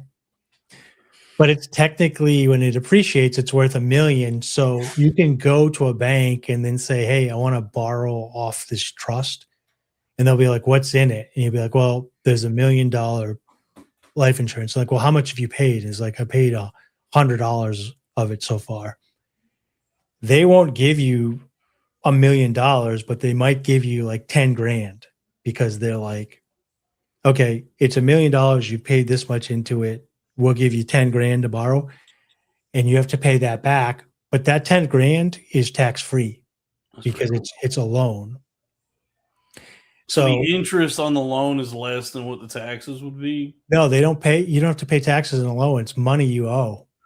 No, but I'm saying, but there's still interest on the loan. Yeah. So you're saying that the interest you'd have to pay is less than what the taxes would be if you were to earn that same amount of money. Yeah, but you're supposed to take like that 10 grand and then go like buy like a car wash and put the car wash in an LLC and then put that LLC inside the trust.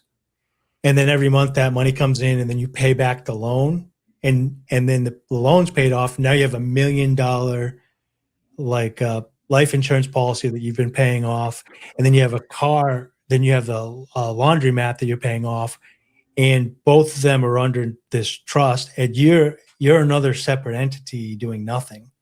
And now your trust is worth like 1.5 million, and it's got X amount paid. And you say, how much can I borrow?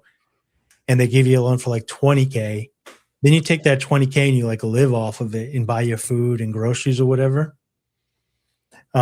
And then you take some of the money and you pay that loan back. I don't know exactly how it works, but I do not know how it works at all. Yeah, I don't know how it works, but this is the beginning stages of like somebody like Elon who has zero money, but he borrows millions of dollars of these loans and then pays them back. And he's not paying, he pays very low taxes. Because I wish because I know that for most people, this kind of shit sucks. Like this is the kind of thing where people just like their eyes get glassy and they start going honk shoe, wee, wee, wee, wee, wee, wee. Oh. But it is something that I really wish I understood it. It's because I remember all growing up, my dad would listen to this shit. We were always listening to Dave Ramsey and watching Richard Guy-Sucky. And I just always hated it. I thought it was the most boring, convoluted shit ever. And my dad was always just, slapping himself in the head because he couldn't figure it out.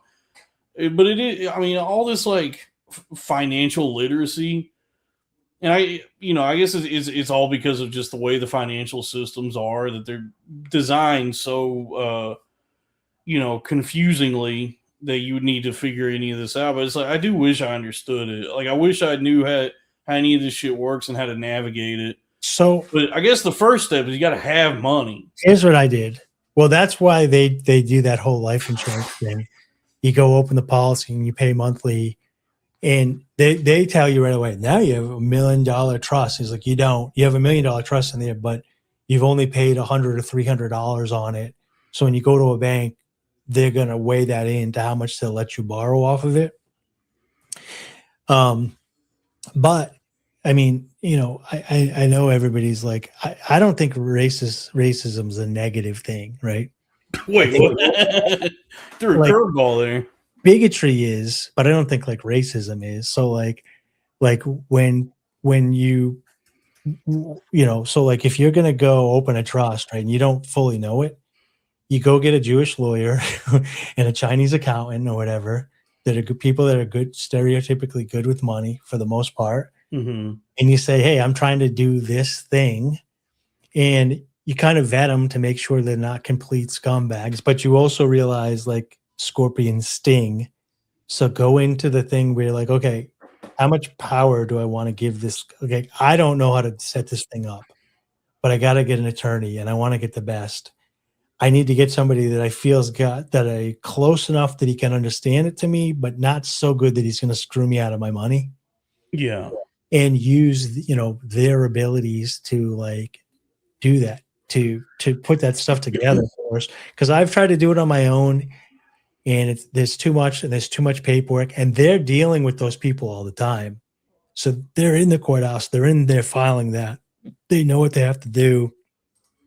If they forget to sign something, it doesn't take 3 weeks for them. They call them up and you're like, hey, you forgot to sign this. And they kind of like let them come in and sign it so they can push forward. But for us, it's like, no, you messed up. Try again. You messed up. Try again. So I'm working. I don't want to talk about it too much on here, but I'm working with a libertarian attorney, and my decision I went through to look at all the different attorneys I want to work with, and I picked this one for particular reasons. And they were good, what I consider good positive reasons, but it was also this, similar to why I sold my Zcash. Right. I made a stereotypical decision. This one happened to sway in the other one. I'm just counting on one of these cryptos or a stock or something like really taking off, and then I can figure it out. You fuck then, because like say one of your cryptos goes to $1 million, and then you try to pull it out, and they're like, "Well, you have to pay $500K to the government." And then this. But I'm just saying, like at that point, like if something like that happened where I get to sell something for hundreds of thousands or even $1 million, that'd be nice. Whatever it's like, I would just like bite the bullet on the capital gains then, and then whatever cash I have in hand, whatever I net at that point, then I can like say figure out a plan of action after that. I can say, oh, I have this much money now, and moving forward, I can figure out something. But it's just like when you're, that guy Riding Dirty. Remember that song Riding Dirty? Yes. I think it's him. I can't remember. Chamillionaire? I don't know. But he was like a one-hit wonder. I think it was Chamillionaire. Yeah. So he drops that one song, he makes some money. He moves to LA, or I think it was LA or Silicon Valley, and is like, look, I'm an idiot, but I have money. You guys are the best and the smartest. Let's build an app and I'll invest in it. So he got all these people to like make apps or whatever.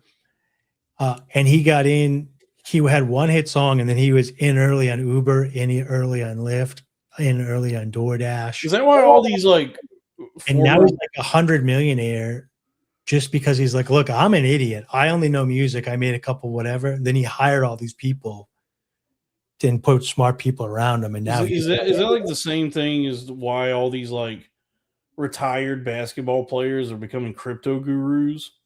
That I don't know. Scottie Pippen and Klay Thompson are just I know Shaq did something similar to Chamillionaire, if that's which rap. Shaq is like a full on like business mogul. Like he's taking his money and spread it out in a bunch of different business ventures.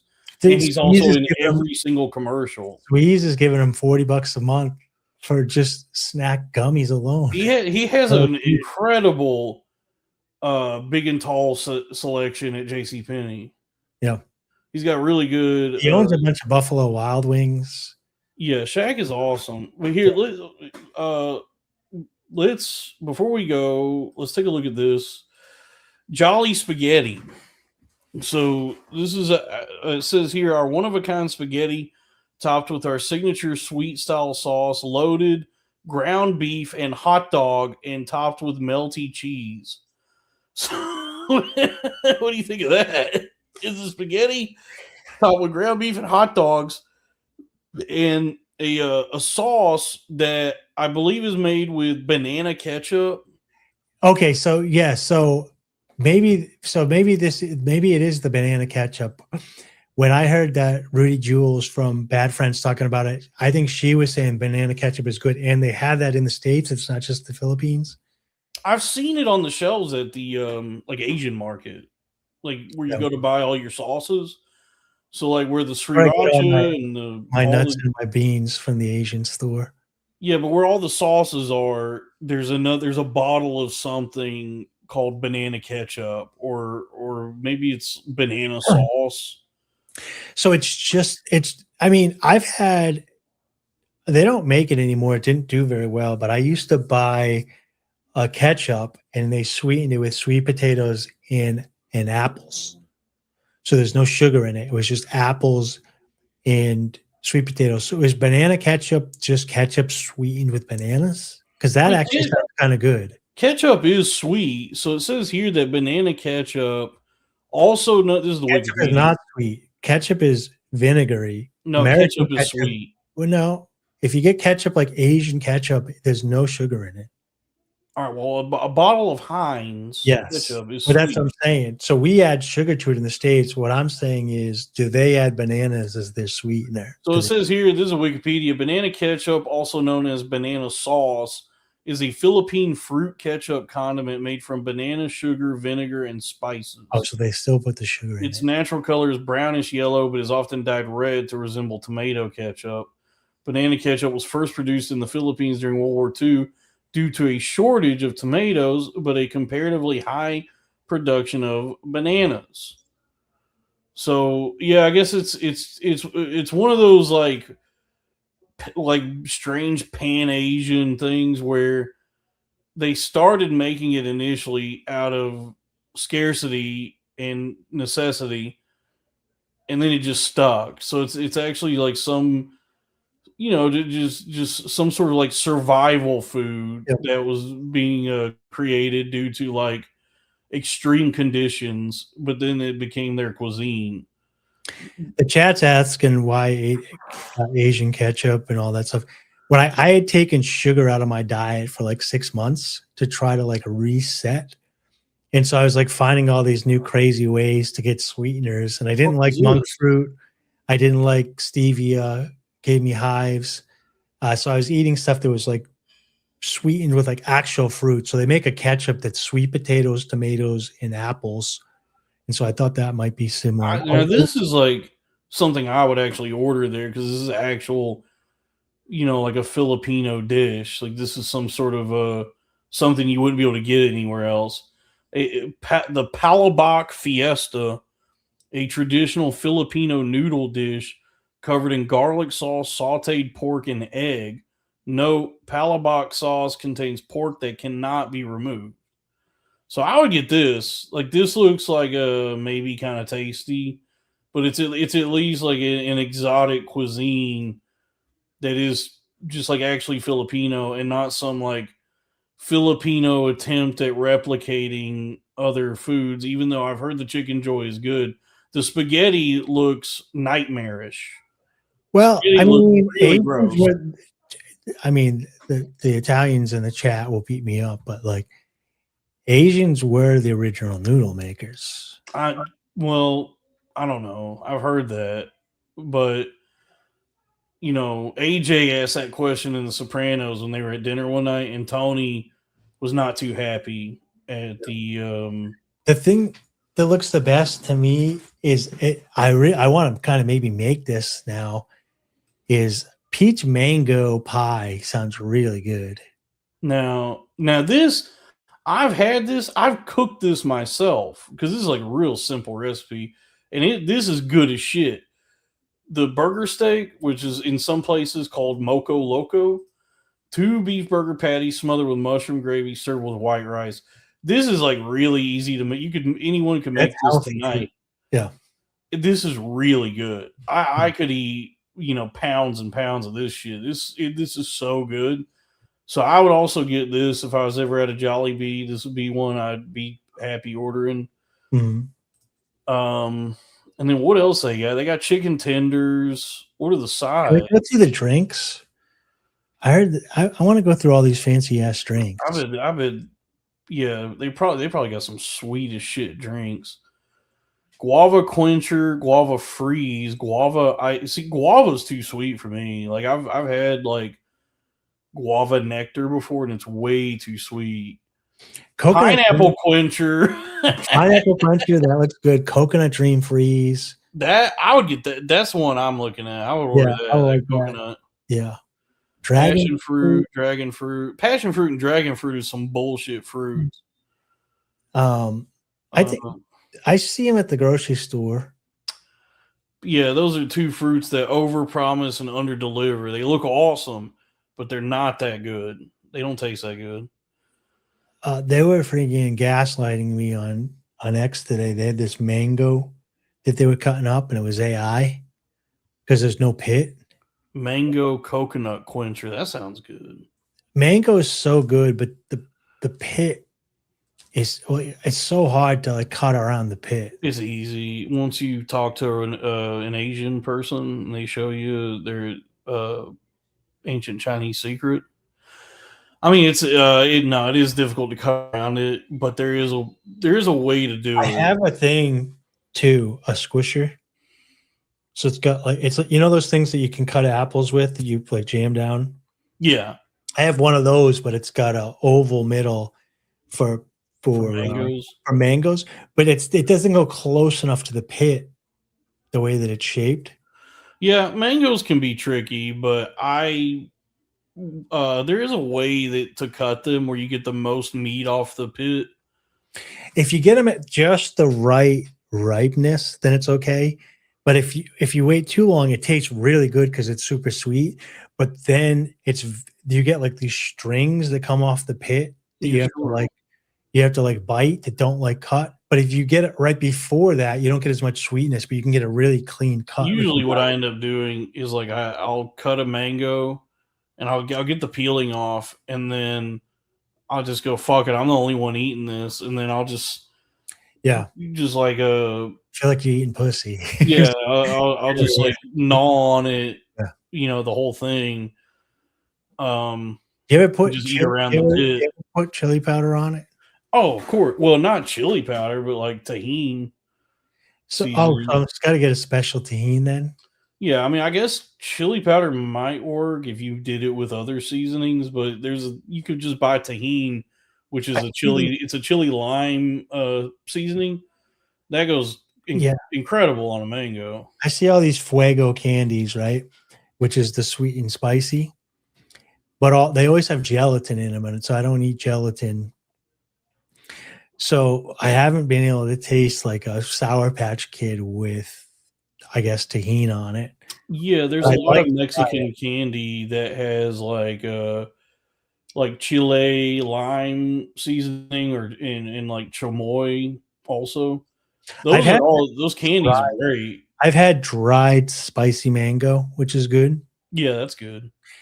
And then I've had these mango spicy circles or whatever.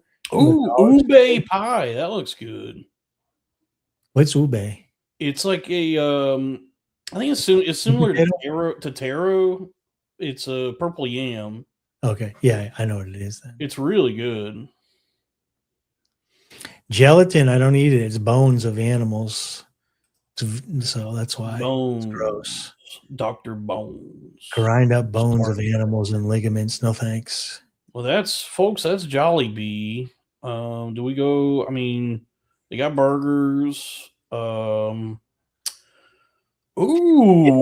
whoa! Get a burger. Get a burger. Yes. Get a pie. Look at this, dude. This is the one. This is the. Has it got a slice of pineapple on it? That's got a slice of grilled pineapple on it. Yeah, that's the one. That's the rock star. You know what they got to do? Here's what you do. You dip some sliced pineapple in Kool-Aid. Then you put it on a burger. Put it on a burger. Or you put it on a fried chicken sandwich. Here's what you do. You marinate sliced pineapples in Faygo, and then boil those with your hot dogs. You gotta you got pineapple slices marinated in Kool-Aid, and then you put that on a chicken sandwich. That might be good. Yeah, that's the next thing. You got to grill it first, though. So, what is a yum burger? What is the difference between this and anything else? Signature dress. This looks real simple. What? There's a place. There's a place. Man, we're going late. I had a stand-up bit I wanted you to watch. Oh, you can get a snack. You can get a yum burger snack. You get 4 burgers. That's a cool item. Yeah, we can bounce. We can get that. We can wrap this up. I just wanted to make sure we finish looking at that, and we figure out what banana ketchup is, folks. Please be sure to subscribe to the Patreon. It's patreon.com/cornfed with Dalton Pruitt. And please buy some merchandise. We got the website here. It's bpnmart.com. That's B as in billionaire, P as in podcast, N as in network, Mart, bpnmart.com. We got the best merchandise in the internet. The Panatron stickers have sold out. They sold out pretty much immediately, so thank you to all y'all that bought them. But we still got the Dolphin Pruitt magnets. Please only mean to me shirt and keychain. Go to the full store here. We got the Wine Time shirts, the Flash sticker pack, Lily stickers, mouse pads, magnet, another magnet, and then the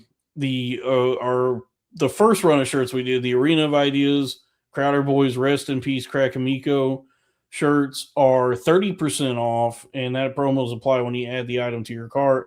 Well, we got a lot of great items here. We got more items coming. So order today, bpnmart.com. I need to say something. I forgot. On the 27th, we're going to do performing arts. I've had 2 musicians reach out to me so far. I reached out to my bassist, but he doesn't have a mic, headset, or a camera, so he can't come on the show. I thought it might be fun to go through some of that stuff. But if you're a performing artist, so it's most likely going to be music from this crowd, but any type of performing arts, and you want to show it off, we're going to try to get some people together on the 27th. And I'm just going to say that. And so I'm going to talk to my Claude bot right now. Make sure you put this in the show notes so that we have it so people could sign up. I'm going to pull the script for the show notes. All the links are going to be below from now on in the timestamps. So feel free to go back, share your favorite moments, check those out, make clips, rewatch the episode or whatever. But if you are a performing arts, we already did the visual arts last week, which was a huge success. Reach out to me, and I'll send you a folder, and you can upload a couple of songs or a dance routine, or what are some other performing arts? Music, dance, stand-up, I guess. Poetry. Stand-up doesn't really translate very well, but if you want to send a stand-up clip, I guess you can. Any sort of performing arts. I mean, yeah, there's like so many things you could do. Oh, and then I guess tomorrow somebody hit me up asking me to go on their podcast, and I said yes. So I'm going to be on the Homie Vulgaris podcast tomorrow at 9 p.m. Eastern. Nice. Who this guy seems cool. So hey, folks, set your dials for that. It's his YouTube channel is Homie Vulgaris, and it'll be tomorrow at 9 p.m. Eastern. Yeah, and I don't know how to get in touch with this guy. So, but he messaged me here on the show. Who's TS Pace Dot? T Space? Oh, he's a regular. T Space Dot. Yeah, so T Space Dot reached out to me in the chat of Arena of Ideas and wanted to talk libertarianism with me.